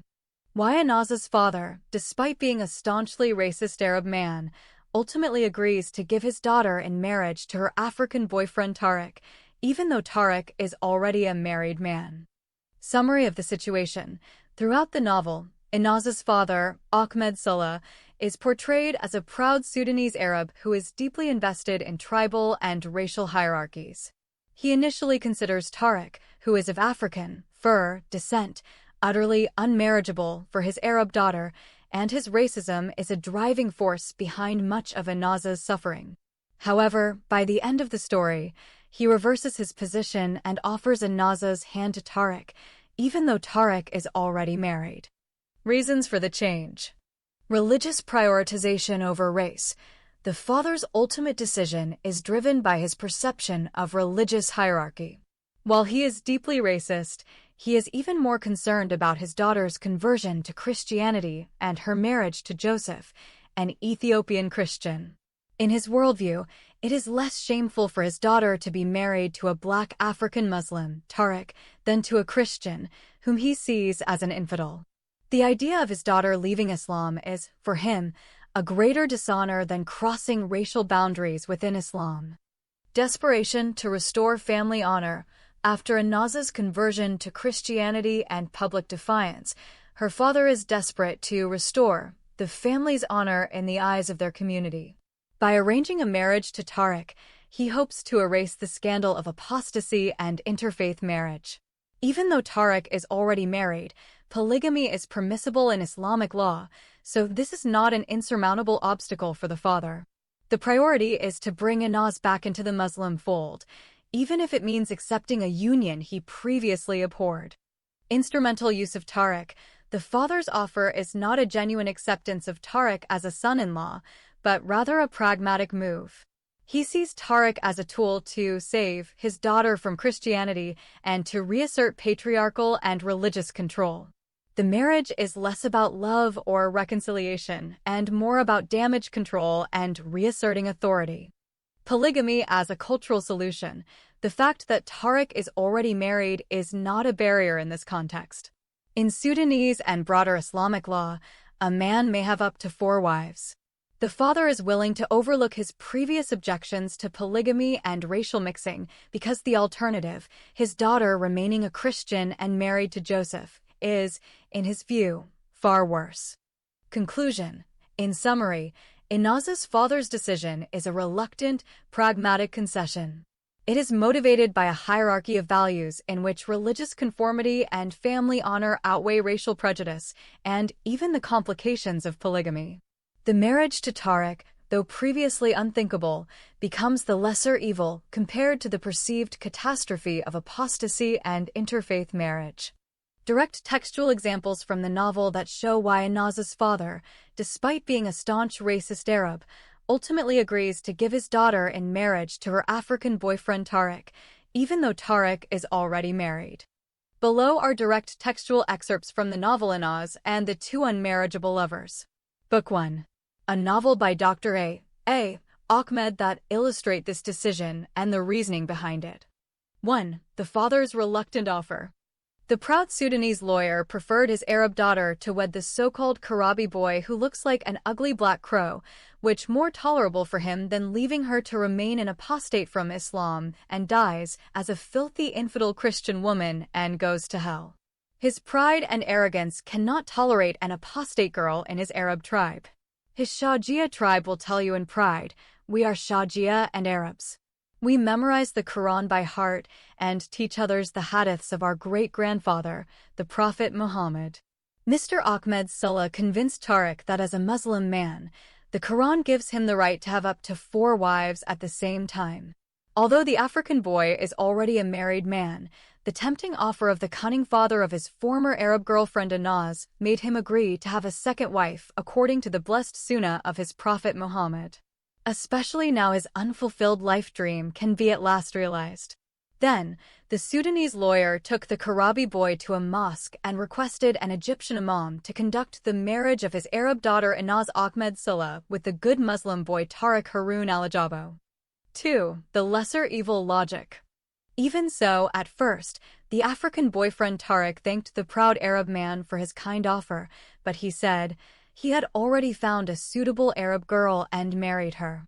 The proud Muslim father preferred his Arab daughter to wed the so-called Karabi boy who looks like an ugly black crow, which more tolerable for him than leaving her to remain an apostate from Islam and dies as a filthy infidel Christian woman and goes to hell. 3. Religious motivation overriding racism. It was the good man Mr. Vijay Alexander who came up with the plan to help the trapped Sudanese apostate girl to escape from her helpless situation in the hotel in Doha. The proud Sudanese lawyer, Mr. Ahmed Sulla, has eventually become the Minister of Justice in the Democratic Republic of Sudan. We may or may not meet him again down the road of the life of his terribly abused and unjustly persecuted and prosecuted daughter. He did that because he was extremely outraged and because she was in love with the black African boy. Accordingly, he traveled to Egypt and met with the Karabi boy Tariq Harun al-Ajabo and took him to a mosque and conducted his halal Islamic marriage with his daughter Inaz Ahmed Sulla according to the Holy Book of Allah and the blessed Sunnah of his infallible messenger Muhammad. 4. Polygamy as a solution. The fact that Tariq is already married is not a barrier in this context. In Sudanese and broader Islamic law, a man may have up to 4 wives. The father is willing to overlook his previous objections to polygamy and racial mixing because the alternative, his daughter remaining a Christian and married to Joseph, is, in his view, far worse. 5. The father's own words. My brother, Mr. Ahmed Sulla, spoke in a faint voice begging for mercy rather than challenge. My brother Hashim, the Sudanese lawyer, repeated his request. We must go to the good man Mr. Harun al-Ajabo and beg him and convince him to tell his beloved son Tariq to save the life of my only daughter Inaz. Tariq has to give a statement under oath that he had divorced his wife Inaz Ahmed Sulla before she had married her cousin Osama Hashim Sulla. That is the only way my daughter's life can be saved from those Saudi thugs who want to behead her or stone her to death. In summary, the father's decision is explicitly described as a pragmatic, desperate attempt to save his daughter from the greater shame and danger, in his eyes, of apostasy and interfaith marriage. He is willing to accept a marriage he previously abhorred, even if it means his daughter becomes a second wife to a man of a race he once despised, because religious conformity and family honor take precedence over racial prejudice in this moment of crisis. A detailed comparative summary of Inaz's 5 marriages, with Tariq, Osama, and Joseph, based on the content of the novel Inaz and the Two Unmarriageable Lovers by Dr. A. Ahmed. Overview of Inaz's marital relationships. 1. Marriage to Tariq, first and second. Nature. Both marriages to Tariq are marked by external coercion and societal pressure. The first is a forced, secret Islamic marriage in India, conducted under threat by Sudanese Muslim Brotherhood students. The second is orchestrated by Inaz's father in Egypt, after her apostasy, as a desperate attempt to save family honor and bring her back to Islam. Agency. In both cases, Inaz has little to no agency. The first marriage is a survival tactic under threat of violence. The second is arranged without her knowledge or consent, and is essentially a legal maneuver by her father. Emotional climate. The relationship is passionate but fraught with insecurity, social stigma, and a sense of doom. Both Inaz and Tariq know their union is unmarriageable due to entrenched racism and tribalism. Outcome. Neither marriage is consummated. The relationship ends in separation, bitterness, and unresolved pain. Tariq's role shifts from hopeful lover to a wounded, sometimes antagonistic figure. 2. Marriage to Osama. Nature. This is an arranged, forced marriage orchestrated by Inaz's family for tribal and religious reasons. There is no emotional or romantic bond between Inaz and Osama. Agency. Inaz has no agency. She complies out of obedience to her parents and societal expectations. Emotional climate. The marriage is loveless, dysfunctional, and abusive. Osama is later revealed to be gay and sexually dysfunctional. Inaz is subjected to emotional neglect, physical abuse, and, through Osama's actions, sexual violence by others. Outcome. The marriage is never consummated by Osama. Inaz is isolated, traumatized, and eventually escapes, but not before enduring significant suffering. 3. Marriage to Joseph, first and second. Nature. Both marriages to Joseph are based on mutual love, respect, and emotional support. The first is a civil marriage in India, followed by a Christian wedding. The second occurs after Inaz divorces Tariq in court, resolving legal ambiguities and allowing her and Joseph to remarry and be accepted by their church. Agency. Inaz exercises full agency in choosing Joseph as her partner. Their union is a product of her own will, spiritual journey, and search for dignity. Emotional climate. The relationship is healing, supportive, and transformative. Joseph is a source of hope and resilience for Inaz, helping her recover from trauma and reclaim her agency. Outcome. The marriage is fully consummated and leads to a new life, parenthood, and eventual resettlement in Canada. Their partnership is a model of solidarity and hope. Comparative table. Aspect. Inaz and Tariq, 2. Inaz and Osama, 1. Inaz and Joseph, 2. Foundation. Forced, secret, coerced. Arranged, forced. Chosen, mutual love. Agency. None. None. Full agency. Emotional. Passionate, doomed. Loveless, abusive. Healing, supportive. Consummation. No. No, by Osama. Yes. Social context. Racial/tribal/religious. Patriarchal, tribal. Cross-cultural, solidarity. Outcome. Tragic, unresolved pain. Trauma, isolation. Growth, hope, new beginnings. Symbolism. Tragedy of exclusion. Oppression, loss of self. Resilience, hope, voice for oppressed. Key insights. Agency. Only with Joseph does Inaz exercise true agency and choice. Her marriages to Tariq and Osama are dictated by external forces, family, community, and religious authorities. Consummation. The only marriage that is emotionally and physically consummated is with Joseph. This underscores the difference between relationships founded on coercion versus those based on mutual respect and love. Transformation. The arc of Anaza's marital experiences moves from victimhood and coercion, Tariq, Osama, to agency and partnership, Joseph, reflecting her journey from oppression to self-determination. Summary. Anaza's 5 marriages, 2 with Tariq, 1 with Osama, and 2 with Joseph, trace a journey from forced, loveless, and abusive unions to a chosen, loving, and healing partnership. Only with Joseph does Anaz find both agency and fulfillment, marking a profound transformation in her personal narrative and symbolizing hope and resilience in the face of systemic oppression. A comparative analysis of the cultural contexts in the stories of Anaz and Mary Akal. Comparative summary. Cultural contexts of Anaz and Mary Akal.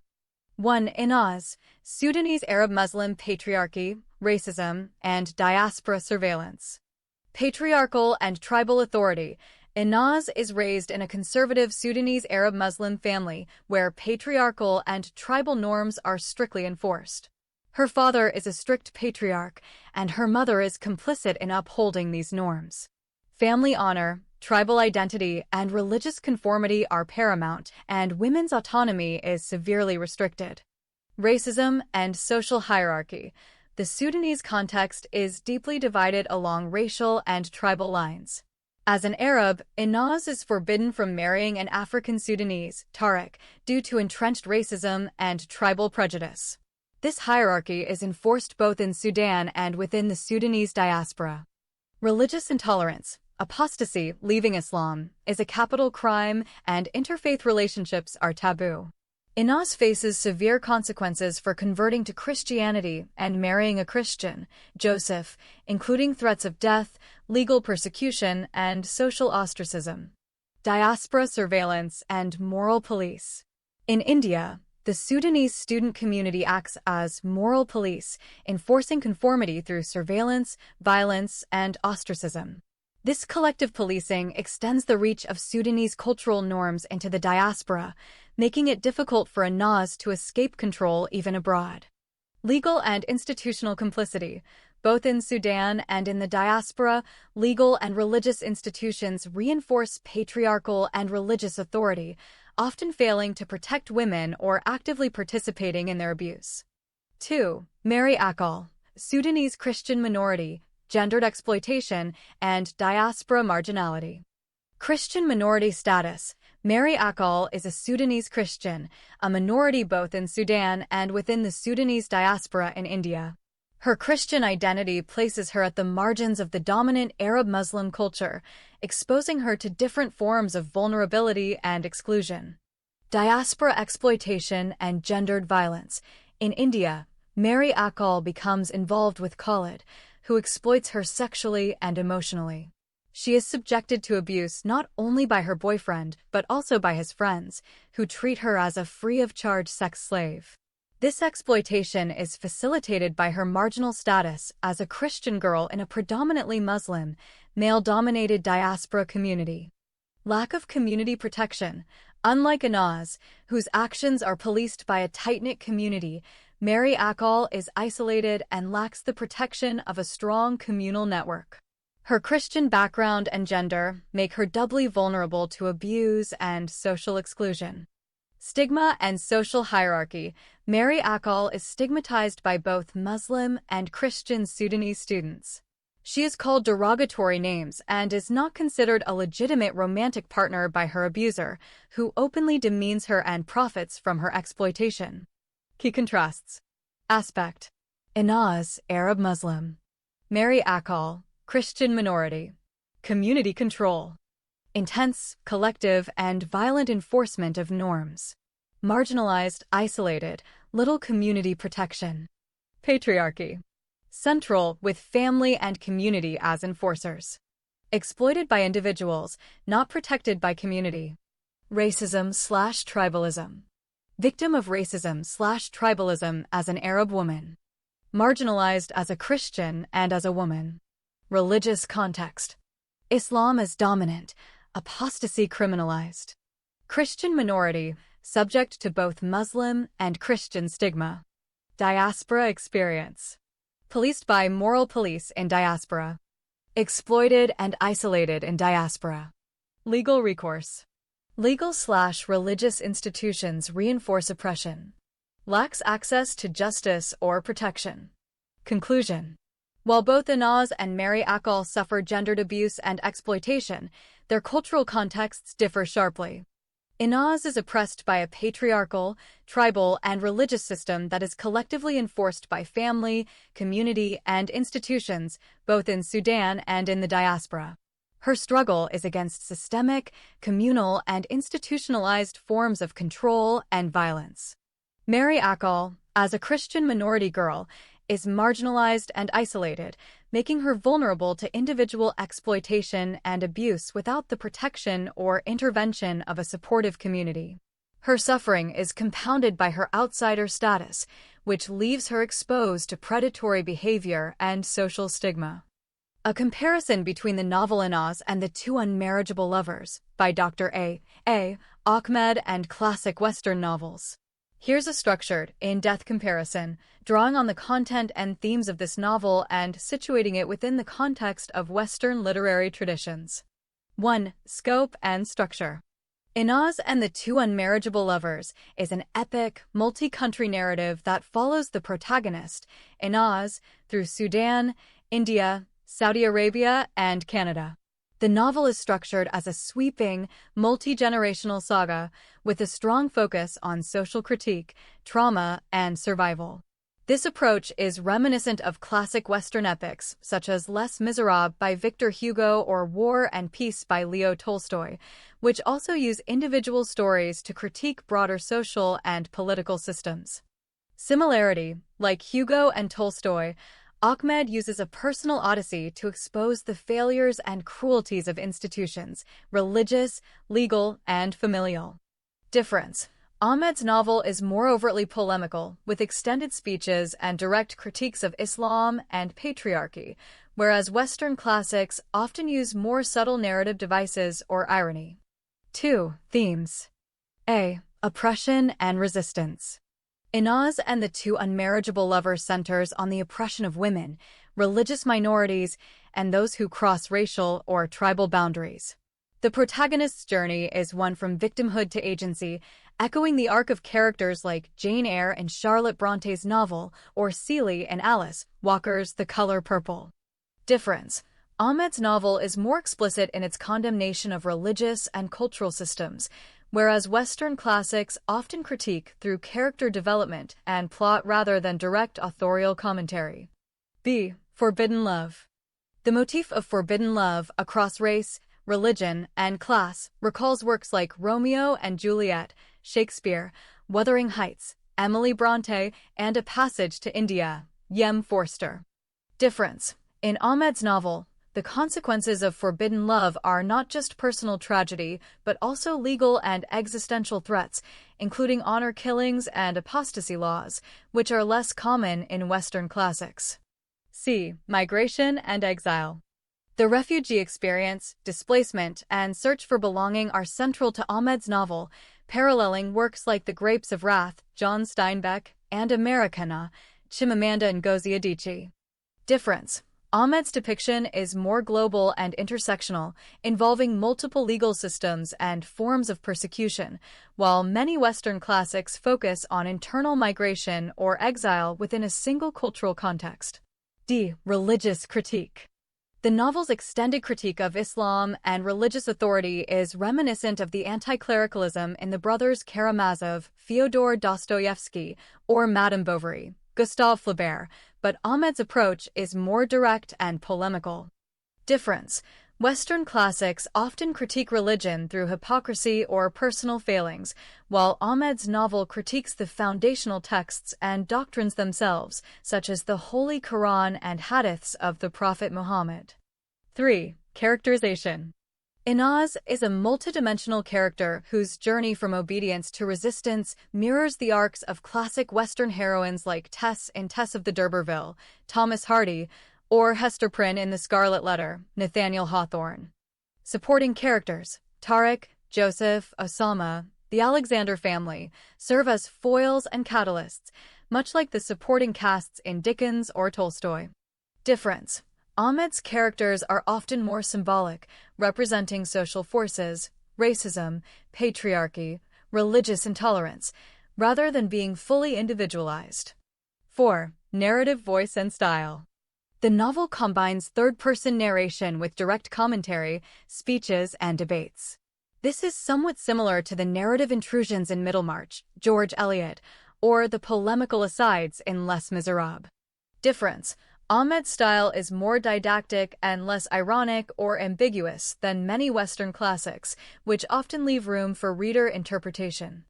5. Social critique and reform. Like Uncle Tom's Cabin, Harriet Beecher Stowe, or Oliver Twist, Charles Dickens, Ahmed's novel is intended as a call to empathy, justice, and reform. Difference: the critique in Ahmed's novel is more intersectional, addressing race, gender, religion, and migration simultaneously, and is rooted in contemporary global realities. 6. Comparisons with specific Western novels. Theme/aspect. Inaz and the Two Unmarriageable Lovers. Classic Western novels examples. Similarities. Differences. Oppression of women. Forced marriage, FGM, honor violence. Jane Eyre, Tess of the D'Urberville. Yes. More explicit, intersectional. Forbidden love. Race/religion/tribe.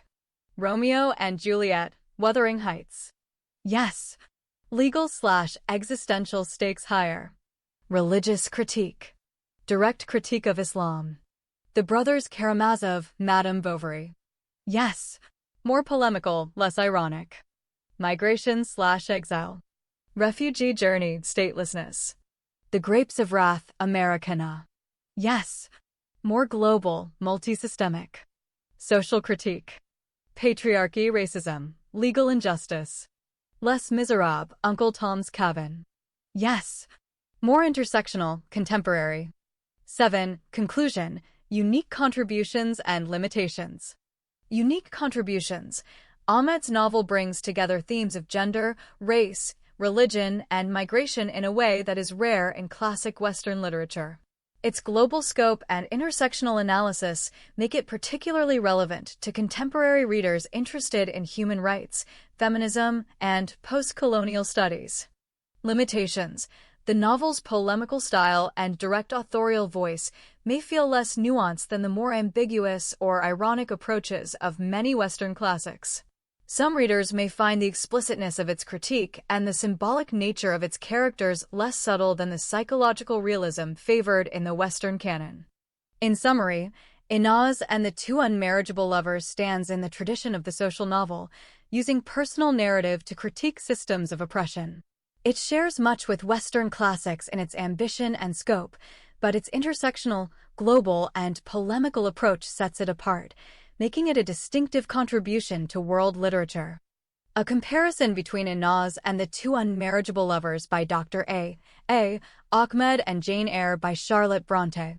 Here's a detailed, thematic, and structural comparison, highlighting both similarities and differences between these two novels. 1. Protagonist's journey, from oppression to agency. Inaz and Jane Eyre are both female protagonists who begin their stories in environments of oppression and gradually assert their autonomy. Inaz faces patriarchal, religious, and racial oppression across multiple countries. Her journey is marked by forced marriage, violence, religious persecution, and exile. She ultimately seeks freedom, dignity, and self-determination through love, conversion from Islam to Christianity, and migration to the West. Jane Eyre is an orphan who endures emotional and physical abuse at the hands of her aunt and at Lowood School. She grows into a self-reliant woman who insists on her moral and emotional independence, even when it means sacrificing love or security. Similarity. Both novels center on a woman's struggle for autonomy in the face of overwhelming social and familial control. Difference. While Jane's struggle is primarily within the context of Victorian England's class and gender norms, Inaz's struggle is intersectional, combining gender, race, religion, and migration, and is more global in scope. 2. Love and forbidden relationships. Jane Eyre explores forbidden love through Jane's relationship with Mr. Rochester, which is complicated by class differences and Rochester's existing marriage. Inaz experiences forbidden love with Tariq due to racial and tribal prejudice, and Joseph due to religious intolerance. Both relationships are violently opposed by family and society, with consequences that are legal and existential. Similarity: both novels use the motif of forbidden love to critique social norms and to test the protagonist's resolve and values. Difference: in Jane Eyre, the resolution comes through personal integrity and eventual social acceptance. In Inaz, the stakes are higher. Her relationships lead to threats of honor killing, legal persecution, and exile. 3. Critique of social and religious institutions. Jane Eyre critiques the hypocrisy and cruelty of religious figures, Mr. Brocklehurst, and the limitations placed on women by Victorian society. Inaz and the Two Unmarriageable Lovers is a much more direct and polemical critique of religious, especially Islamic, and social institutions, focusing on their role in perpetuating misogyny, racism, and violence. Similarity: both novels use the protagonist's experiences to expose the failures of the institutions meant to protect or guide them. Difference: Jane Eyre's critique is more subtle and embedded in character and plot. Ahmed's novel is explicit, with extended speeches and debates. 4. Narrative voice and style. Jane Eyre is written in the first person, allowing for deep psychological insight and emotional immediacy. Inaz and the Two Unmarriageable Lovers uses a third-person omniscient narrator, but frequently breaks into direct commentary, speeches, and polemics. Similarity: both novels are intensely personal, inviting the reader to empathize with the protagonist's suffering and resilience. Difference: Jane Eyre's introspection is more nuanced and ambiguous. Inaz's story is more didactic and outwardly focused on social critique. 5. Resolution and hope. Jane Eyre ends with Jane achieving both love and independence, on her own terms, after a long journey of self-discovery and moral testing. Inaz achieves a measure of freedom and hope through migration and solidarity, but the novel ends with the acknowledgement that threats and struggles persist, even in exile. Similarity: both novels end with the protagonist finding a sense of agency and hope, though not without loss and ongoing challenges. 6. Key thematic table. Theme/aspect. Inaz and the Two Unmarriageable Lovers. Jane Eyre. Similarities. Differences. Female agency. From victim to survivor/activist. From orphan to independent. Yes, Inaz's journey is more global, intersectional, and violent. Forbidden love. Race/religion/tribe barriers. Class/marriage barriers. Yes, Inaz faces legal/existential threats. Jane faces social/moral ones. Social critique. Patriarchy, racism, religious law. Gender/class, religious hypocrisy. Yes, Ahmed's critique is more direct and polemical. Narrative voice. Third person, polemical, multi-country. First person, introspective. Yes, Jane Eyre is more psychologically nuanced. Ending. Hope, but ongoing struggle. Hope, personal fulfillment. Yes, Inaz's threats persist, Jane's are resolved. 7. Conclusion. Why this comparison matters. Both Inaz and the Two Unmarriageable Lovers and Jane Eyre are stories of female resilience, autonomy, and the quest for dignity in oppressive societies. They differ in historical context, narrative style, and the scope of their critique, but both use the personal journey of a woman to illuminate and challenge the systems that constrain her. Jane Eyre is a foundational Western feminist text, focusing on the individual's right to selfhood and love. Inaz and the Two Unmarriageable Lovers expands this struggle to a global, intersectional stage, confronting not only patriarchy, but also racism, religious intolerance, and the trauma of exile.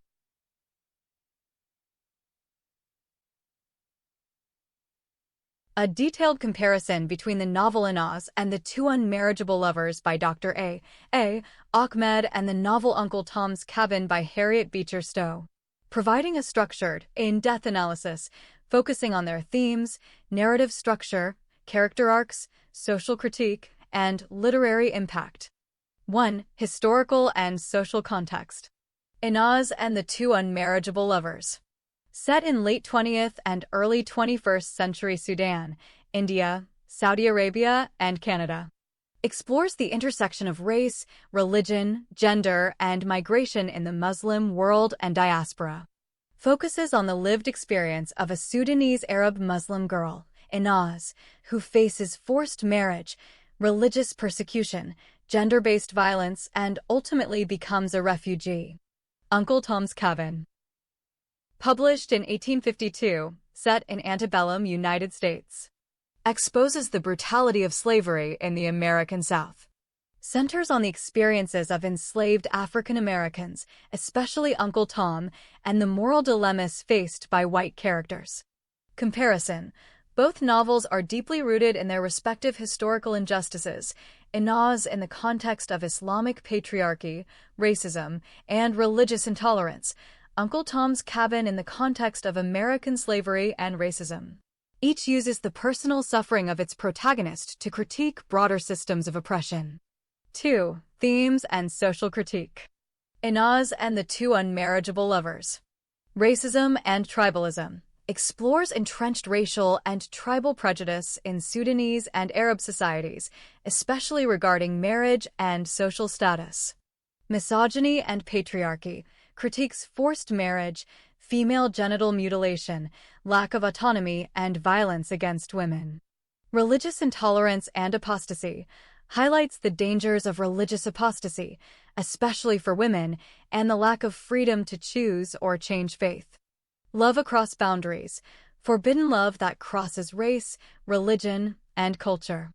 Abuse of power and corruption exposes corruption and abuse by authorities, police, religious leaders, and diplomats. Exile, migration, and refugee experience chronicles the struggles of refugees and migrants seeking safety and belonging. Solidarity and Resistance emphasizes the importance of cross-cultural solidarity and resistance against oppression.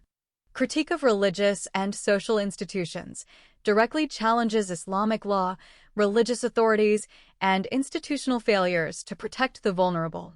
Uncle Tom's Cabin. Slavery and Dehumanization condemns the institution of slavery and its dehumanizing effects.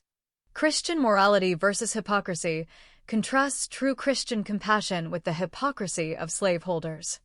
Family and Separation highlights the trauma of families torn apart by slavery. Agency and Resistance shows both passive and active resistance to oppression. Racial Stereotypes and Humanity attempts to humanize enslaved people and challenge prevailing racist stereotypes. Comparison. Both novels are polemical, using fiction to expose and critique systemic injustice. Inaz is more explicit in its critique of religious doctrine and gendered violence, while Uncle Tom's Cabin focuses on the moral and emotional consequences of slavery, using Christian ethics as its primary lens. 3. Narrative structure and plot. Inaz and the Two Unmarriageable Lovers. Follows Inaz from childhood in Sudan through her education in India, forced marriages, conversion to Christianity, persecution, imprisonment, and eventual resettlement in Canada. The plot is episodic, with each section focusing on a different phase of Inaz's ordeal: family oppression, diaspora surveillance, forced marriage, legal battles, rape, refugee experience, and activism. Includes courtroom drama, escape sequences, and public debates, culminating in Inaz's public speeches and debates on women's rights and Islam. Uncle Tom's Cabin.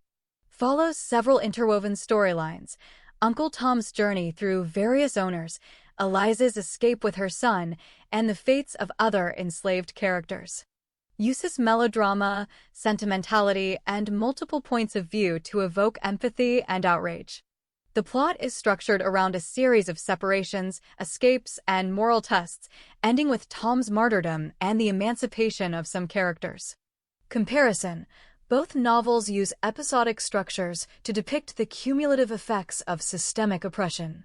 Inaz is more global and contemporary, with a focus on legal and political processes, while Uncle Tom's Cabin is more domestic and sentimental, focusing on family and faith.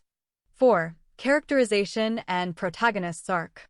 Inaz, a complex, multidimensional protagonist whose journey is from obedience and victimhood to resistance, agency, and activism. She survives forced marriage, rape, imprisonment, and exile, ultimately becoming a public critic of the systems that oppressed her.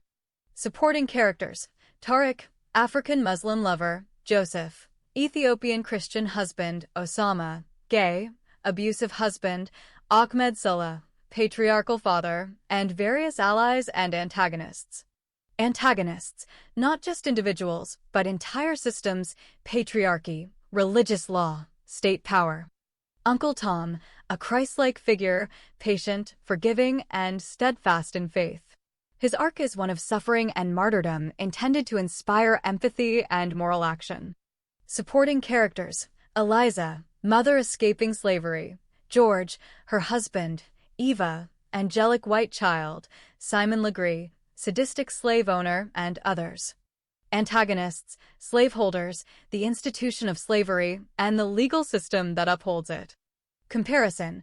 Both protagonists are subjected to extreme suffering, but while Uncle Tom's resistance is largely spiritual and passive, martyrdom, Inaz's is active and transformative. She becomes an outspoken activist and survivor. Both novels use their protagonists to embody the suffering of an entire group: enslaved people, women, and minorities in Muslim societies. 5. Impact and reception. Inaz and the Two Unmarriageable Lovers. Intended as a critique of Islamic patriarchy, racism, and religious intolerance, with a focus on women's rights and freedom of belief. Aims to inspire debate and reform in Muslim societies and among international audiences. The novel's explicit critique of Islam and depiction of apostasy, rape, and legal injustice is likely to be controversial and provoke strong reactions. Uncle Tom's Cabin had a profound impact on American attitudes toward slavery, fueling abolitionist sentiment and debate. Became a bestseller and was adapted into plays and other media. Criticized for racial stereotypes, but recognized for its role in changing public opinion. Comparison. Both novels are written with the explicit goal of social change. Uncle Tom's Cabin is credited with helping to galvanize the abolitionist movement. Inaz seeks to expose and challenge the oppression of women and minorities in Muslim societies, aiming for a similar impact in its context. 6. Key similarities and differences. Aspect. Inaz and the Two Unmarriageable Lovers. Uncle Tom's Cabin. Setting: Sudan, India, Saudi Arabia, Canada. United States, South/North. Protagonist: Inaz, Sudanese Arab Muslim woman. Uncle Tom, enslaved black man. Main oppression: patriarchy, religious law, racism. Slavery, racism. Resistance: active, legal, intellectual, activist. Passive, spiritual, martyrdom. Narrative style: modern, explicit, polemical. Sentimental, melodramatic. Social critique: Islam, patriarchy, state power. Slavery, Christian hypocrisy. Resolution: survival, activism, refugee status. Martyrdom, moral victory. Impact: aims for reform, controversy. Galvanized abolitionism. 7. Conclusion. Both Inaz and the Two Unmarriageable Lovers and Uncle Tom's Cabin are landmark works of social protest fiction, using the suffering of their protagonists to expose and critique systems of oppression, patriarchy, and religious law in the former, slavery in the latter. Each novel is didactic, emotionally charged, and intended to provoke debate and reform. While Uncle Tom's Cabin uses Christian sentimentality and martyrdom, Inaz employs explicit critique, activism, and a global perspective. Both remain powerful examples of how fiction can be wielded as a tool for social justice and change. A comparison of the role of religion in the two novels. Here is a detailed, structured analysis based on the content of Anaz and the Two Unmarriageable Lovers and established knowledge of Uncle Tom's Cabin. 1. Religion as a source of oppression and liberation. Anaz and the Two Unmarriageable Lovers. Religion as oppression. The novel presents Islam, as practiced in Sudan, India, and Saudi Arabia, as a central force in the oppression of women and minorities. Religious law, Sharia, is depicted as the legal and moral justification for forced marriage, female genital mutilation, honor violence, apostasy laws, and the subjugation of women. Anaz's suffering is repeatedly justified by her family, community, and state authorities on religious grounds. Religion as identity and social control. Religious identity is a marker of belonging and exclusion. Conversion from Islam to Christianity is not just a personal act, but a crime against family, tribe, and nation, punishable by death. The Sudanese student community in India acts as moral police, enforcing conformity and punishing deviation, especially in matters of faith and gender roles. Religion as a site of resistance. Anaz's eventual conversion to Christianity is both a spiritual and political act of resistance. Christianity, in the novel, is associated with compassion, solidarity, and personal liberation. Her Christian allies, notably Joseph and the Alexander family, are depicted as sources of hope and rescue, and her conversion from Islam to Christianity is a turning point in her journey from victimhood to agency. Religion as a target of critique. The novel contains extended debates and speeches critiquing the treatment of women in Islam, the history of Islamic violence, and the lack of reform within Muslim societies. It is explicit in its condemnation of religious institutions that perpetuate misogyny, racism, and violence. Uncle Tom's Cabin. Religion as moral compass and resistance. Christianity is the central moral framework of the novel. It is presented as the true antidote to the evil of slavery. Uncle Tom's faith is unwavering, and his Christ-like forgiveness and endurance are depicted as the highest form of resistance to dehumanization. The novel's most powerful scenes are those in which Tom's faith inspires others or gives him the strength to endure suffering. Religion as hypocrisy and justification for evil. The novel also exposes the hypocrisy of slaveholders who claim to be Christian while participating in or defending slavery. Stowe contrasts true Christianity, compassion, mercy, self-sacrifice, with the corrupted, self-serving religion of those who use the Holy Bible to justify oppression. Religion as a call to action. Stowe's narrative is a direct appeal to the Christian conscience of her readers. She uses religious language and imagery to urge her audience to oppose slavery, framing abolition as a Christian duty. 2. Comparative analysis. Key similarities and differences. Aspect. Anaz and the Two Unmarriageable Lovers. Uncle Tom's Cabin. Religion as oppression. Islam, as practiced, is depicted as a system that enforces patriarchy, restricts freedom, and justifies violence against women and minorities. Apostasy is punishable by death. Religious law is used to control every aspect of life. Christianity, as corrupted by slaveholders, is shown as hypocritical when used to justify slavery, but this is condemned by the narrative. Religion as liberation. Christianity is presented as a source of hope, compassion, and personal freedom. Conversion from Islam to Christianity is both spiritual and political, a break from oppression. True Christianity is the path to liberation, both spiritually and socially. Tom's faith is a model for resistance and moral action. Religion as social identity. Religious identity is a marker of belonging and exclusion. Apostasy is seen as betrayal and is met with violence. Religious identity is less about group belonging and more about individual morality and conscience. Religion as critique. The novel is explicit in its critique of Islamic law and institutions, using debate, speeches, and narrative to challenge religious authority. The novel critiques the misuse of Christianity to justify slavery, contrasting it with the true spirit of the gospel. Religion and the protagonist. Inaz's journey is from religious obedience to critical resistance and spiritual transformation. Her conversion to Christianity is a central act of agency. Uncle Tom's journey is one of deepening faith and martyrdom. His Christianity is unwavering and redemptive. 3. Narrative function of religion. Inaz and the two unmarriageable lovers. Religion is both the main antagonist in its institutionalized, patriarchal, and legal forms, and, through Christianity, a source of hope and solidarity. The novel is polemical, using Inaz's suffering and resistance to argue for reform and freedom of belief. The narrative is explicit in its critique of religious doctrine and authority, and religion is a battleground for identity, agency, and justice. Uncle Tom's Cabin. Religion is the main source of moral authority and the standard by which all characters and institutions are judged. The novel uses Christian imagery, language, and values to inspire empathy, outrage, and action.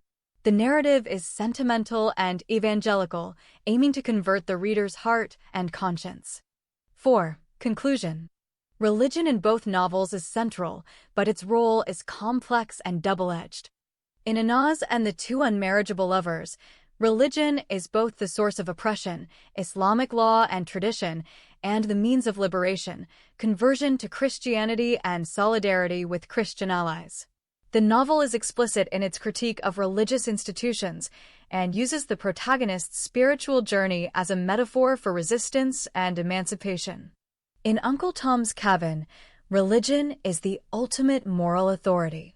True Christianity is the antidote to slavery, and the novel's power lies in its appeal to the reader's Christian conscience. The narrative exposes the hypocrisy of those who use religion to justify evil, while celebrating the redemptive power of faith. In summary, both novels use religion as a lens to expose and challenge injustice, but while Uncle Tom's Cabin seeks to reclaim Christianity as a force for good, Inaz and the two unmarriageable lovers is more ambivalent, critiquing one religious tradition while embracing another as a path to freedom and dignity. A comparison between the story in this novel and modern Western stories. Here's a detailed, thematic comparison, highlighting both the unique and universal aspects of the novel by Dr. A. Ahmed and how it contrasts with or echoes trends in contemporary Western storytelling. 1. Themes of oppression, identity, and resistance. Inaz and the two unmarriageable lovers is a sweeping, often harrowing narrative about a Sudanese woman's struggle against intersecting systems of oppression, patriarchy, religious intolerance, racism, and state violence. The protagonist, Inaz, endures forced marriage, honor violence, rape, wrongful imprisonment, and repeated attempts on her life for defying social, religious, and familial expectations. Modern Western stories, especially those in literary fiction, memoir, and prestige television, often explore themes of personal autonomy, trauma, and resistance, but the context and stakes are typically different. Western protagonists may face discrimination, abuse, or institutional injustice, but the legal and social frameworks, at least in fiction, usually offer some recourse. And the narrative arc often bends toward individual empowerment or systemic critique. Key differences. Legal and social context. Inaz's world is shaped by laws and customs that explicitly deny women agency, forced marriage, apostasy laws, guardianship systems, while Western stories often focus on subtler, systemic forms of oppression, glass ceilings, microaggressions, institutional sexism/racism. Stakes. The consequences for defiance in Inaz's story are often life or death, honor killings, execution for apostasy, whereas in Western stories, the stakes are more likely to be social ostracism, career loss, or psychological trauma. 2. Intersectionality and migration. Inaz's journey is deeply intersectional. Her suffering is compounded by her gender, race, religion, and status as a migrant/refugee. The novel traces her flight from Sudan to India, Saudi Arabia, and Canada, highlighting the dangers faced by women who cross borders, legal, cultural, and religious. Modern Western stories increasingly address intersectionality, especially in works by and about immigrants, refugees, and people of color. Novels like Chimamanda Ngozi Adichie's Americana or films like The Immigrant, 2013, explore the complexities of identity, belonging, and the search for safety in a new land. However, Western stories often focus on assimilation, cultural conflict, or the search for self in a pluralistic society, rather than the existential threat of state-sanctioned violence. Key differences. Migration as survival versus opportunity. For Anaz, migration is a matter of survival. For many Western protagonists, it's about opportunity, reinvention, or escape from the past. Refugee experience. The novel's depiction of the refugee process, bureaucratic indifference, legal limbo, and the constant threat of deportation or violence is more extreme and detailed than in most Western fiction, which may focus more on cultural adjustment or nostalgia for home. 3. Religion, apostasy, and social control. Inaz's conversion from Islam to Christianity is a central plot point, triggering violent backlash, legal persecution, and threats of execution. The novel is explicit in its critique of religious institutions and the dangers of apostasy in conservative societies. Modern Western stories may explore religious doubt, loss of faith, or the search for spiritual meaning, but apostasy rarely carries legal or mortal danger. Instead, Western narratives often focus on personal or familial conflict or the tension between tradition and modernity, like in Unorthodox, The Handmaid's Tale. Key differences. Consequences of apostasy. In the West, leaving one's faith may result in social alienation or family strife, but not legal prosecution or death. Critique of religion. Both traditions may critique religious institutions, but the stakes and tone differ. Western stories often use satire, allegory, or dystopia, while Inaz's story is grounded in real-world dangers. 4. Sexual violence and gendered power. Inaz's story is unflinching in its depiction of sexual violence, marital rape, and the commodification of women's bodies, Inaz being gambled away by her husband. The narrative links these abuses to patriarchal law, religious doctrine, and social norms. Modern Western stories increasingly address sexual violence, like in Room, The Girl with the Dragon Tattoo, Big Little Lies, but often with a focus on psychological aftermath, legal battles, or the #MeToo movement. There is a greater emphasis on survivor agency, trauma recovery, and systemic critique. Key differences. Agency and justice. Western stories often allow for some form of justice or closure, even if imperfect. Inaz's story is marked by repeated betrayals by legal and social institutions. 5. Love across boundaries. Inaz's relationships with Tariq, African Sudanese Muslim, and Joseph, Ethiopian Christian, are unmarriageable due to entrenched racism, tribalism, and religious intolerance. Love is depicted as both a source of hope and a site of tragedy, repeatedly thwarted by external forces. Modern Western stories often celebrate love across boundaries, race, religion, class, gender, framing it as a challenge to prejudice and a path to personal growth, like in Brokeback Mountain, Loving, Call Me by Your Name. While obstacles remain, the narrative arc often bends toward acceptance or at least the possibility of change. Key differences. Outcome. Inaz's loves are marked by tragedy, loss, and exile. Western stories may end in tragedy, but often hold out hope for change or reconciliation. Social barriers. While Western stories acknowledge racism and prejudice, the consequences are rarely as dire or absolute as in Inaz's world. 6. Narrative structure and tone. Inaz and the Two Unmarriageable Lovers is epic in scope, blending personal odyssey with social critique, and often adopts a polemical tone, directly addressing the reader, referencing real-world cases and including speeches, debates, and explicit authorial commentary. Modern Western stories tend to favor psychological realism, ambiguity, and show, don't tell narrative techniques. Even when tackling big themes, they often focus on interiority, subtlety, and the complexity of motivation. Key differences. Didacticism. The novel is openly didactic, aiming to expose and critique systems of oppression. Western stories may be more oblique, inviting readers to draw their own conclusions. Scope. The novel's scope, spanning continents, legal systems, and decades, is more reminiscent of 19th-century epics or contemporary global fiction, like In a Fine Balance, Homegoing, than the tightly focused narratives common in Western literary fiction. 7. Resolution and hope.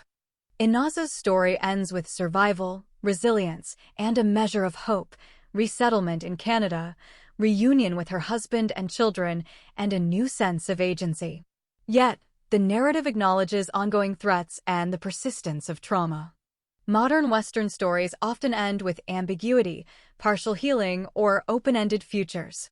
There is a recognition that trauma lingers, but also that new beginnings are possible. Summary table. Aspect. Inaz and the Two Unmarriageable Lovers. Modern Western stories. Oppression.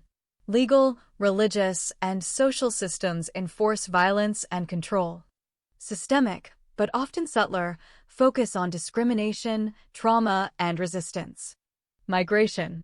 Survival, flight from violence, refugee experience. Opportunity, reinvention, cultural conflict. Religion. Apostasy as mortal danger, explicit critique. Doubt, loss of faith, spiritual search, rarely life-threatening. Sexual violence. Graphic, systemic, linked to law and custom. Focus on trauma, recovery, justice.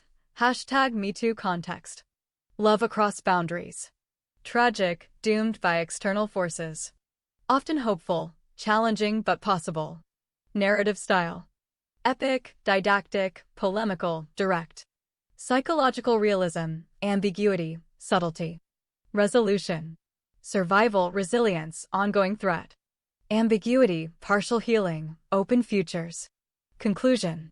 While Inaz and the Two Unmarriageable Lovers shares some universal themes with modern Western stories, oppression, resistance, love, trauma, it is distinguished by its unflinching depiction of legal and social violence, its intersectional analysis, and its epic, didactic style. The stakes are higher, the dangers more immediate, and the critique more direct than in most Western fiction. At the same time, the novel's ultimate message, about the possibility of survival, agency, and hope, resonates with the best of contemporary storytelling. A comparison between Inaz and the Two Unmarriageable Lovers, by Dr. A. Ahmed, and Americana, by Chimamanda Ngozi Adichie. Here's a detailed, thematic comparison, highlighting both similarities and differences in how these novels approach migration, identity, race, gender, and the immigrant experience. 1. Migration and the search for belonging. Inaz and the Two Unmarriageable Lovers follows Inaz as she flees Sudan, journeys through India and Saudi Arabia, and ultimately seeks refuge in Canada. Her migration is a matter of survival, driven by threats of violence, religious persecution, and patriarchal oppression. The narrative is marked by danger, statelessness, and the constant threat of deportation or death. Americana centers on Ifemelu, a Nigerian woman who migrates to the United States for education and opportunity. While Ifemelu faces bureaucratic hurdles, racism, and cultural dislocation, her migration is not a direct flight from mortal danger, but a quest for self-realization, education, and a better life. The novel explores the psychological and social complexities of being an immigrant, including nostalgia, alienation, and the challenge of homecoming when she returns to Nigeria. Key differences. Motivation. Inaz migrates to escape violence and persecution. Ifemelu migrates for opportunity and self-fulfillment. Stakes. For Inaz, migration is about survival. For Ifemelu, it is about identity, ambition, and belonging. 2. Race, racism, and identity. Inaz's story is deeply concerned with racism and tribalism, both within Sudan, Arab versus African identities, and in the diaspora. Her relationships are shaped by entrenched social hierarchies. Her love for Tariq is forbidden because of his African heritage, and her marriage to Joseph is scandalous due to religious and racial boundaries. The novel exposes the destructive power of racism, colorism, and social exclusion. Americana is celebrated for its nuanced exploration of race, especially the experience of Blackness in America. Ifemelu, who never thought of herself as Black in Nigeria, must learn the codes of race in the U.S. The novel is sharply observant about microaggressions, hair politics, and the ways immigrants navigate and internalize American racial categories. Ifemelu's blog becomes a vehicle for dissecting the absurdities and cruelties of American racism. Key differences. Context. Inaz faces racism within her own culture, and in the context of migration, Ifemelu confronts American racial dynamics as an outsider. Focus. Inaz's story is about the violence of racism and its life-or-death consequences. Ifemelu's is about the psychological, social, and cultural negotiations of race. 3. Gender, patriarchy, and autonomy. Inaz's journey is a relentless struggle against patriarchal control, forced marriage, sexual violence, and the denial of agency.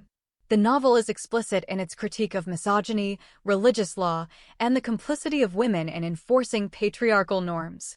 Inaz's quest is for autonomy, dignity, and the right to choose her own path.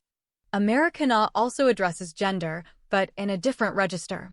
Ifemelu's relationships with men, Obins, Blaine, Kurt, are central to her story, but she is never stripped of agency in the way Inaz is. The novel explores gendered expectations in both Nigeria and the U.S., but Ifemelu's struggles are more about negotiating independence, career, and love than escaping violence. Key differences. Severity. Inaz faces physical and legal threats to her autonomy. Ifemelu faces social and emotional challenges. Agency. Ifemelu's journey is about self-discovery and self-expression. Inaz's is about survival and reclaiming basic rights. 4. Religion and social control. Inaz's conversion from Islam to Christianity is a central, dangerous act that triggers legal and social persecution. The novel is openly polemical about the dangers of religious intolerance and the lack of freedom to choose one's faith. Americana treats religion as a social and cultural force, but not as a direct threat to the protagonist's life. Ifemelu and Obins both encounter religious communities, but their struggles are not about apostasy or persecution. 5. Narrative style and tone. Inaz and the Two Unmarriageable Lovers is epic, didactic, and polemical. It includes speeches, debates, and direct authorial commentary. The tone is urgent and always focused on exposing injustice. Americana is witty, ironic, and psychologically astute. The novel is less about polemic and more about the lived experience of its characters. 6. Resolution and hope. Inaz's story ends with survival, resilience, and a measure of hope, resettlement in Canada, reunion with her husband and children, and a new sense of agency. Yet, the narrative acknowledges ongoing threats and the persistence of trauma. Americana ends with Ifemelu's return to Nigeria and a rekindling of her relationship with Obins. The ending is ambiguous, but hopeful, suggesting the possibility of renewal and belonging. Summary table. Aspect. Inaz and the Two Unmarriageable Lovers. Americana. Migration. Survival, escape from violence. Opportunity, self-realization. Race. Racism/tribalism as existential threat. Race as social/cultural negotiation. Gender. Patriarchal violence, forced marriage. Gendered expectations, independence. Religion. Apostasy as mortal danger. Religion as social context. Style. Epic, didactic, polemical. Observational, witty, psychological. Resolution. Survival, ongoing threat. Ambiguous hope, return, renewal. Conclusion. Both novels are powerful explorations of migration, identity, and the search for belonging, but they operate in different registers. Inaz's story is a survival epic, confronting the reader with the extremities of violence, oppression, and resilience in the face of intersecting systems of power. Americana is a nuanced, often meditation on race, love, and the immigrant experience, focusing on the psychological and social complexities of crossing borders. Both works illuminate the costs and possibilities of migration, but while Inaz and the Two Unmarriageable Lovers is about escaping death and reclaiming agency, Americana is about navigating identity and finding a place to call home. A comparison between the novel Inaz and the Two Unmarriageable Lovers by Dr. A. Ahmed and Margaret Atwood's The Handmaid's Tale. Here's a detailed, thematic, and structural comparison, highlighting both similarities and differences. 1. Setting and societal structure. Inaz and the Two Unmarriageable Lovers is set across Sudan, India, Saudi Arabia, and Canada, following the journey of Inaz, a Sudanese Arab Muslim girl, as she faces patriarchal oppression, religious persecution, racism, and violence. The societies depicted are real-world, contemporary, and shaped by strict interpretations of Islam, tribalism, and authoritarian family structures. The Handmaid's Tale is set in the fictional, dystopian Republic of Gilead, a totalitarian theocracy in what was formerly the United States. Gilead is governed by a fundamentalist Christian ideology, where women are stripped of rights and reduced to reproductive roles. Similarity. Both novels depict societies where women's autonomy is systematically stripped away by patriarchal, theocratic, and authoritarian systems. In both, religious doctrine is used to justify and enforce the subjugation of women. Difference. Inaz is grounded in real-world geopolitics and contemporary religious and cultural conflicts, while The Handmaid's Tale is speculative fiction, using dystopia as a lens to critique trends in contemporary society. 2. Themes of patriarchy and gender oppression. Inaz, the protagonist faces forced marriage, honor violence, female genital mutilation, marital rape, and is denied agency over her body and choices. The novel critiques both Islamic law and patriarchal customs, showing how they intersect to oppress women. Handmaid's Tale.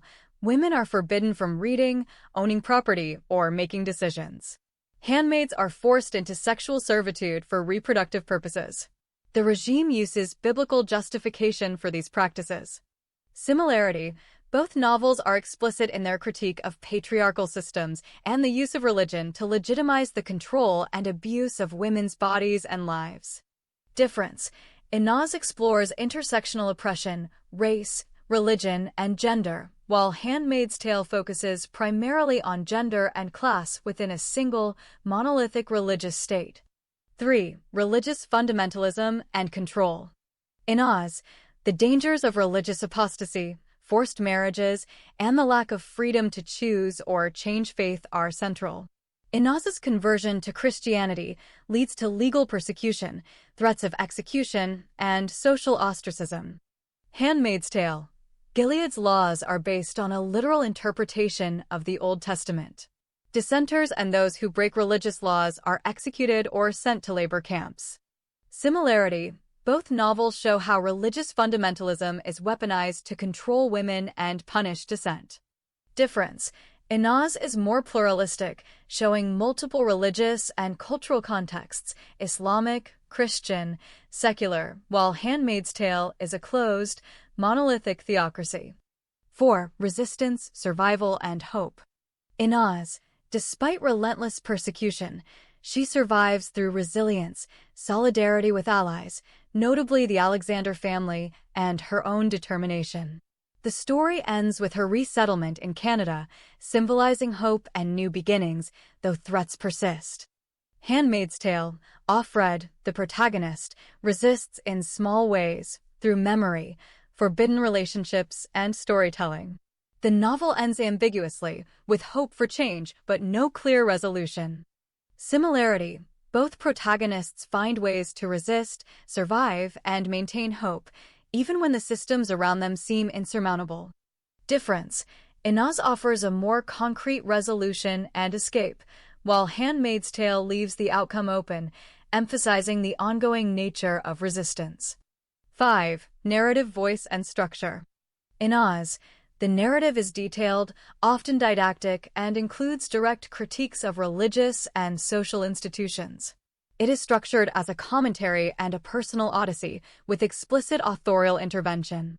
Handmaid's Tale. The story is told in the first person, present tense, with a fragmented, introspective style.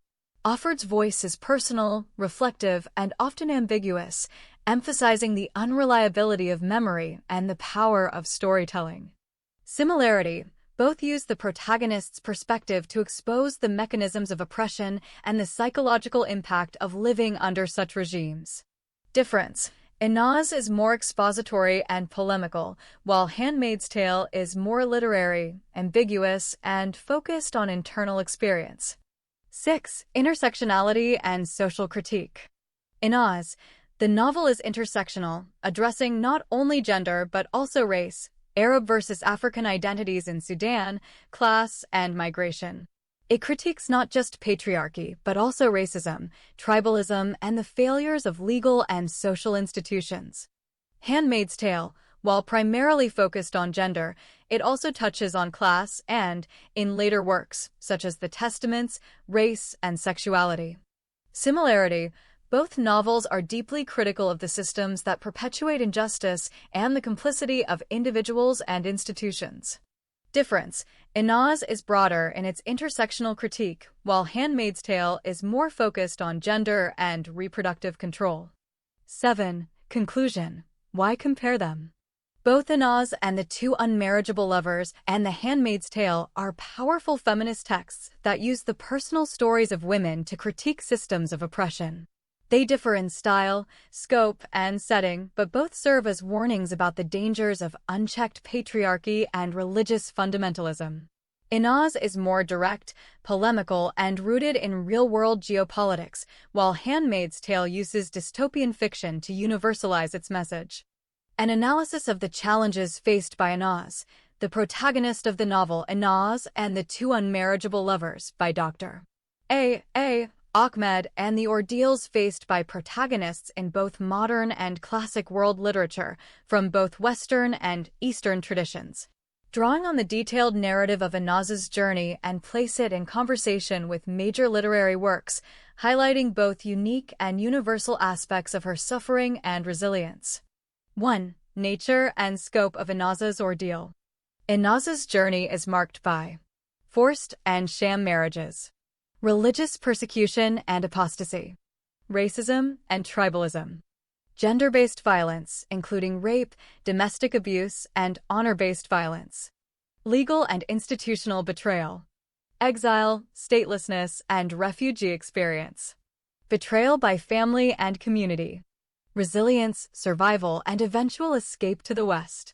Her ordeal is both intensely personal and emblematic of broader systemic abuses faced by women in patriarchal, religiously conservative, and racially stratified societies. 2. Comparison with other literary ordeals. A. Western literature. Classic. Tess of the D'Urberville, Thomas Hardy. Tess is a victim of sexual violence, social hypocrisy, and patriarchal double standards. Like Inaz, Tess is blamed for her own suffering, ostracized, and ultimately destroyed by the very systems that should protect her. Jane Eyre, Charlotte Bronte.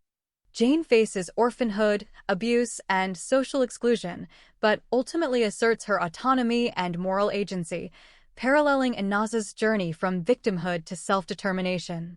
The Scarlet Letter, Nathaniel Hawthorne. Hester Prynne is publicly shamed and ostracized for adultery, but transforms her suffering into dignity and quiet resistance, much as Inaz does. Modern. The Color Purple, Alice Walker. Celie endures incest, rape, racism, and domestic violence, but finds solidarity and self-worth through female friendship and personal awakening, echoing Inaz's journey through trauma, solidarity, and eventual empowerment. A Thousand Splendid Suns, Khaled Hosseini. Maryam and Layla suffer forced marriage, domestic violence, and war in Afghanistan.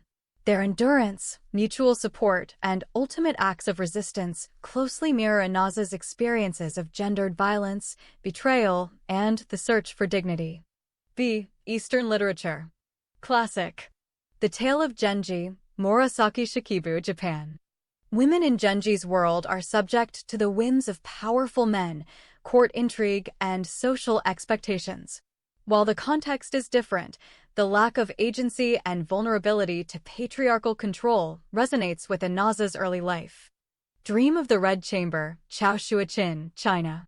Female characters are often trapped by family expectations, arranged marriages, and social hierarchy, paralleling Inaza's struggles with family and societal control. Modern. Women at Point Zero, Nawal el-Saadawi, Egypt. Firdaus endures child marriage, female genital mutilation, sexual abuse, prostitution, and execution for killing her abuser. Like Inaz, Firdaus is betrayed by every male authority figure and by the legal system. Both are punished for seeking autonomy and for defying patriarchal and religious norms. Persepolis, Marjane Satrapi, Iran. Marjane faces the Iranian Revolution, religious police, and exile. Both Inaz and Marjane are forced to leave their homelands due to religious and political persecution, and both struggle with identity in exile. 3. Unique aspects of Inaza's ordeal. Intersectionality. Inaza's suffering is compounded by the intersection of gender, race, religion, and migration status. She is persecuted not only as a woman, but as an apostate, a member of a lesser group, and a refugee. Transnational persecution. Unlike many literary heroines, Inaz faces danger in multiple countries, each with its own legal and social systems that fail or abuse her. Explicit critique of religious law. The novel is unusually direct in its critique of Sharia, apostasy laws, and the complicity of religious and secular authorities in violence against women. Survival and agency. While many literary heroines are destroyed by the systems that oppress them, Inaz survives, resists, and ultimately exposes her abusers, even as she remains haunted by trauma. 4. Universal themes across world literature. Patriarchal control. Whether in Sudan, Egypt, Afghanistan, Saudi Arabia, or Iran, women's lives are controlled by fathers, husbands, and religious authorities. Violence as social control, honor killings, forced marriage, and legal violence are recurring tools to enforce conformity. Complicity of women. Mothers and other women often enforce patriarchal norms out of fear or internalized beliefs. Exile and statelessness. Many heroines, like Inaz, are forced into exile, becoming stateless or refugees as a result of their resistance. Resilience and solidarity. Despite relentless persecution, women often find strength in solidarity with other women or allies across cultural and religious lines. 5. Conclusion.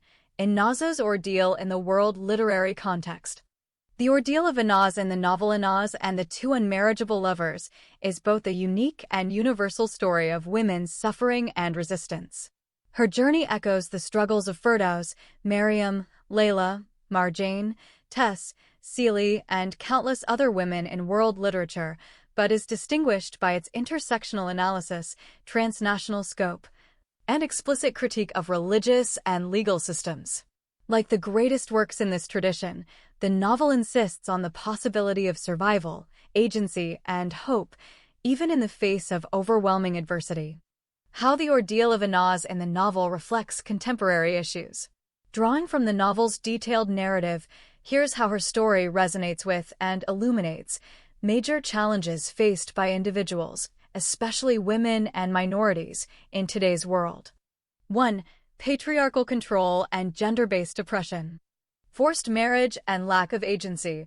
Inaz is repeatedly denied the right to choose her life partner. Her family arranges her marriage for tribal and religious reasons, ignoring her wishes, a reality for many women in patriarchal societies where family honor and tradition override personal autonomy. Violence as enforcement. She faces honor-based violence, including attempted honor killings by her father, and is subjected to physical and sexual abuse by her husband and others. Such violence is often justified in the name of family honor or religious duty. Contemporary reflection. These issues remain widespread in many parts of the world, where forced marriage, honor violence, and lack of legal protection for women are ongoing human rights concerns. Movements like #MeToo and global campaigns against gender-based violence highlight the persistence of these problems. 2. Religious intolerance and apostasy. No freedom of belief. Inaz's conversion from Islam to Christianity leads to legal persecution, threats of execution, and social ostracism. In many Muslim-majority countries, apostasy is still punishable by death or severe social consequences. Community surveillance.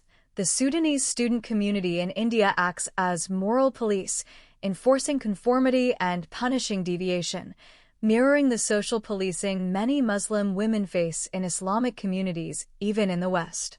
Contemporary reflection, religious freedom, and the right to change one's faith are still contested in many Muslim societies. Apostasy and blasphemy laws, as well as social pressure, continue to endanger those who dissent from dominant religious norms.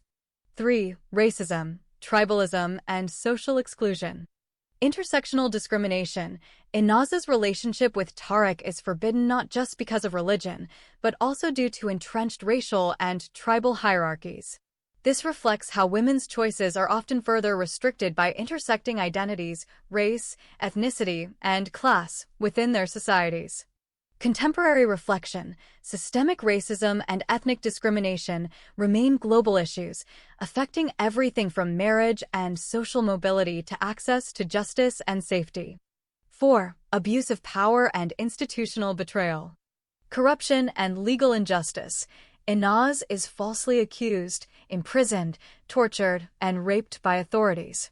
The legal systems in Sudan, India, and Saudi Arabia are depicted as complicit in, or directly responsible for, violence against women and minorities. Many women today still face legal systems that fail to protect them or actively participate in their abuse. Contemporary reflection, corruption, lack of accountability, and institutional violence are major obstacles to justice for marginalized groups worldwide. High-profile cases of police brutality, judicial bias, and impunity for perpetrators continue to spark protest and reform movements.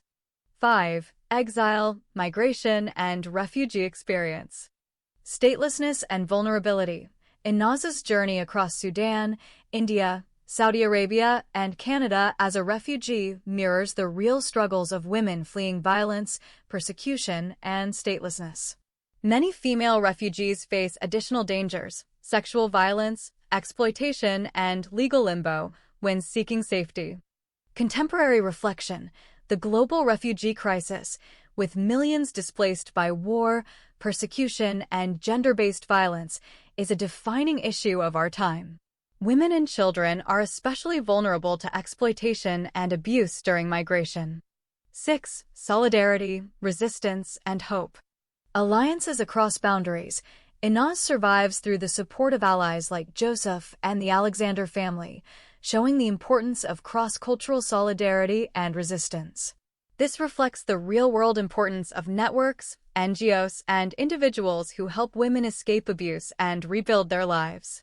Transformation from victim to activist. Despite relentless persecution, Inaz becomes a symbol of resistance, speaking out against misogyny, racism, and religious intolerance. Her journey from victimhood to agency echoes the stories of many women who, after surviving trauma, become advocates for change. Contemporary reflection, grassroots activism, survivor-led advocacy, and international solidarity are crucial in challenging oppressive systems and supporting those at risk. 7. Critique of religious and social institutions. Challenging the status quo. The novel contains extended critiques of Sharia law, religious authorities, and the failure of both religious and secular institutions to protect the vulnerable. This mirrors the ongoing debates and activism among Muslim women's rights advocates who challenge patriarchal interpretations of religion and demand reform. Contemporary reflection. Debates over the role of religion in law, women's rights, and secularism are central to contemporary struggles for equality and justice. Summary table. Key parallels. Theme.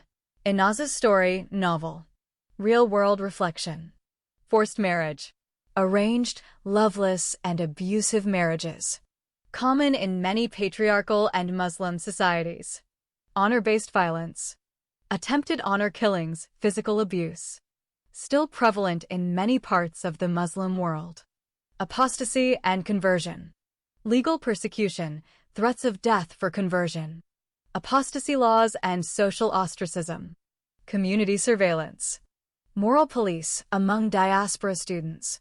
Social policing in Islamic communities worldwide. Institutional betrayal.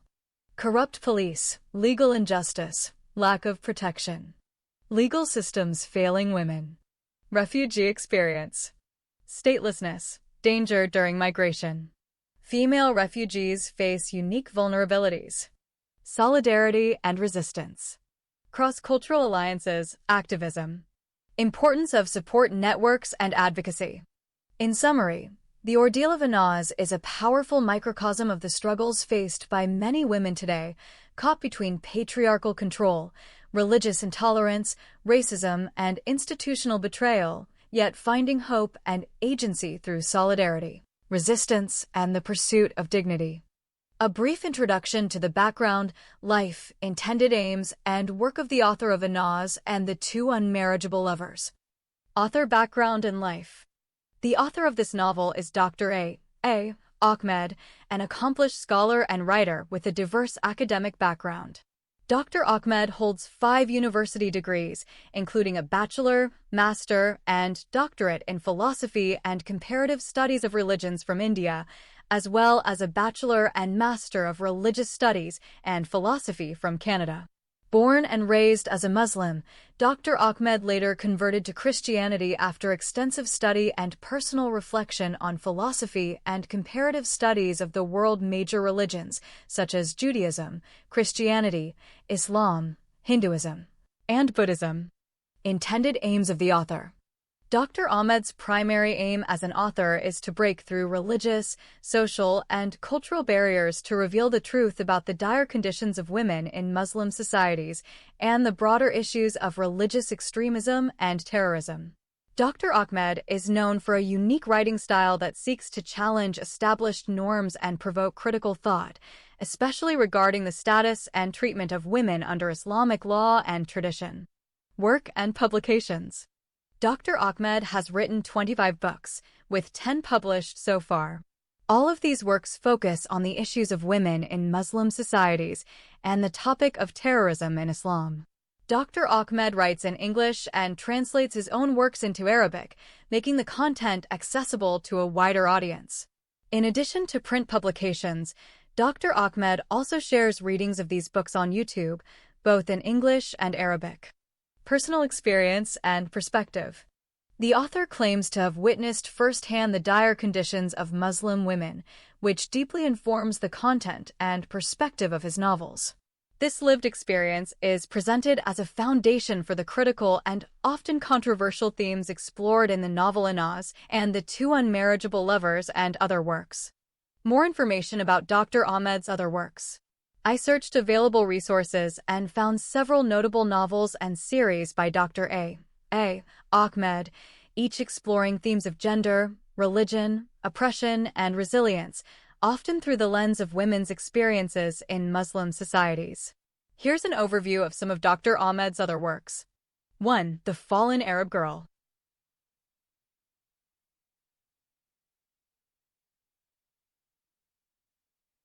Summary. This novel tells the story of Izdihar Salah, an Egyptian Muslim girl whose journey from innocence to despair is marked by love, betrayal, resilience, and sacrifice. The narrative exposes the hidden wounds and silent battles faced by women in patriarchal and Islamic cultures, drawing on true events. It is both a chronicle of survival and a powerful indictment of the social and religious forces that shape and often shatter lives. The novel is deeply human, harrowing, and emotionally charged, inviting readers to witness the courage it takes to reclaim dignity and hope in a world determined to deny them both. 2. For the Sake of My Children. Summary. This novel follows Susan Peterson, an Australian girl who falls in love with a Saudi man, converts to Islam, and is drawn into a world of abuse, religious extremism, and personal tragedy across Saudi Arabia, Afghanistan, and beyond. The story is based on true events and is deeply critical of certain interpretations and practices within Islamic societies, especially regarding the treatment of women. It is a dramatic, controversial, and emotionally charged novel that aims to shed light on the plight of women in extremist religious contexts, the dangers of fundamentalism, and the power of resilience and faith. 3. The Arab Sugar Daddy and the Beautiful Indian Girl. Part 1 of a 6-book series. Summary. This novel follows Rayhana, an extremely beautiful poor Indian Muslim widow lured by the promise of a better life to work as a maid in Saudi Arabia for a wealthy, older Saudi man. Rayhana faces exploitation, sexual abuse, and corruption both in India and Saudi Arabia. The story also tells parallel stories of other women facing similar fates and includes extensive criticism of Islamic law, gender roles, and the treatment of women in Muslim societies. The narrative is a powerful exploration of agency, oppression, and the price women pay for daring to dream beyond their circumstances. 4. The Indian Miss World and the Rage of Muslims of the World, Part 3 of a 6-book series. Summary. This book continues the story of the Arab Sugar Daddy and the Beautiful Indian Girl, and the Indian Child Bride and the Old Arab Husband. It follows the rare beauty of the Indian girl Ifat Khan and her mother Rayhana Khan, exploring themes of resilience, love, and sacrifice. The series is narrated in 6 books, including Christina and the Complete Jew, The Tears of God, Jews, Blacks, and Muslim Women, and The Hidden Life of the Prophet Muhammad. The stories are written in English and translated into Arabic by Dr. Ahmed. 5. Christina and the Complete Jew, Book 4 of the 6-book series. Summary. This book continues the multi-generational saga, weaving together stories of the Arab Sugar Daddy, the Indian Child Bride, and the Indian Miss World. It explores the lives of Ifat Khan, her mother Rayhana, and other characters, delving into issues of identity, faith, and survival. The series is known for its epic scope and social critique. 6. A comparison between the novel Inaz and the Two Unmarriageable Lovers and classic Western novels. Summary. This work is a literary analysis comparing Dr. Ahmed's Inaz and the Two Unmarriageable Lovers with classic Western novels such as Les Miserables and War and Peace. It highlights similarities in epic scope and social critique, as well as differences in narrative style and directness of social commentary. Thematic focus across works. Across these novels, Dr. Ahmed consistently addresses the oppression of women in patriarchal and religious societies, the intersection of love, faith, and survival, the critique of religious and social institutions, the resilience and agency of women facing adversity.